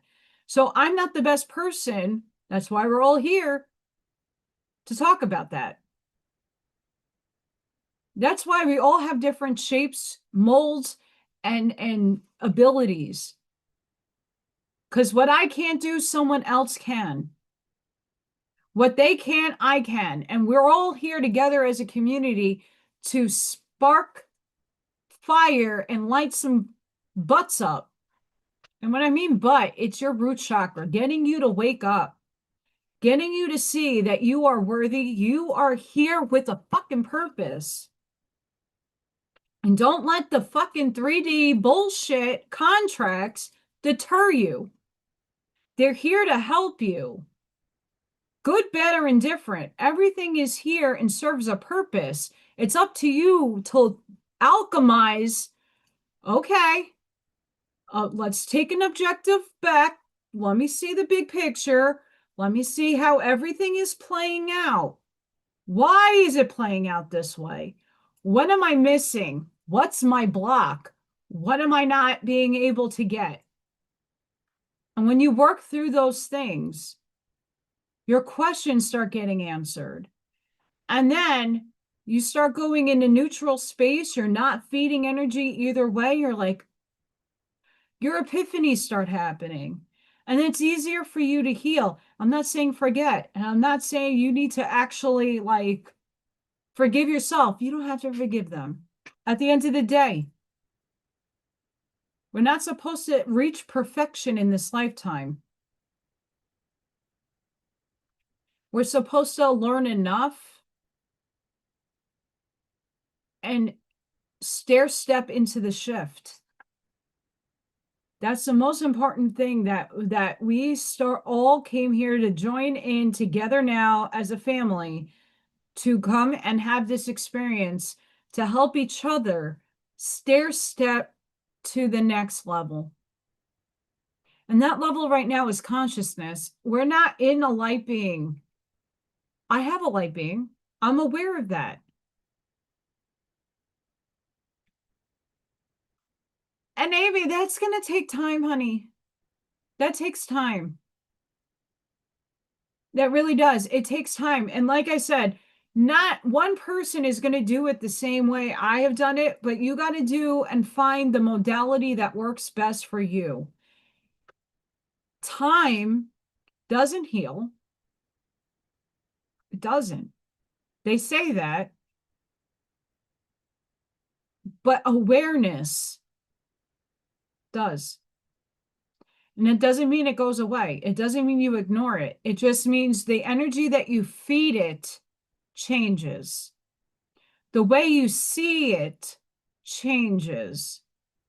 And when you can change that, you can change your mindset towards it. You're not feeding it energy anymore for it to perpetuate in your life. And you can finally, even if you don't forgive, you can release it with some sort of kind of compassion. Send it love, because that person knew not. That person was in a low vibing state. They acted out of impulse. They acted from a low state of vibration. But you're better than that. You're taking the high road. You're taking the path that is less traveled, because being comfortable isn't going to help you ascend or shift. Being comfortable puts you on a loop. Doing the same thing with different people, different faces, different structures is a pattern that a lot of us are not even aware of that happens with it, and until we do the work inside and go, oh, that's a pattern. I recognize it now. Now it stops. No, we not. Healing goes on in every density. Every density. Healing is in every density. In the law of Ron and from Quo, healing never ends. We signed up for the doctoral metaphysical graduating class of this epoch. The tougher your lessons, the easier it is going to be when you get to the other levels. You're not going to, the way it was described and through these channelings, and I kind of believe this because a lot of us are going through higher density lessons right now. They're not child's play. This shit's heavy. The more you can master these lessons in this third dimension, because this is all about feeling. You feel the most contrast in this body. When you ascend or transcend to another form, things change. Laws of physics, mathematics, and the way things are structured changes. So if you didn't clear out this life, and all the other lives are supposed to clear out in this body, you're going to have to do it up there, and you're going to have to do it differently, and it's going to be way harder. From what they have channeled, and a lot of people can back me up on that. It's different kind of healing. When you reach up to at least 6th density, you're in love. It's kind of hard to learn a lesson up there when all you're feeling is love. You love everything, but you still have shit to get cleared out of you. And then you have to find a harder way of going about healing in a frequency that's all about love. At least down here, you have contrast. You could play with the contrast. You have choice. That your free will is your choice of thinking. In my polarity and my understanding and my perception, we already predestined a lot of things. You get to choose which experience you want to go to next. Your soul is leading you there, by the way. You could take the slow path or the fast path. There's no right or wrong. Your eventuality is going to happen regardless if it's a slow path or a fast path. What you take away from the learning is a different story. Free will is not as free as we think it is. Free will is like you choosing what you're putting into your body. Your free will is the choice of what timeline you're jumping to. Your free will is how you react to your reality. That's on you. You orchestrated the people, places, things, pets, and all the succession of people that you're going to meet in your life. You were in that convention hall and you're like, yeah, you know, at some point we're going to connect. I'll see you down there.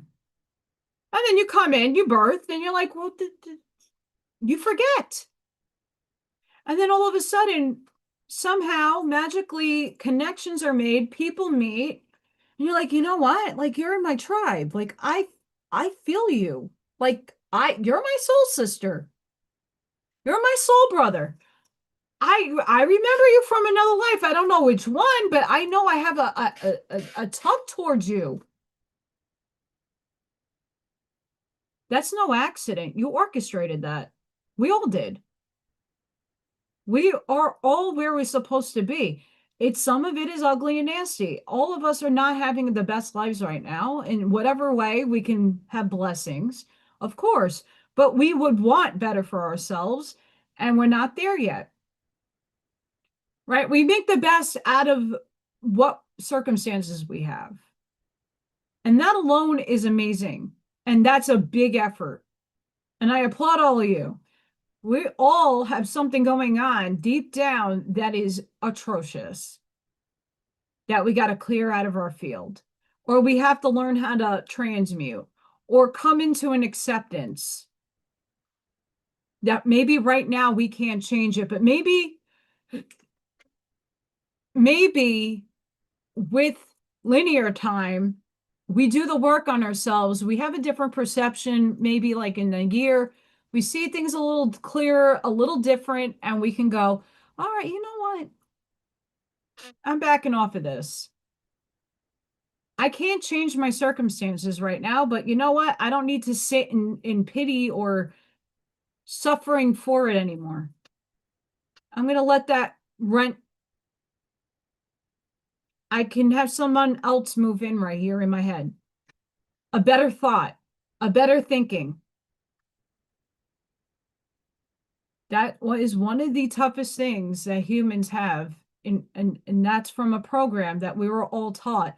We always think negatively first. I'm not saying everybody, but generally, we were all taught to go negative first and not be, and positive is too far out of the realm of greatness. And it's not faking happiness, it's emotion. We're not trying to fake it. We're trying to authentically feel it. How can you do that if you're not mastering yourself? We all want to feel happy. We all want, and we have those states. They're states. It's a wave. It's a frequency. We all go through it. Everybody finds happiness and everybody feels love and everybody feels these things differently. That's what makes us all unique and beautiful beings. That's why we're all here, to experience this all together.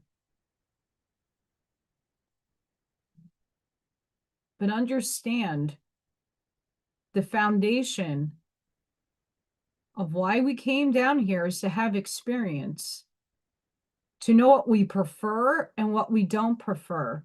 And first, we have to go through every catalyst possible to show us what we don't prefer, so that we know when we do like something that it's going to feel even that much better.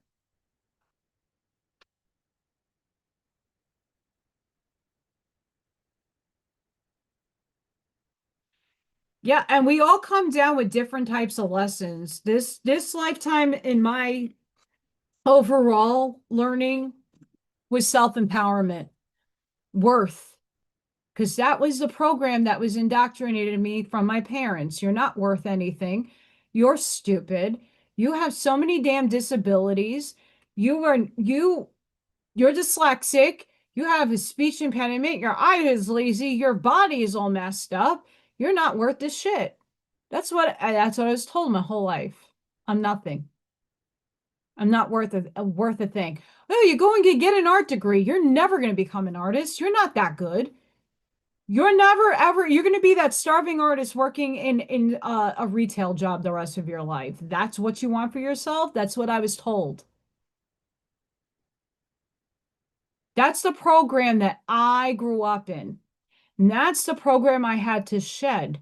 Now, through all the relationships I had, all of them had to catalyze me in such a way to break me down, break me and shatter me, to be built back better again.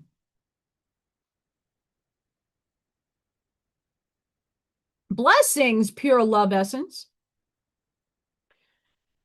All of us had a program from birth. Your parents had a program, and everybody around you had a very similar something, right? You grew up in a religion. You were told this is what you're believing. You were told this is how you should go about, morality. Your parents modeled to you how to act in public. That's why they're kids that grow up like brats, because their parents are no better. I'm not saying that's everybody, but that's a lot. You grow up under a program.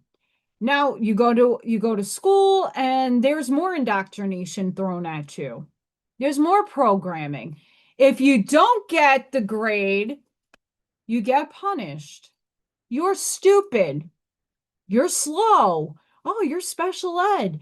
There's nothing wrong with being in special ed, by the way. I could tell you right now, I would have rather had a para like myself or someone helping me instead of being called stupid because I learn differently. And I'm dyslexic and my brain flips things in my eyesight. I can't help that. That's how my brain processes things. I didn't ask to be born, but we're all here. Here we are, right? We all have something. And when you deprogram yourself, it's like me, like Neo, like I can see clearly now, the program's gone. You see everything for what it is. You start seeing the narratives people steer around you. You start seeing the stories that people want you to feed on. Why does The Simpsons come true? Why does all of those Simpsons episodes back in the 90s all of a sudden start fucking materializing? Because they sucked your energy and you gave them consent without you even knowing. So it's the same thing about healing. When you can objectively view your circumstances without feeling an emotion and without judgment, and see why someone played that role in your life and what it was meant to teach you, it's a little easier to let it go. Because when you feed it, it perpetuates. The same thing with what's going on in the outside world with the clown show and central casting. You're perpetuating it by feeding it your emotions. Your nervous system is your eternal compass. It's your electromagnetic field. It's what you're putting out to create your reality.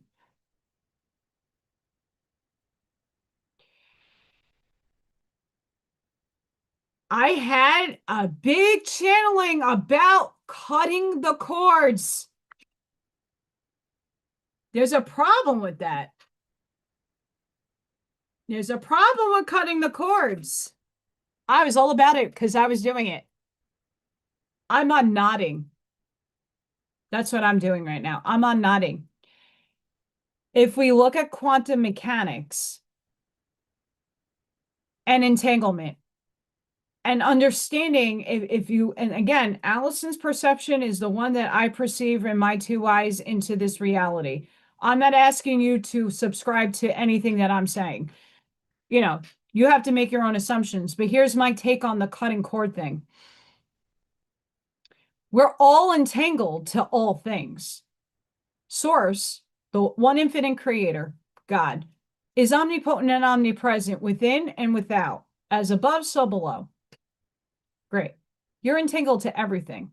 That includes everything that you hate, you don't prefer, you dislike. Hi, Patrick. Now, you could lessen your entanglement to a person. You could do that. I am the blade of grass on some place in Africa where an elephant is stepping right now. Point. Billions of zeros, 1%. My consciousness is in that blade of grass. My consciousness is in all things. Billions of zeros to 1%. The tree, the flower, the cement, the sky, the fire, the wind. We're in everything. Our essence, our souls are infinite. What's in your vehicle is a higher percentage. Your entanglement, your string, your cord, and that's why I like to say string theory, your cord is going to be attached to everybody to a certain extent. You can't unlinquish. You could cut something. You could cut a tie. That's why I'm unknotting it, so that the percentage of me being attached to somebody becomes more zeros in the interim.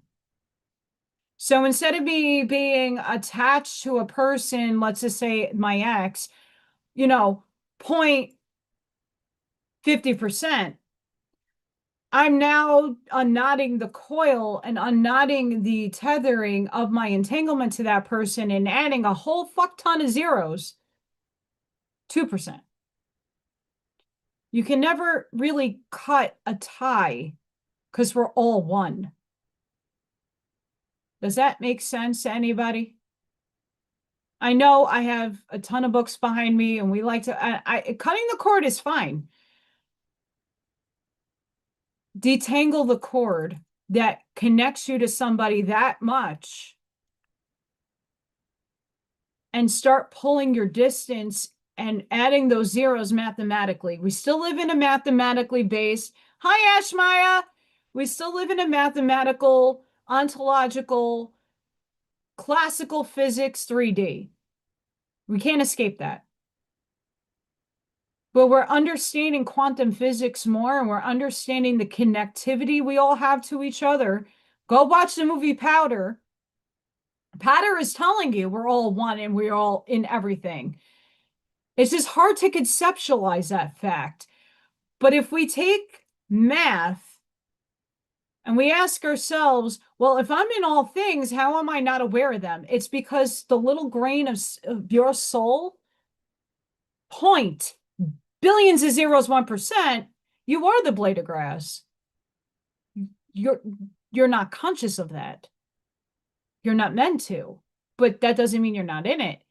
And when you and your material body transpires, you're going back into the earth, whether you are going into the air and being, burnt away into ashes, you are sunk in the middle of the ocean. I want the Viking death. That'd be cool.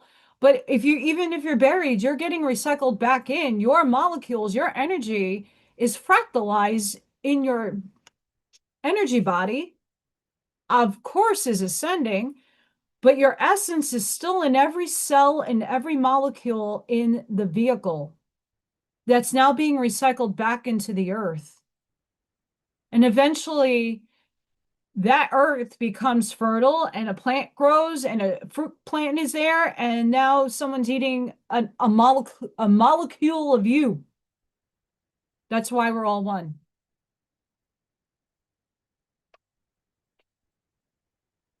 Yes, Powder is a powerful movie. I want my Powder moment. Take me.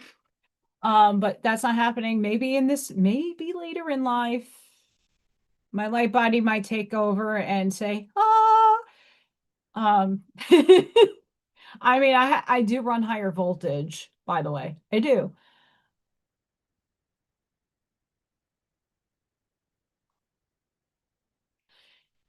Yes.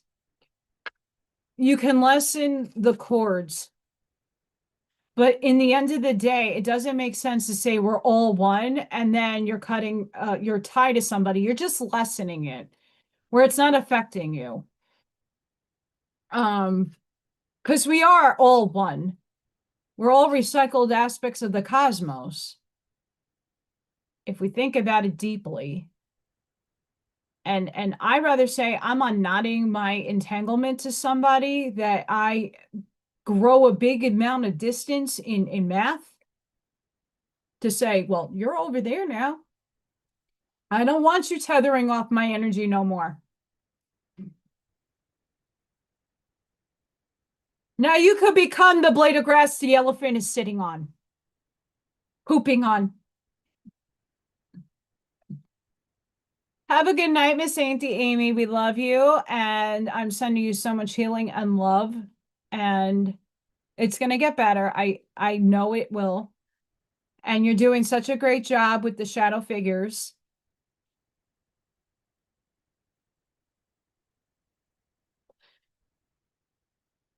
I am not looking forward to the waking up. I got to sleep at 2 o'clock. My sleep score, because I do that on my watch. Horrible. Hi, Andy. How are you? So Schumann resonance had a blackout and a blue out. One to me is a time dilation, one is a shift. Yes, you do that, Miss Amy. If we sit and anchor in our empowerment, this is like the whole thing I did yesterday with Real and Raw. Finding and being, be honest with yourself. There's nothing wrong with having a block. There's nothing wrong with you if your chakras are blocked. There's nothing wrong with that. We live in a human life. Give yourself some grace and compassion. Be honest with yourself, though. Where could you do more work on yourself? I'm not saying it has to happen like this, but where do you need more empowerment?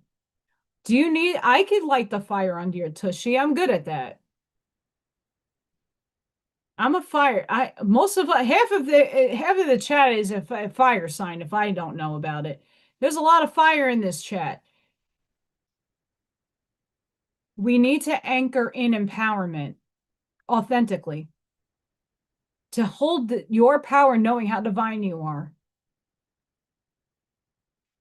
That's source up there, source working with me, telling all of you the same thing I was told. Empower yourself, and not in a narcissistic or conceited or egoistic way. You are divine. All things are. Own it. It's a responsibility. Are you ready to walk it?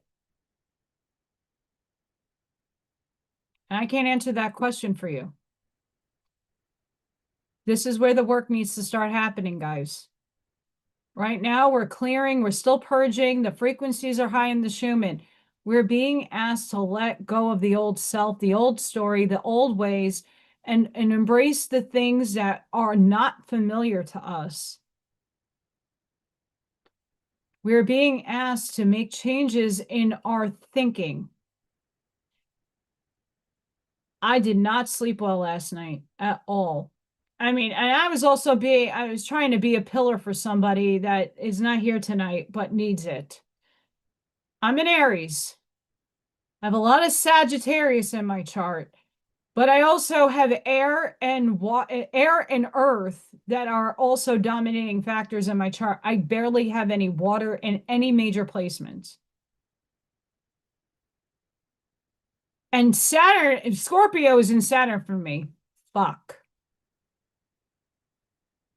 That's a treat. I'm a lot of fire with a lot of air and then a little bit of earth. Little. It is not fun. But fire is purifying. Firework. Fire is purifying. The air clears it. You land on earth, and then the water is helping you also purify. As above, so below. Aries. I'm not a cusper, but I'm at the end of Aries. I'm in the third decan of Aries. I'm not a beginning Aries. I'm the ending Aries. Yeah, I don't know why I chose what I did when I came in. I don't know why.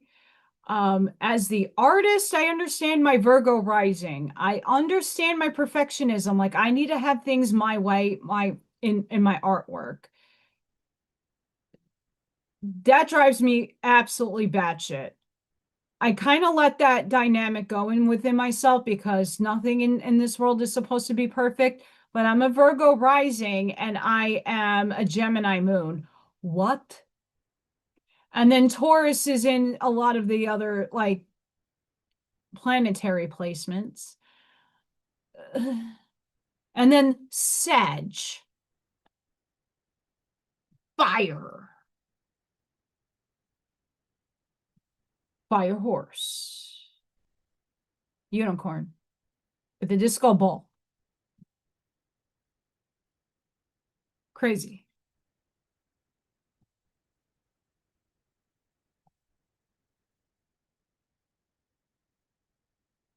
I'm going to read this because I didn't even get to read all of these. I've been talking. I'm fired up. It is the last page of July, the final dance of this chapter. The day your hands gently fold away every story this month entrusted to your soul. Before the curtain closes, stand still for a moment and look at the soul that survived these pages. Every sunrise that refused to leave you behind. Your name has already been written into the next chapter. And that chapter is asking for a purified heart and a spirit that no longer negotiates with what once broke it. Some things are painful to release, but you cannot afford to carry yesterday's chains into tomorrow's promise. What must burn, let it burn. Burn fear, burn doubt, burn false attachments, burn guilt. Let the ashes remain in July. Let the fire finish what your tears could not. Let the smoke carry away every chain that still remembers your name. Do not gather the ashes. They no longer belong to the person you are becoming. The story is changing, but the author has never changed. Close this chapter with reverence, not regret. The pages behind you have completed their assignments. The pages before you are already stretching out their hands, waiting for a spirit courageous enough to write a story no darkness will ever erase.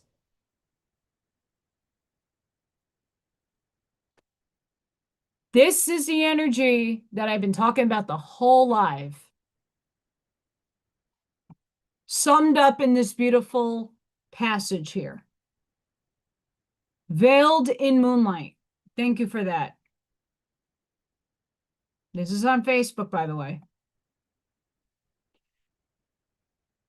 This is the empowerment. This is the spark of fire that you need to light under your tushy.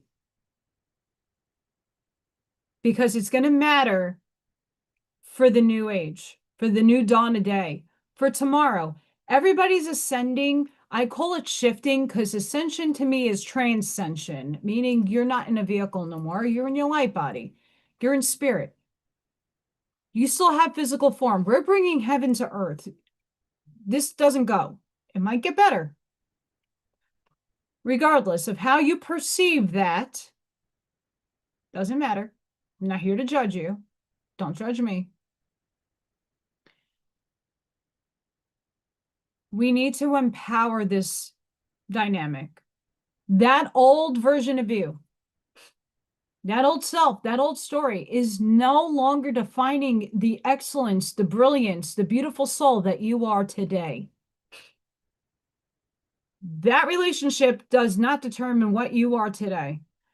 That upbringing is not what determines what you are today because you're a better person for those circumstances. You learned a lot. You persevered. You fucking clawed your way to this point in your life, no matter what age you are. Do not let those stories define you and bring you down. Don't let them shift your vibration because, yeah, it's okay for those feelings to come up. You're supposed to feel them when they're there, but you're supposed to also release. It's not healthy hold on. Again, you're going to feed that negative wheel of perpetuation in the third dimension we don't want to be in. That Dolores Cannon split. The raw negative Nancy split. Am I glitching again? I got some gremlins. I got gremlins. I had gremlins earlier.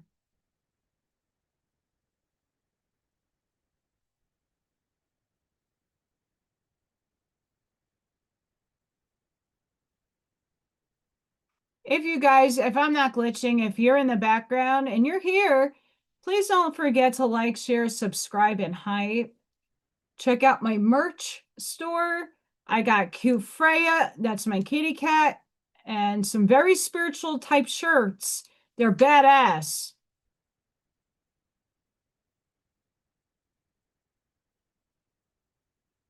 I got some badass t-shirts. They're spiritual. They're fun. I got a slinky one. I did not put my forged out yet.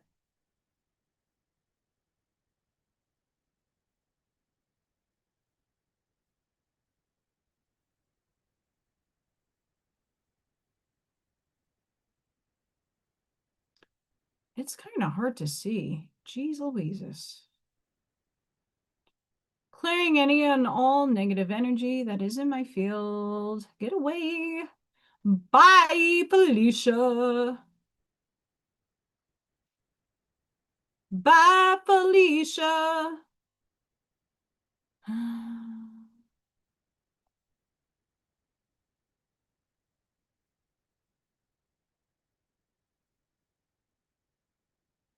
Bye, Felicia.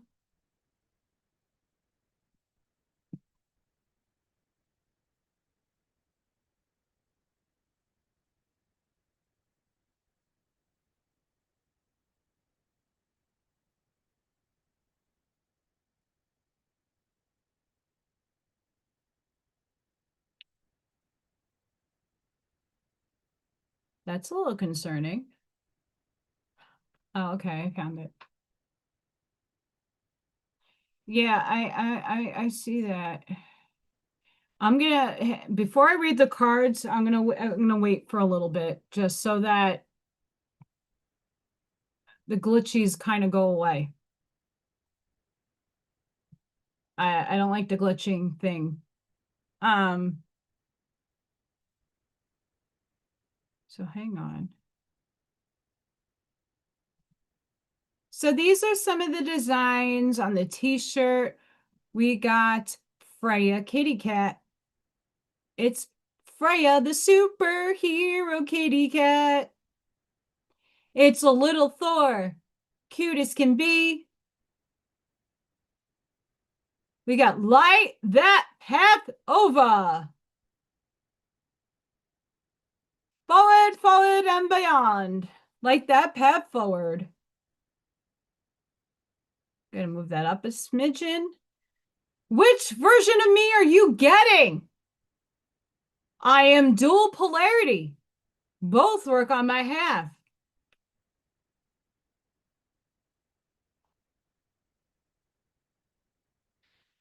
Dark night of the soul. You will never be the same. And that's a human being coming out of an egg with the phoenix rising.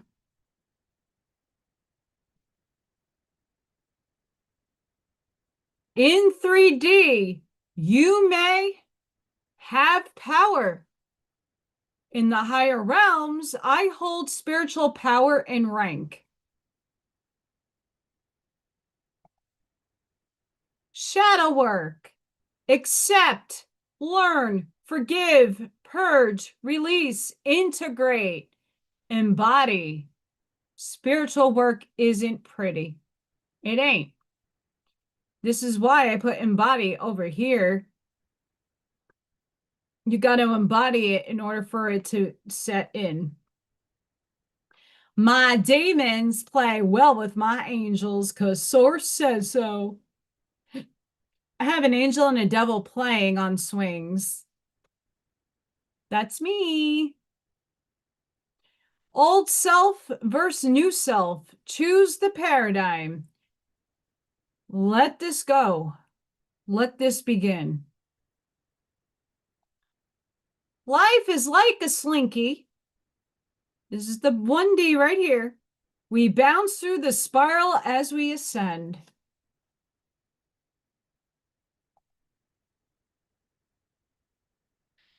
Always shifting.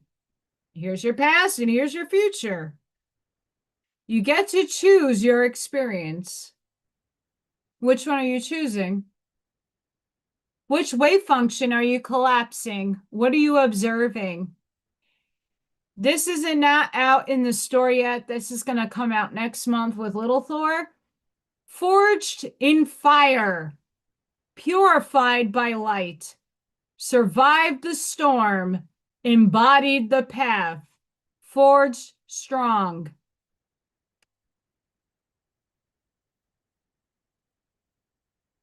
I think that's my last one. So a couple of things are not in the shop. I have some more, but those are the things that there's a lot more coming. But I have some cute kitty stuff on there. I have some Freya. I have a Freya bomb. I have a Freya superhero in pink. But I try to keep everything on more of the spiritual right now. Because I think a lot of us need to be empowered and to spread messages. And there are really awesome shirts. Oh, happy 3 a.m. We have some people out there from Ireland. Miss Ashmaya is from Ere, our beautiful soul.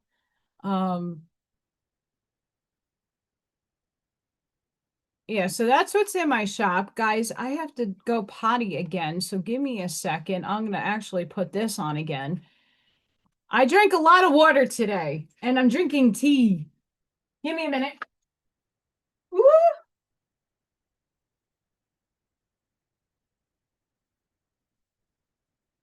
Superhero kitty cat. It's for you, girl.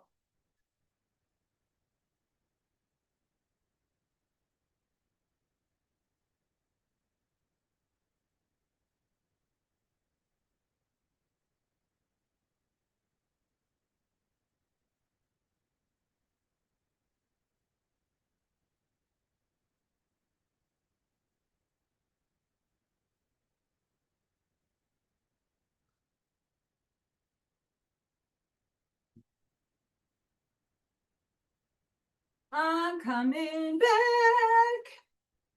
I'm back. The beautiful thing about down here is I have a bathroom right behind this wall. It's great. Woo! Welcome, everybody.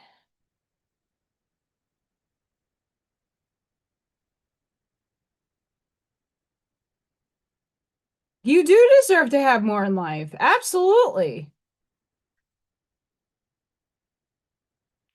I had this conversation with somebody that I know very, very well, and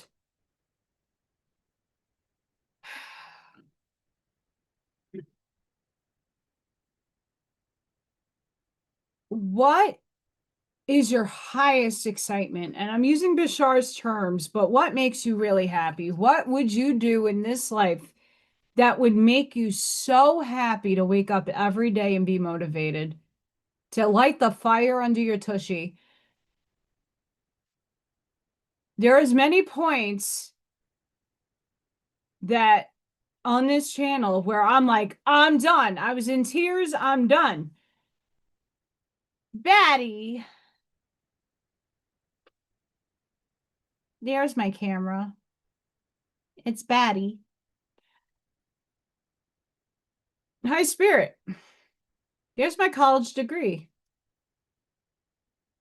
Wow, that's a good view.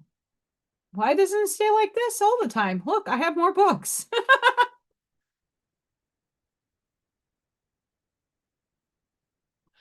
I don't want to move. But what makes you happy? What is your highest excitement? Doing this channel, reading oracle cards, making artwork makes me so happy. It's a joy. Working with children with autism and medical issues makes me happy. It does. It really puts that's where I shine. That's the things that make me happy. Do they make me down in this lifetime? Am I happy with how much money I make? No, not at all. But I am not sacrificing myself to something that I don't find enjoyable. If I'm going to expend my energy in anything, I want to make sure that it's something I'll be happy with. Even if it doesn't pay that much, even if it's a second job, I want to be happy where I am because I don't want to be miserable. That's a part of the slavery system that we are all indoctrinated to be in. Right? And everybody models success in this world differently.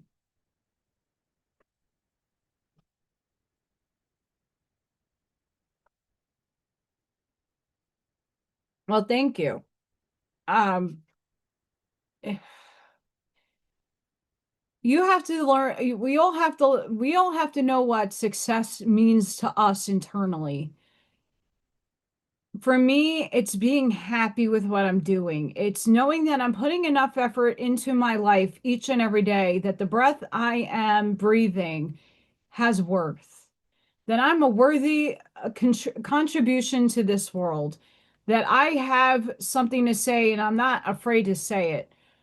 Coming about myself authentically, whether it's in my shadow, like I'm in my shadow today, I'm in my little gothy stage, but like I could clean up and be my little light stage. I'm doing me authentically. How do I feel today? Okay, let's fix that mindset. Let's empower self. Change is inevitable. It's a law of the universe. We only go through these experiences of these, like, I'm not feeling it. I can do better. I could do more than this. What is that more to you? And what are the avenues that you have available to you to seek it out? For me, I'm like, oh, I should look into pivoting my career because I'm not making much. I can't even survive at this point. I tried instructional design. Well, in order to make a portfolio, I have to expend more money than it's worth to make a portfolio to even attempt to try to get a job. It's not just about paying for a program, it's like paying monthly, and that adds up. The whole Photoshop sweep, and then you have to get this one and that one and this one and that one. That adds up. They don't tell you that. I have an e-learning course little certificate. I can make an e-course. I can make courses. But to make them all fancy and make all these over things, that costs money. I don't got it. And I'm not investing in it. It's good to have that experience of knowing. I like going and doing free courses and learning and dipping my toe into different things to see which one sticks and that I have a liking for. I want to create curriculum for autistic children in early ed. That still is a potentiality, but I have to find an avenue in which to have that expressed in for free.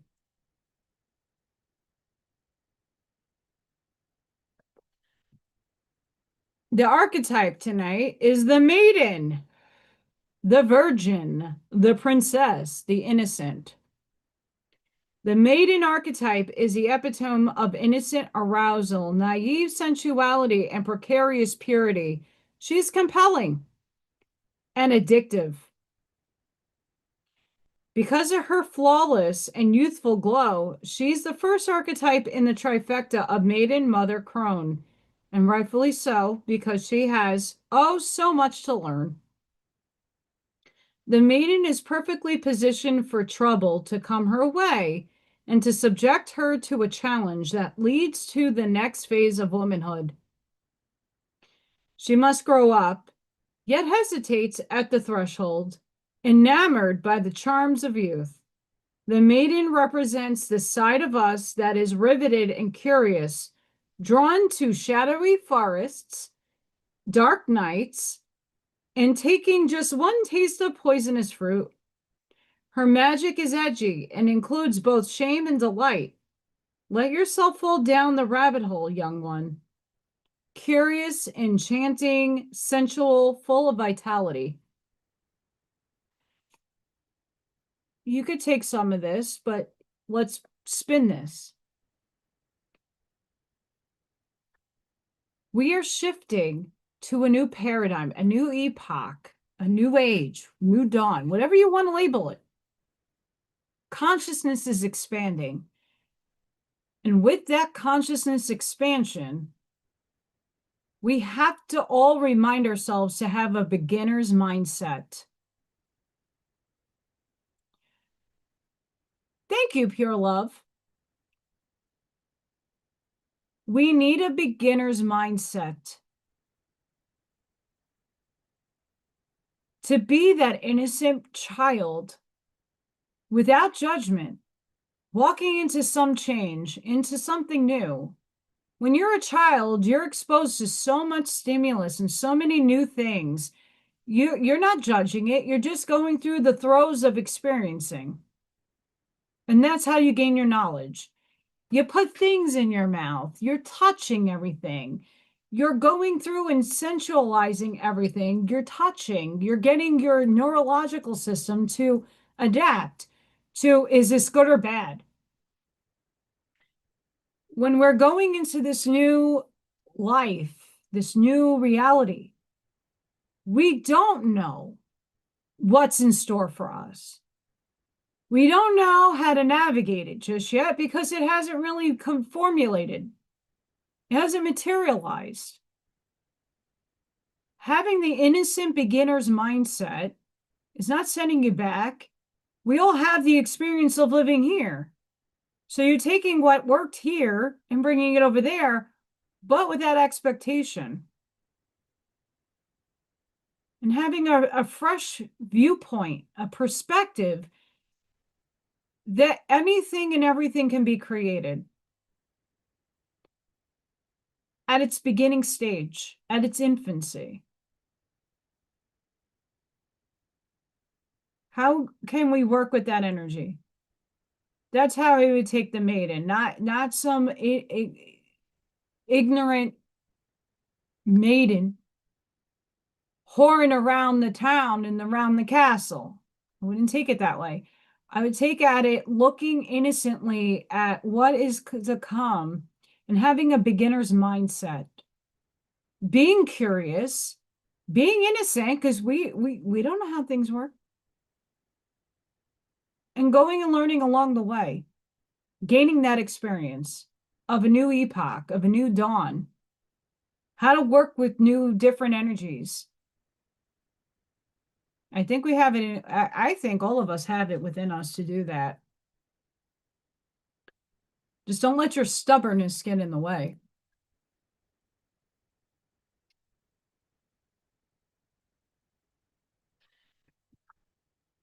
The animal. If it was animal, the Muppet, I'd be happier. The beast, the wild one, the she-wolf. We are mammals. The hair on our chest and between our legs reminds us so. We try hard to deny our unrefined animalistic nature. Yet through this archetype, we tap into the power and direction activating. The animal within means reawakening our relationship to nature in the most broad and embodied sense. Drinking from waterfalls, roaring at the moon, opening eyes underwater, eating berries from the vine. The life force of our planet begs us to sit and set down the devices, the constraints, and the social constructs, and remember the warm blood that pulses through our veins. The animal longs for breath, food, procreation, and physicality. It wants soil under its feet, in the nails, and starlight on our skin. If this all sounds terribly unsophisticated to you, take note that it is said that when Buddha became enlightened, he roared like a great lion. Vital, elemental, alive, and dances. Between me and Miss Sid and many other people that have been reading tarot and oracle cards, the biggest theme has been getting your ass in nature and going quiet. That doesn't mean like blocking out the noise. It just means communing with yourself in nature. Touching the trees, smelling the flowers. If they're not poisonous, please don't. Being mindful that some of us are having, it's tick season. Baby P's baby came to eat the other day. Who did not see Baby P? Baby P's baby, I mean, it could, I'm just saying it is. It knew to come.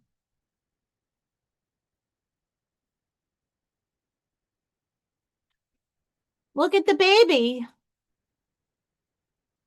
That looks like Baby P's baby. I had a possum over the winter come and eat Little Thor's cat food.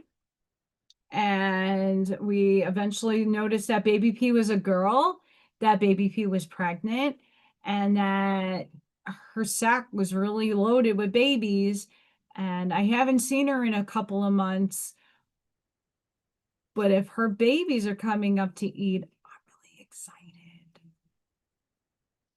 I miss Baby P.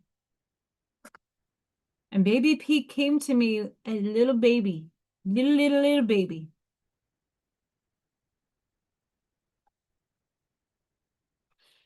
And I love possums.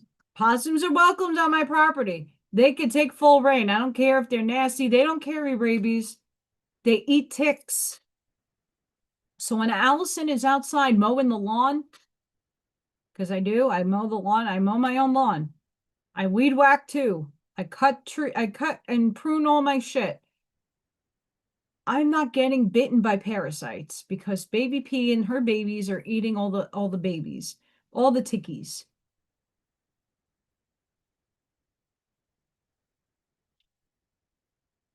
We have the ocean, the unconscious, the depths, the inconceivable. The power of the ocean is unmatched. To step into its salty waters is to step into the unknown. Yep. By its sheer volume, the ocean represents the unconscious, all that is beyond our understanding. We cannot live within the ocean. We cannot claim it, manage it, or own it. It rejects our every attempt to dominate nature. Yet, amid its overwhelming power, it calls us, inspires us, and invigorates our life on land. It dissolves the little us into the big us. When the energy of the ocean is present, there is a change stirring that is beyond any change you've known before. The ego must dissolve. The saline swells work on your very cells, your fibers, your deepest underlying beliefs. Like Aphrodite, we rise from the ocean's froth, a new being. Life is change. Let the wave crash. Deeper than deep, big dreams, discovery.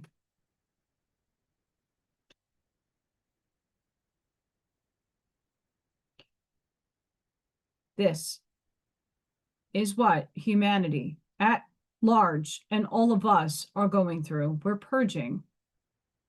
We're being shaped. We are the caterpillar that transformed into the butterfly, and now our wings are starting to open up, and we're starting to have the process of breaking out of the chrysalis.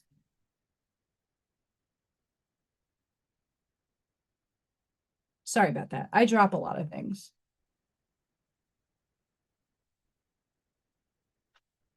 Every tear you shed. I had a cathartic release over the weekend. Cathartic. It was next level. Haven't had this in a long time. Oh, long time. I did the channel member only oracle card reading. And I read something in this book. I don't even remember what card it was, that all of a sudden the waterworks came on. I had to pause and I had to let it out.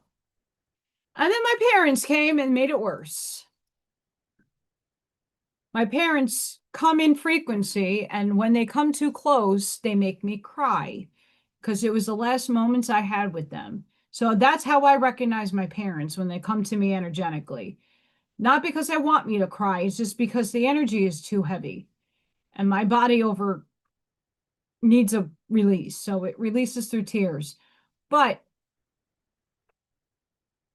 that purge needed to happen, and that release was major. And this ocean is telling you, you can't control it all.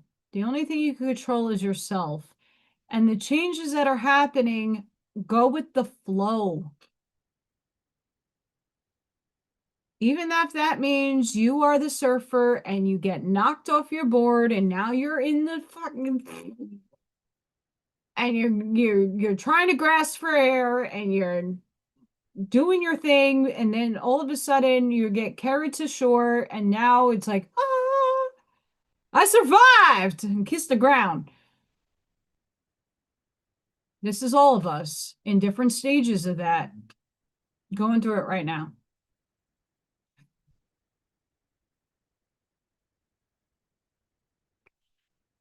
We are all going through this journey in different stages, but we're all going through it together. We need to understand, in order to get to the new paradigm and make those changes, you have to be coming out of it from a beginner's mindset. You have to look at things from a fresh perspective in unfamiliar territory. The uncomfortability of that alone, coming with a fresh, innocent eyes, like a child, going to the park for the first time. It's like, oh, what is that? Oh, and they run and they go on the swing and they might fall, but they enjoy that whole experience. You want to be that kid again in this new world. You want to experience that amazing feeling again. Just going to the aquarium or the zoo for the first time, and that kid is non-stop staring and having the best time of their lives. Whatever it was for you as a child, your first memory of a new experience, and just being so innocent. That's the energy we need to bring. And to remember to go back into nature and understand what you are.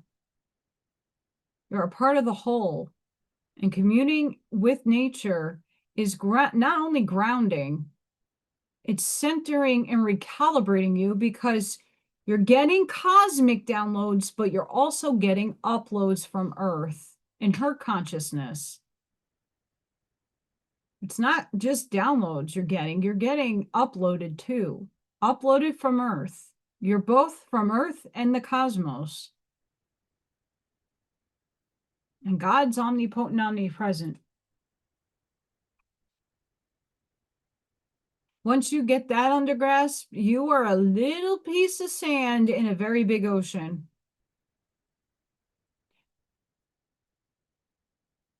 Purge. Go with the wave and go with the change. Go with the tide. Don't resist change. With that beginner's mindset, it's going to be easier to become that Throff when you allow it to happen instead of fighting it. And then you get tired, you're treading water, and there's sharks, and you're treading. I used to be a lifeguard. And I'm like, guys, you got to fucking float. Stop expending your energy trying to keep above water and just try to float and go with the flow and stop getting nervous. When you do that, you drowned. Just saying, for reals. Float. Pretend there's a magical string picking up your belly button and lean back. Just keep your nose above in your head and above water, the best of your ability. The box, Hellraiser Joey. The cage, the rules.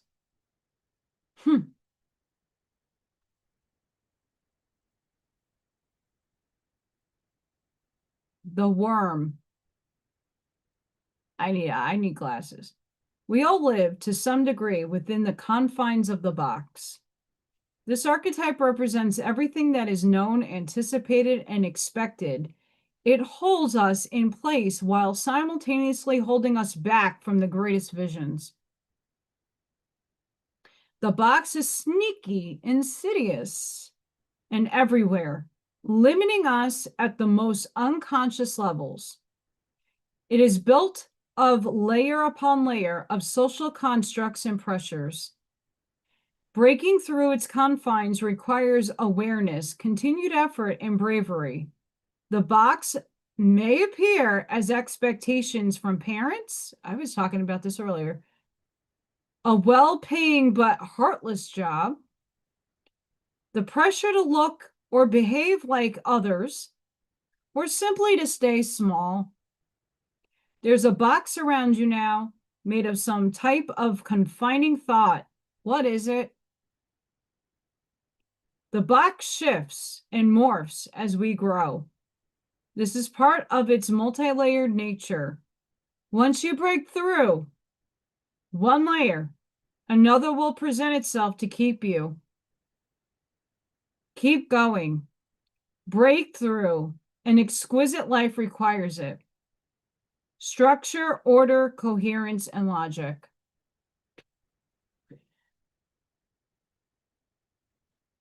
It's not about breaking the matrix or escaping it. We're not escaping it. Truman didn't even escape. He thought he did because he exited. The movie didn't end. It just continued somewhere else. We are recoding the matrix. We are creating the new structure right now to bring it into observation, to bring it and collapse it into this branching of reality you are experiencing right now. All of us observe, feel, and want change. We can't expect what that change looks like, but we are observing we all want more. We all want different. We all are putting our foot down and saying, we don't want this experience no more. It's not serving us. I'm not happy here. Well, good news. You're creating the next reality. We're co-creating it and writing the new codes together. We're bringing heaven to earth. We get to determine, we are all the architects, and we all get to determine in unison the next layer of reality that's going to shed. We already wrote. We are all going to experience it. And in reality, you're creating your own, but we co-create as well. Some guy created the paintbrush. And because of his creation, and the person that created the easel, and the person that created the canvas, and the person that created the paint, they're in my observation. I use another person's creation to make my own. And now I just created. That's manifestation instantaneously.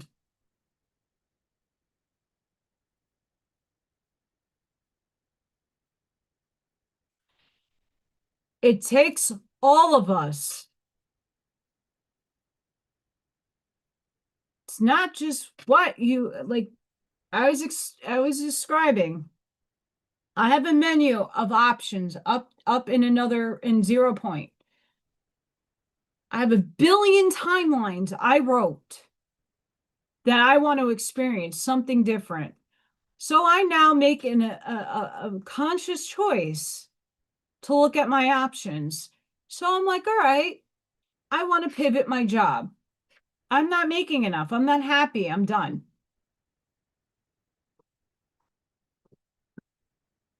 All right, so I want better for myself. Okay, check. I need a new car because this one's broken. This one doesn't work. And you can't have not a car around here. All right. I observe the reality in which my art business makes 6 figures. All right. I observe the reality in which my YouTube channel hits 100K plus subscribers and 300 plus memberships. Up. Okay, cool. Yeah. What else? I'm observing the reality in which I find my forever person, my husband, the person that's going to love me unconditionally, the one that's going to respect me and my uniqueness and work along with me and be a power couple. Okay, cool. Check. I cannot, in my ego, the little devil on this side of my shoulder can't doubt those things. I can't say, nah, what are you talking about? Can't get that.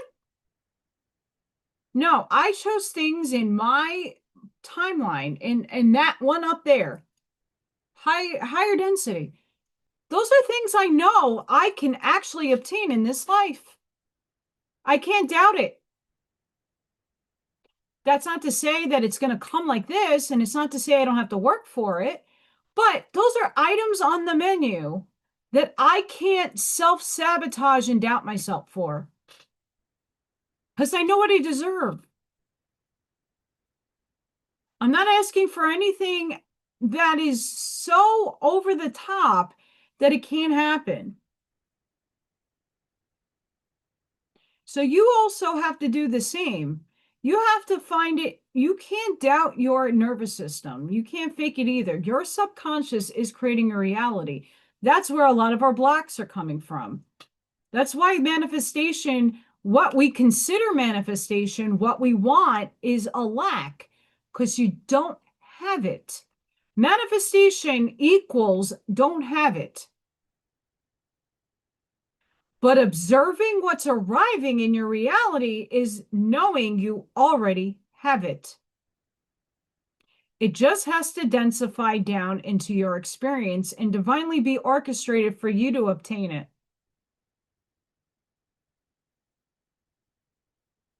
Someone had to create the patent in order for the paintbrush to be TM'd, created. Someone took thousands of different types of wood and different animal bristles and put them together, and the paintbrush was created. And then someone else took some chemicals, berries, clay, and made a paste. And that paste made color. And that person created paint. That didn't just happen in a snap. That took time and trial and error to get it right. The person that created the canvas, the person that created the easel.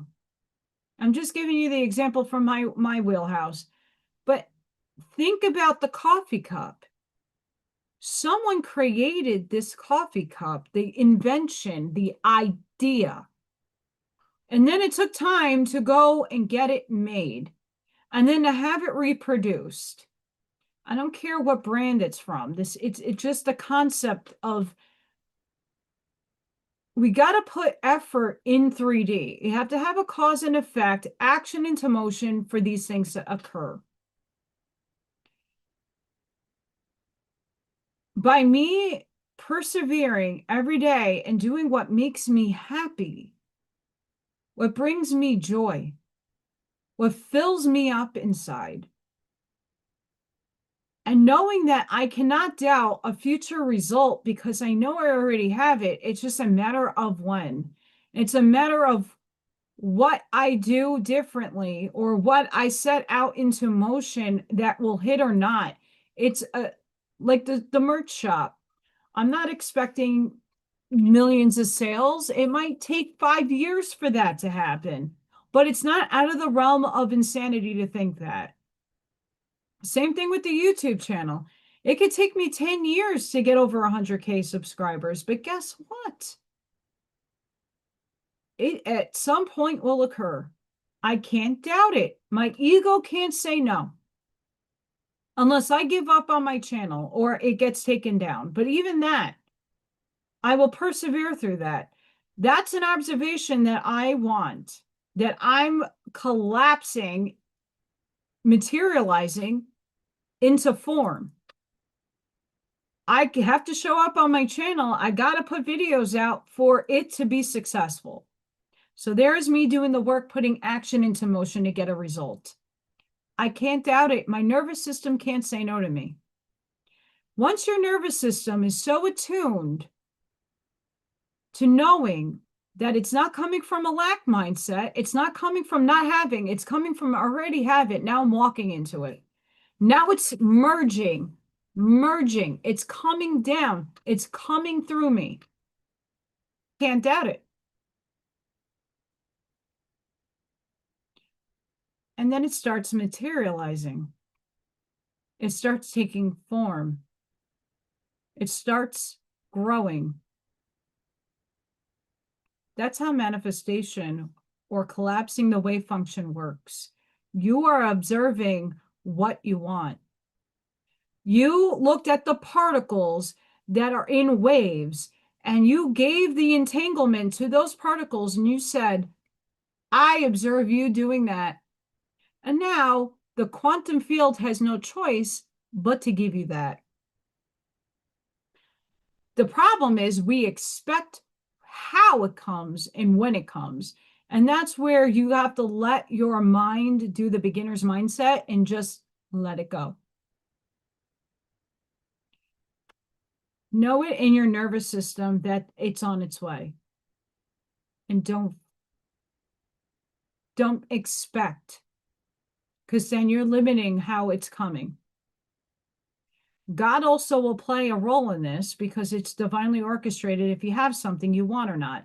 Maybe you shifted your timeline and something better is on its way. So you have a little bit of a delay, but maybe the partner that I was putting in my menu, something might have happened.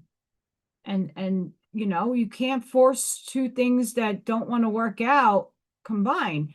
Something better might be on my table and I have to be a little bit of a patient maker over here.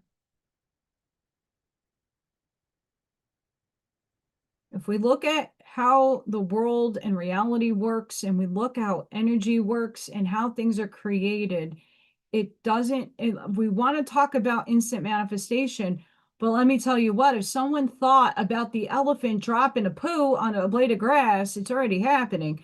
But if they say it's going to happen in your driveway, an elephant is not popping out of the sky and taking a poop on your lawn. In the realm of if you have a traveling circus, it could happen, but the likelihood is it's not doing it. This is why we're not ready yet as a society to have instantaneous gratification in the terms of collapsing in the wave function, because we're not mastering our minds enough to have the acknowledgement that not everything should be brought into reality.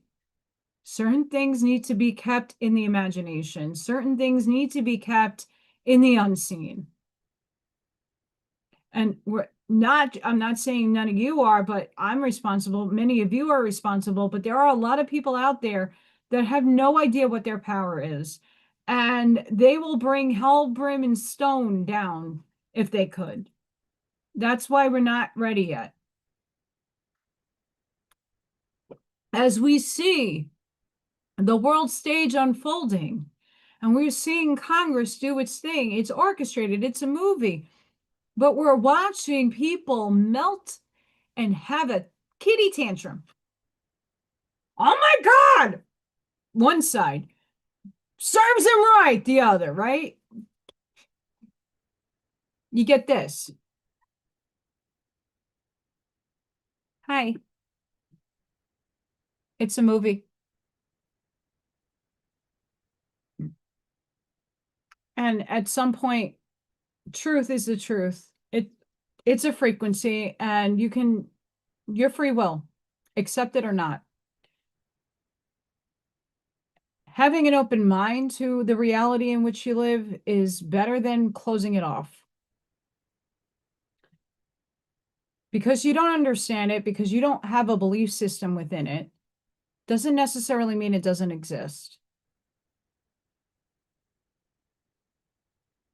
There are so many people fighting in my Facebook community because I have a lot of people that are one way or the other, and they are not seeing the bigger picture. Regardless of what you think, we all been through the gamut. The whole world was through the gamut. We lost people. People died. I lost a lot of things in my life because of it. But what it's showing you is an orchestration of people trying to like get you to wake the fuck up. To have an acknowledgement, even if you don't agree with it, to acknowledge something was off. Hero or not, however you perceive. There's more wrongdoings in this world than there is right. Or are we not aware that we can make the right happen, and when we focus on the right, that it starts collapsing in our reality? The more of us who could take that control and say, well, I don't want that experience. I don't prefer it. So now it doesn't need to be a part of your reality. You get to choose what's in your reality. You get to choose what rents space up in your head. You get to choose the thoughts that drive through your head every day. No one but you. But then where do your thoughts come from?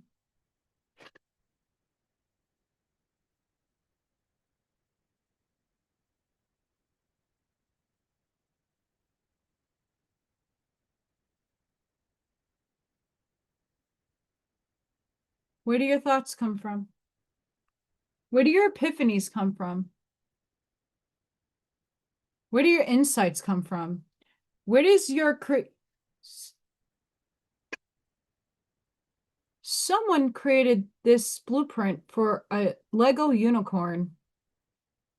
Where did that inspiration come from?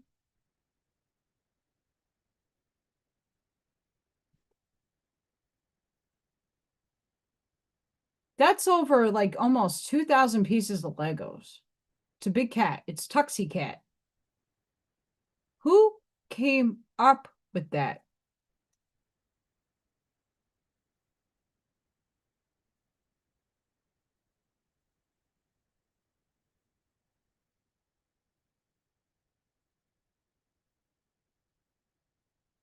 I made a gem skull. Who gave me this idea?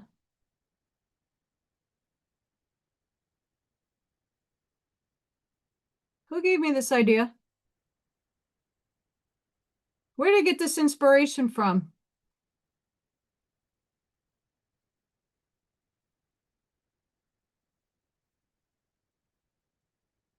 Where did I get this inspiration from?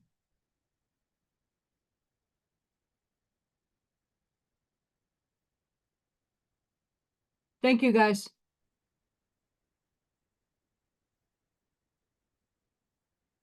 Why did I put these stones where they were? All of this is stone, by the way.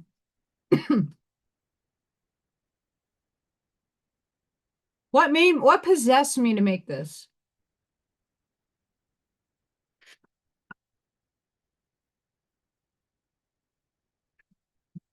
What possessed me to paint this?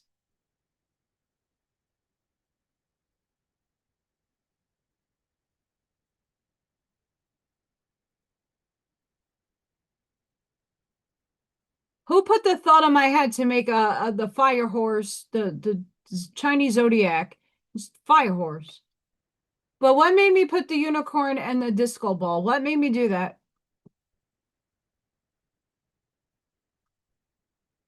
What? Who put that thought in my head?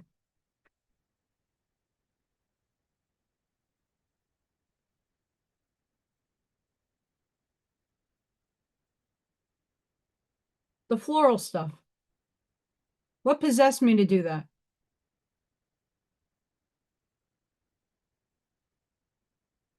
Now think about your life.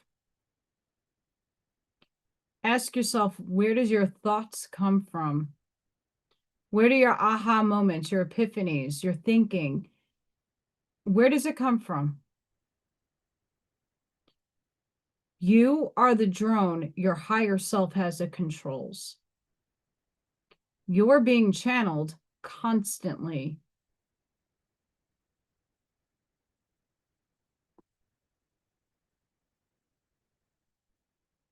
Everything, yes, is within, but you are a transmitter and a transistor. You're a receiver. You are receiving your thoughts.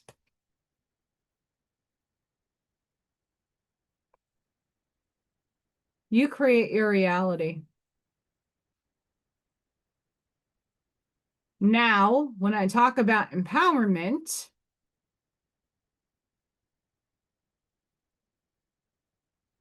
where in your life are you giving your power away for someone to be the star of your movie? Sure, there's contracts, there's a lot of complications, there's a lot of things going on that play a lot into this. I try to do it as simple, speak about it simplistically so there's understanding.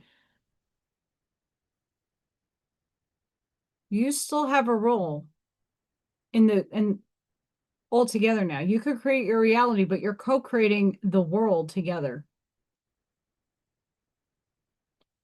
Are you empowering yourself to make it a better place? Are you giving your energy away? Are you giving your power away?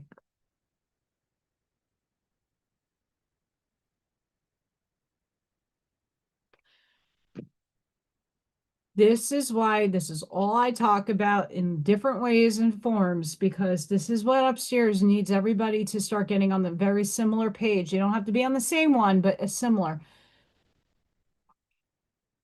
When are you going to drop, for the men, drop your balls, and women, take them? When are you going to stand up and become the badass, powerful person that you are? And not in a overcompensating, I'm going to have power over anybody. It's not about having power over anything. The power is divine. When are you going to start working with your divinity? The archangels, the angels, they all have to, they all do righteous work. They all have a mission in a service to fulfill. They have to line up and do what we do. They have a job. They got to fulfill it. We have a job. We have to fulfill it.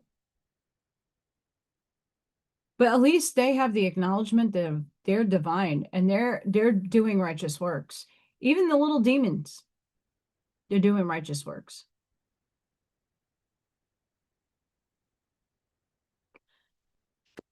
They're helping you navigate this experience.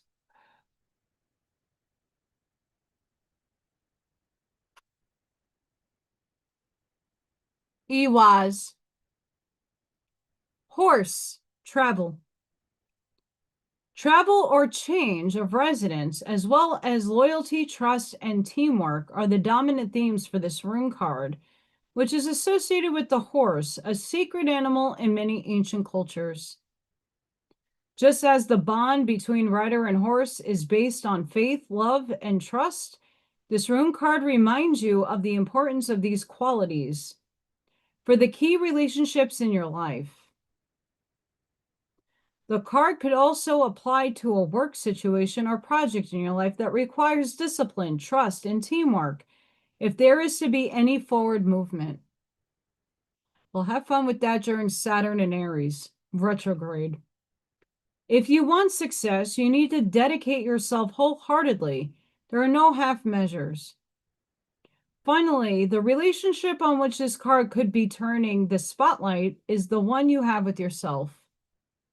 Do you trust yourself? Do you have the absolute faith in yourself?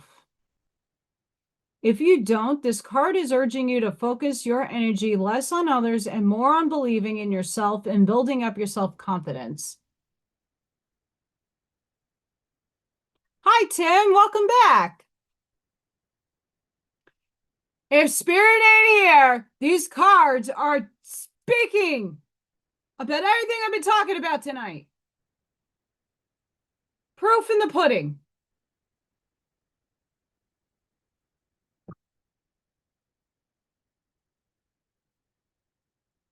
Thor dropped his hammer on the way.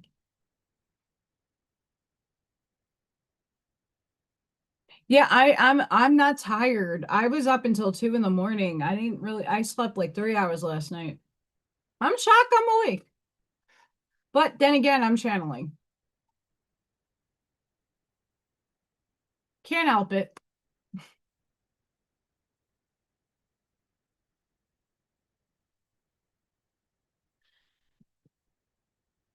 For those of you in the background, I am a clear cognizant channel. Clear cog. That drops cards everywhere.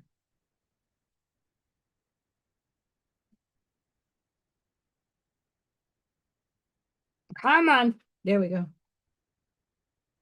The card that fell on the ground is 1717. You have the power to manifest your desires. You are entering a time in life that will change your course for the better. Woo! Trust in your path and in what you are creating.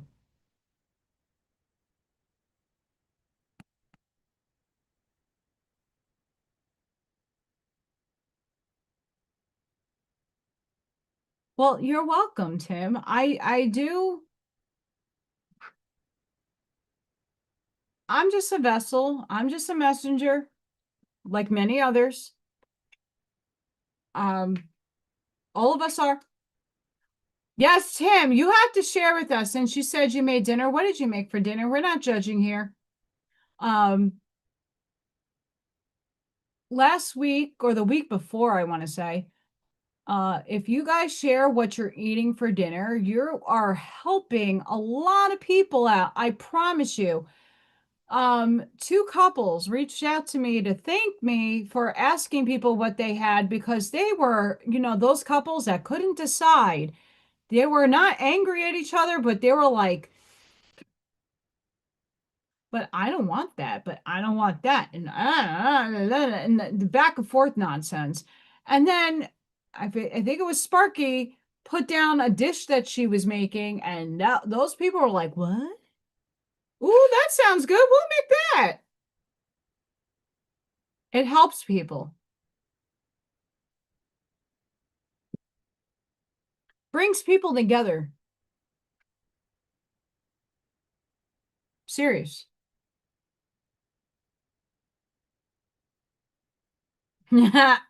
Yes. Oh, that sounds delicious.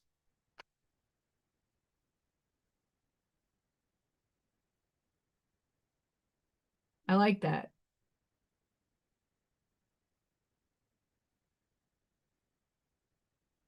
Yeah, I had penne, not penne, but pasta.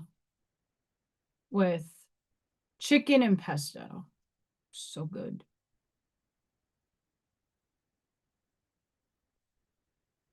I heated it up because I haven't really been in the mood for chicken. I've been eating more beef.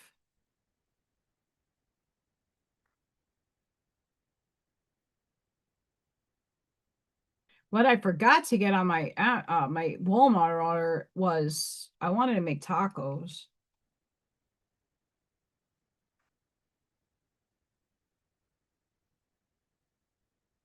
You'll see why I made that little jolt.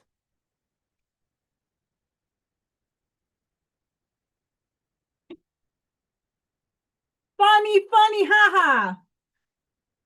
Spirit, you're funny. We're putting you last. Card 212. Grounding oneself, ensuring steadfastness, nurturing peaceful bonds and mutual endeavors. Relax and enjoy where you are because things are about to change in your life and fast.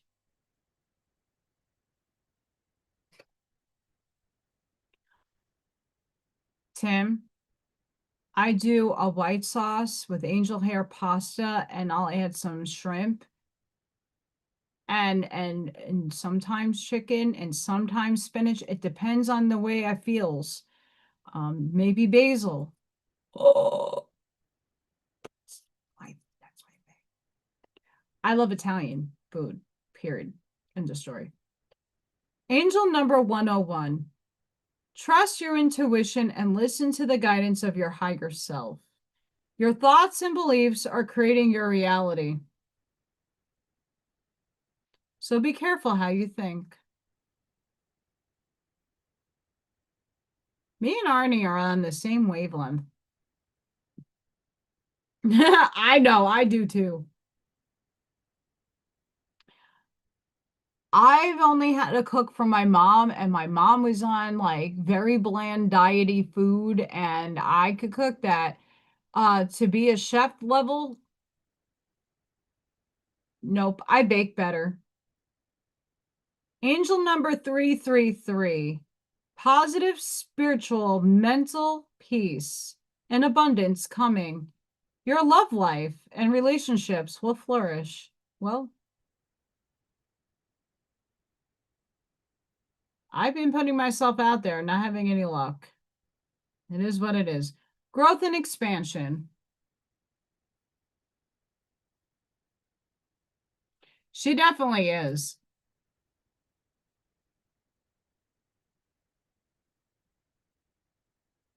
I didn't necessarily learn how to cook from my mom. She showed me basic stuff, but like I just watched like the food channels back in the day, like Yang Can Cook. Remember that guy?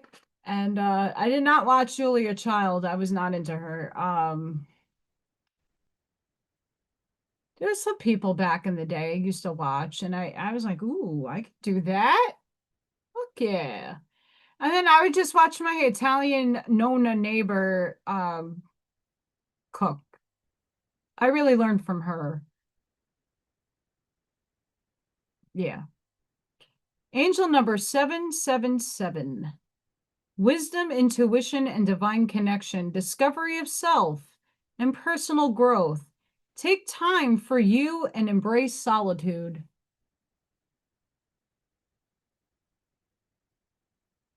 Yeah, I make my own hamburgers. Hamburgers, as the kids will say.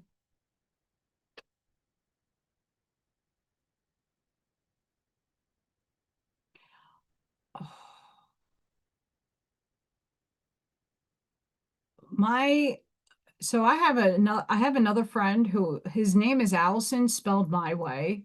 Odd, I know. She used to be a pastry and dessert chef for Disney. I'm like, girl, make me fun. Cannoli all day.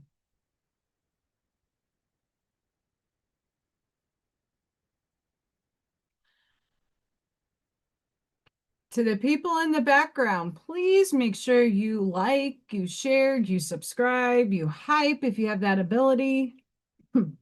I thank you. I go live on Tuesdays where we craft. Wednesdays, I do oracle card readings, pick decks, and then you get a reading. So if you're interested in getting an oracle card, one pulled for you, and then I pull little mini ones with an angel number. If you just needed some direction and advice, Wednesdays I go live. When I go back to work, I will still keep that, but it's going to be pushed back later in the day. So I usually do it like 3, 4 o'clock. This will happen probably 5, 6 Central Time, by the way. I love cheesecake.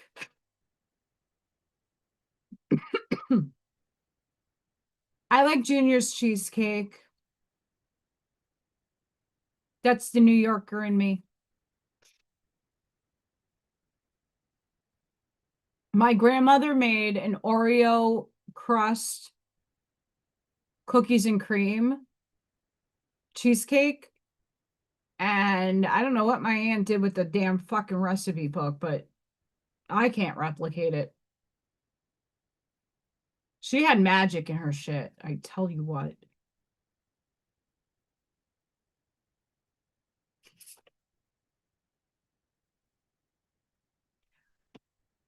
I got this for the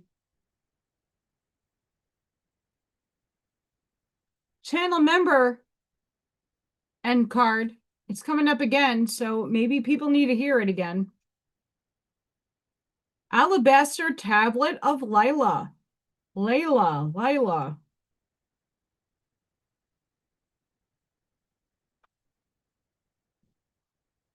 Hi, Lady Loki. How are you? I can't say I'm a lady of Freya because my cat would be a little pissed off.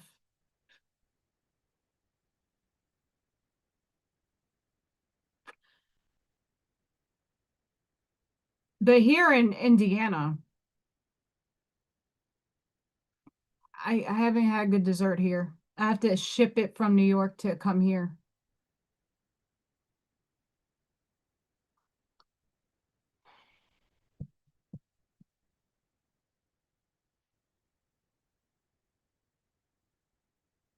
Tim. It's like Buckshot talking about his carrot cake. I'm like, I need some. Not that I can afford to gain any weight. Hi, Joshua. What's up?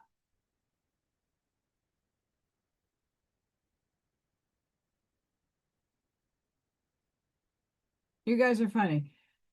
Alabaster Tablet of Lila. Thank you guys for the little gifts. I love him. You are remembering at a soul level. You are tapping into greater awareness and an understanding of your highest life purpose shall become even clearer to you. This may invoke unsettling change within you. You are protected and guided at all times, especially when you feel uncertain about your course. You are truly loved. There is a great value in masculine tendencies towards exploration, adventure, progress, and development. However, the feminine tendencies toward compassion, acceptance, kindness, and mercy are a balancing necessity. Blessings, guys. However, the feminine needs the balance. It's not overtaking. Like we're going in the age of Aquarius. We're here already. The feminine needs to balance the masculine, not overcome it, overtake it. For humanity to survive, these dual wisdoms need to find balance and integrate into nature and expression in every human heart. The appearance of Lila in a reading suggests the feminine must lead at this time. Allow the way to be shown rather than directing a path based on your current perspective. Lila is a guardian angel watching over all transitions, including the transition of the soul into embryo during conception and the guiding of the soul out of the body into the realms of light when a physical life draws to a close. Alabaster was lauded by the ancient Egyptians as a guardian stone, which leads the vessel toward the light during times of transition. This card indicates that you are navigating a significant transition. It may be that your outer life is going through change, or it may be the inner changes are happening within your soul, or both. You may not know how to traverse the shifting inner and outer landscapes, but the oracle advises you that this great angel is guiding you faithfully and effortlessly.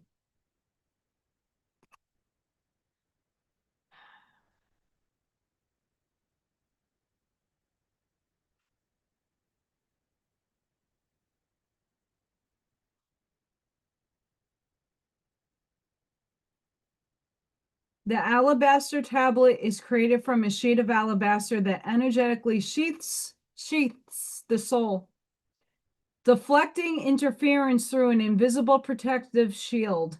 This oracle encourages you to perform a spiritual cleansing that feels right for you, sealing your work with the protective shield of white light. You can accomplish this by calling upon the alabaster tablet of lilac, combining the sacred earth medicine and alabaster and celestial angelic protection of Lila using the healing process.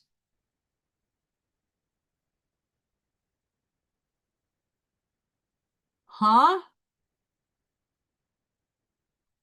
In what way? Blessings, Bryce.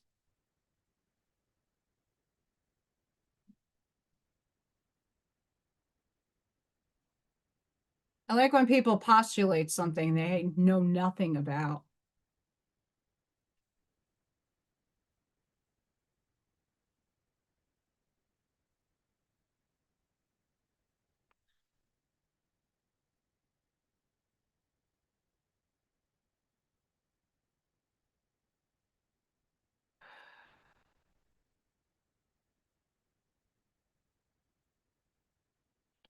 Well, I would say I live in the county, in the town right underneath Gary, Indiana, and the majority of the children that I service are not of this white skin. They are beautiful essences and souls of this planet. How? I see color, but I look at souls. And I embrace all of them. Hi, Ivy. I'm sending you so much love. We did a little prayer for you, Lovey.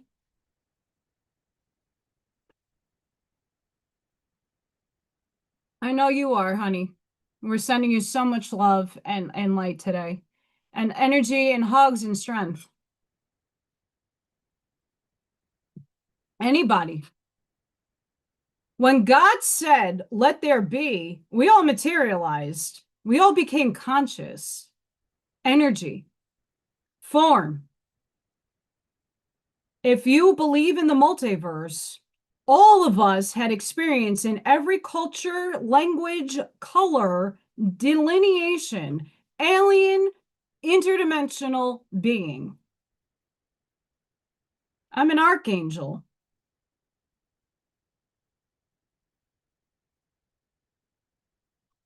I stand in my authority as a being of God.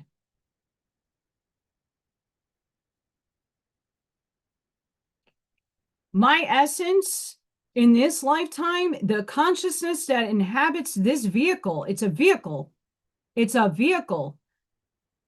was once a giant named Freya that was in Asgard, was a Native American on this earth that we are speaking of America. My haplo-papilo group genetically is from Southwest Africa.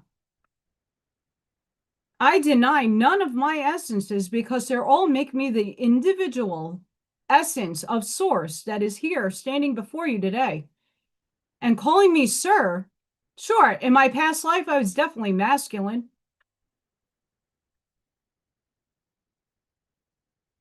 Every essence in this delineation, in this consciousness, holds a beautiful essence of source, uniquely signatured in frequency and vibration to them.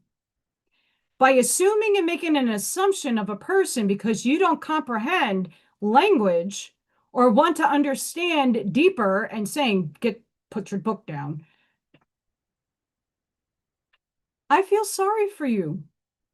And I hope that you understand and awaken within your soul what you are. You're a divine spark, a source. The Christ within you is arising. Christ is, that concept is coming through all of us. Doesn't matter what race, creed, language you speak. You're a soul in a vehicle. Own it, embody it, walk it. Are you doing righteous works? Are you walking a beautiful path? Are you loving on thy neighbor? Or are you sitting in judgment of others? And probably preaches Jesus' name all day long. But yet you judge. Yet you're all sisters and brothers of one source.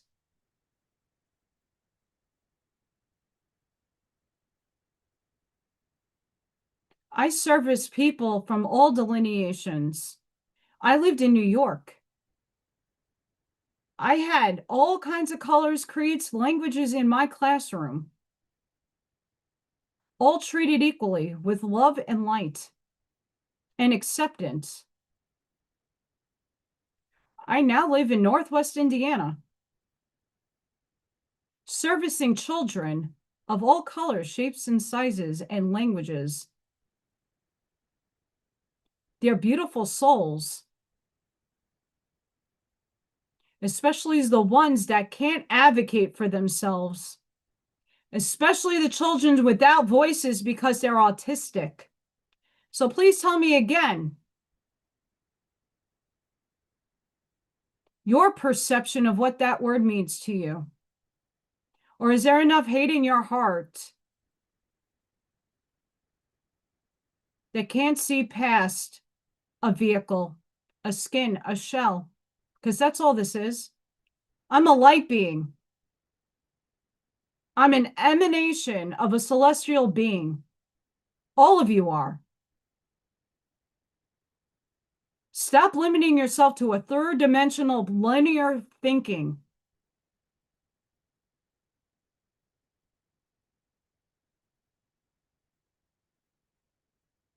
Stop thinking and a judgment and start thinking out of love and compassion and grace.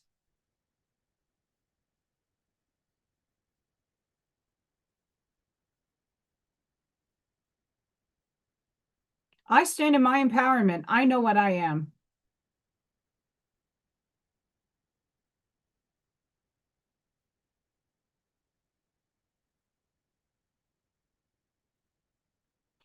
I got trolls in my chat.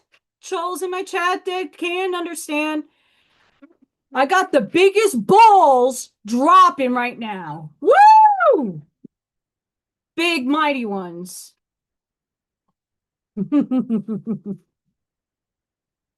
Tough love is a pain in the ass. It's a see you next Tuesday. That's the demons coming out. I'm both. My legion is authorized by God. God is also evil too. It's polarity. It's duality. Look into quantum mechanics.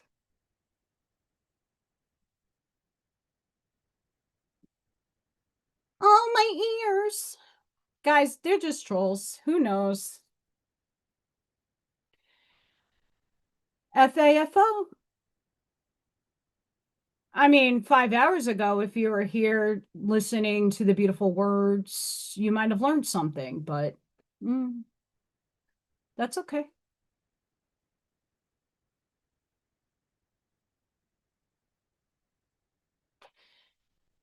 Till Valhalla. Odin is strong within me. So is Yeshua. So is Hillel.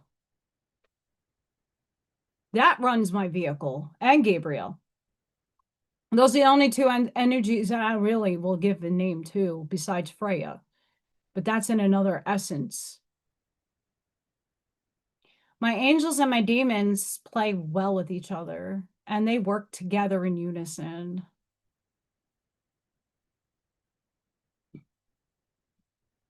Yeah, look, and the universal laws are changing in 4D. They're changing. 4D is the awareness of beyond knowing thyself. So 3D is knowing thyself and looking in the mirror and self-identifying. 4D is understanding you are more than this body. You are a multiplicity of immense infinitude of experiences that God is having through this entire dynamic of realms, the multiverse. You get to choose your reality, and you get to choose. Your free will choice is to live and learn.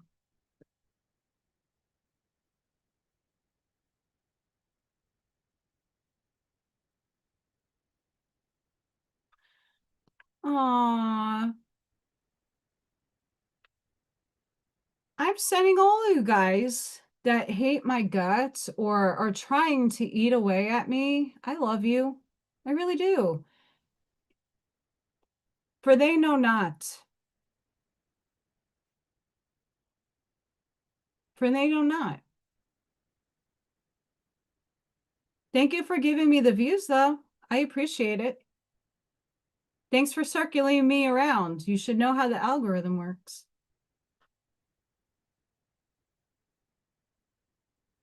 Yeah, I wish I can have a dick. Trust me. It would be great, attached. But I don't. Oops. The See You Next Tuesday can play around too. There are people who get paid to troll people's lives. Trust me, back in the day, I could have taken that job too. It's a waste of energy. But to call me out that way, Ivy, girlfriend, after what you've been through today and last night, you do you, honey. You get what you need.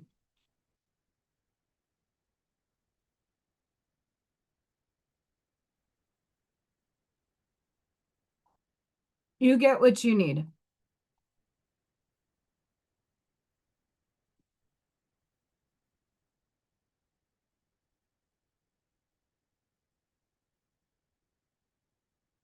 Oh yeah, these are just sad people. They really are. They're sad.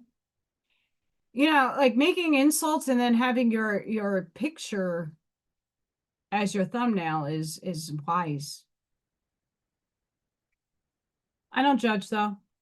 People are where they're at in their frequencies, and we can only just send prayers to them and hope that one day they wake up and see reality for what it is. And like I said, we're shifting our dichotomy.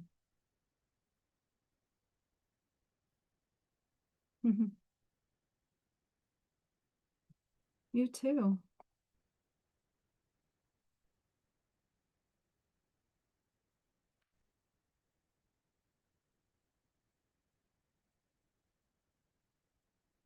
Trolls are around.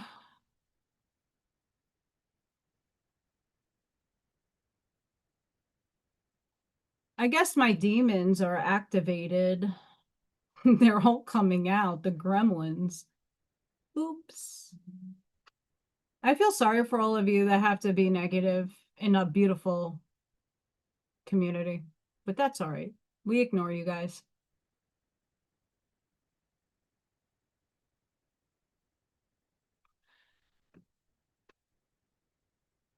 Ivy, how much sleep did you get, girl?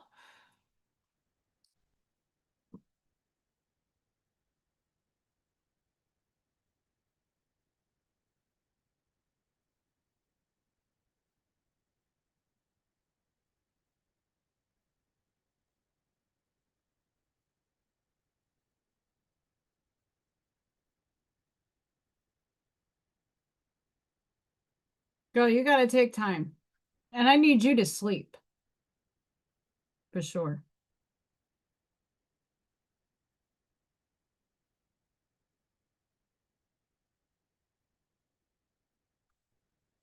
Hmm.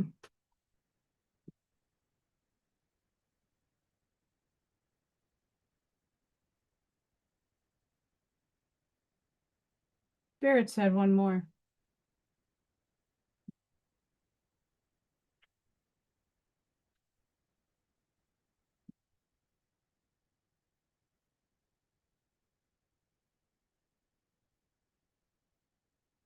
Or cards fall.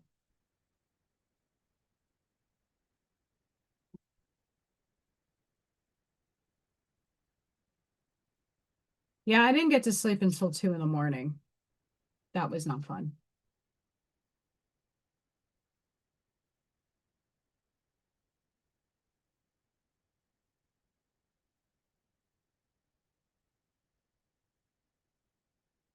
But those of you who are amazing souls that are here, don't forget to like, share, subscribe. I do oracle card readings on Wednesdays. I pick 4 decks. You get 1 card for free and a cute little message from Spirit that I channel.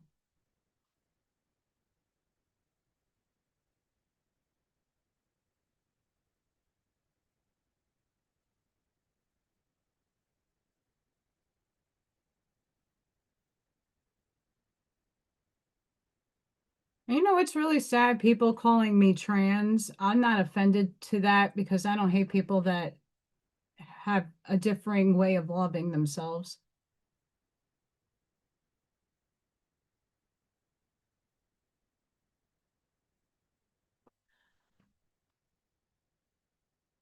Am I a witch? I'm all that is. I'm a part of all that is. I could be anything. Am I a witch? If I was, you know what? I would not be making comments like half of the chat would be. I would be a little fucking afraid. But that's okay. The legion that is underneath, you know, with me, working with me, they can just, you know, make your life a living hell. Karma's a bitch. And she works very nicely with me. We're companions. What you put out, you get back.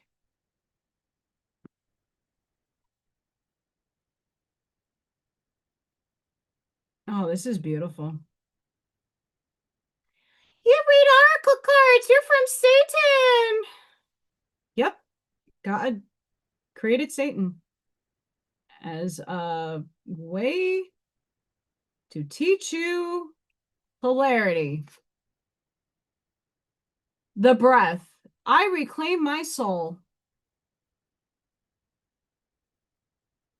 In the Gospel of Philip, reminds us that the breath animates the flesh.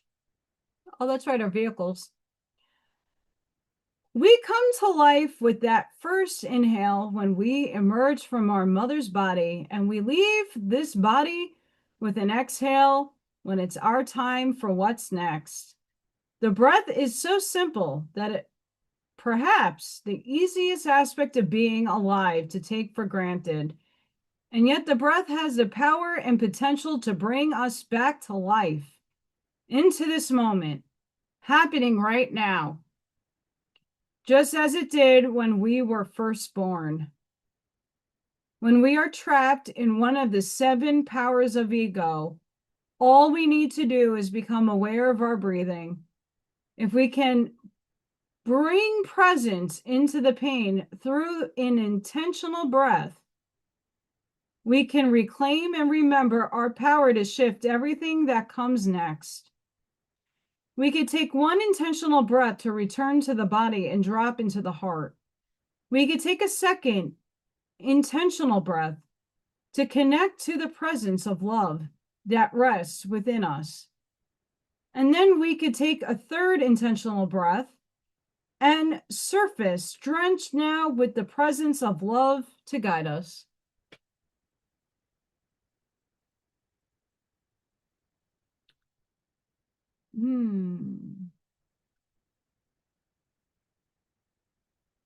Just before reacting, just before repeating a pattern of hurting, and of being hurt, stop. Take 3 breaths, return to the heart, reclaim your soul, high spirit. Everything is dropping today.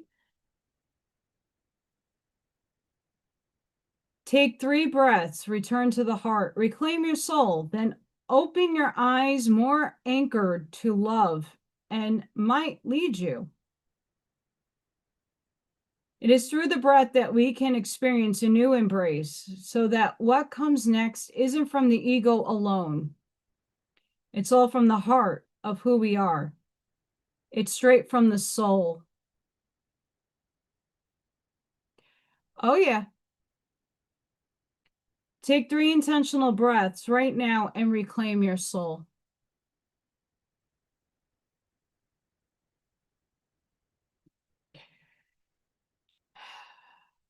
If this was Yee life, I would have a mounted 50 cal behind me.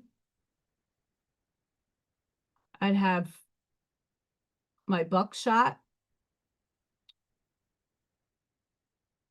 my 30-06.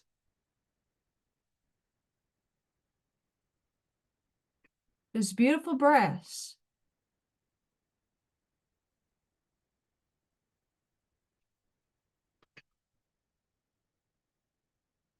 FAFO.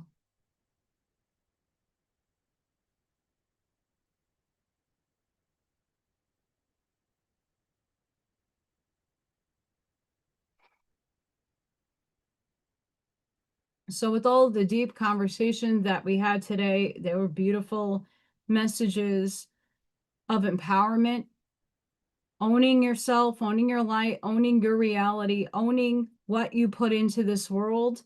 And we had some examples of people that just can't see beyond their own facade. That's okay. For they know not. And they were going to have to troll themselves out into judgment when they transcend the day that they do, and have to reconcile with themselves for the wrongs that they have done. I am not the judge, jury, and executioner in this life, but my Legion does that work for me.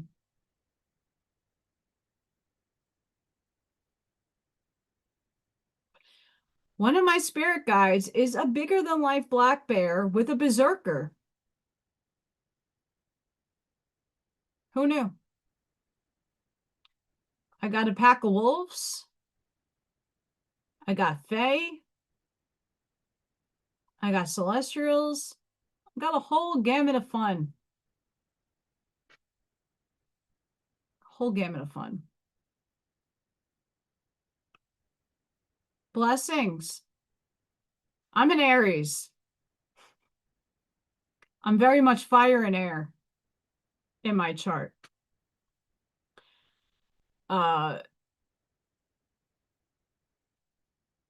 The energies that we've been going through right now, it's all a test. We're being initiated. We're moving on up into a new dichotomy. And it's time to empower yourself, to know thyself in all its form that you can conceive. Again, everybody's at different levels. It's not a competition. We're not fighting each other. It's not a competition. We're all doing this together. And no one's being left behind. Make right with yourself, because the split is really happening. And there will be infiltrators. There will be people that try to, I love you anyway. You can call me trans. I was a guy in the last life. Whatever. I'm a masculine, feminine. Whatever. I know what's hanging or not hanging between my legs. I know what's up here. I know what my vehicle is. I'm self-aware.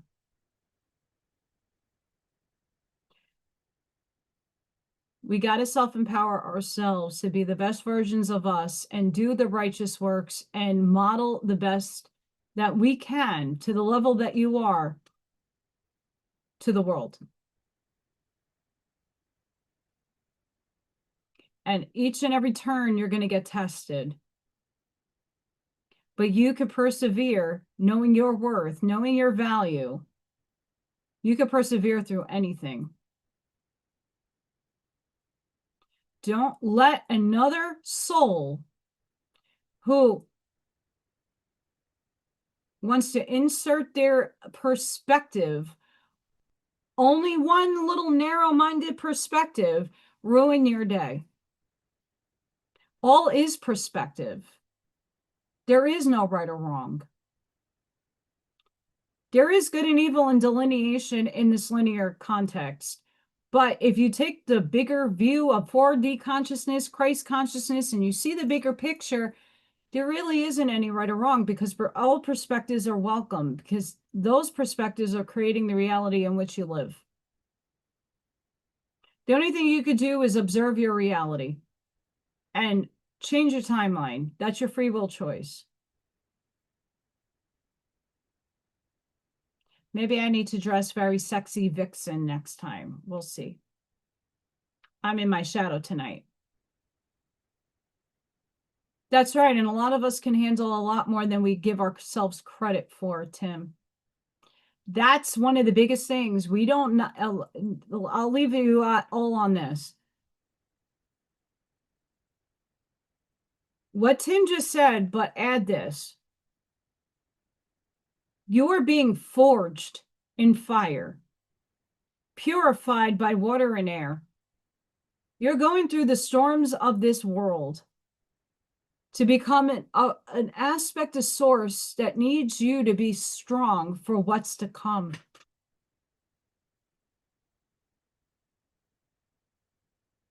Empower yourself to know that.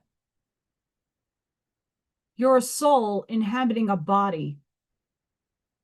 You're infinite. You're divine. Own it, embody it, embrace it, and understand the complexities of it. Understand the responsibility that you have. You came here to make a difference in this world. Whatever context you want to come in on and whatever you want to spew out is up to you. That's your free will choice. But are you going to stay behind, or are you going to come with everybody? That's a choice you have to make. I can't make that one for you. Sixth density, many people that are spewing nonsense, all they're going to do is go back to source fractaled and without their consciousness to be reforged again. All those lessons, all those lifetimes, gone, done. It's up to you.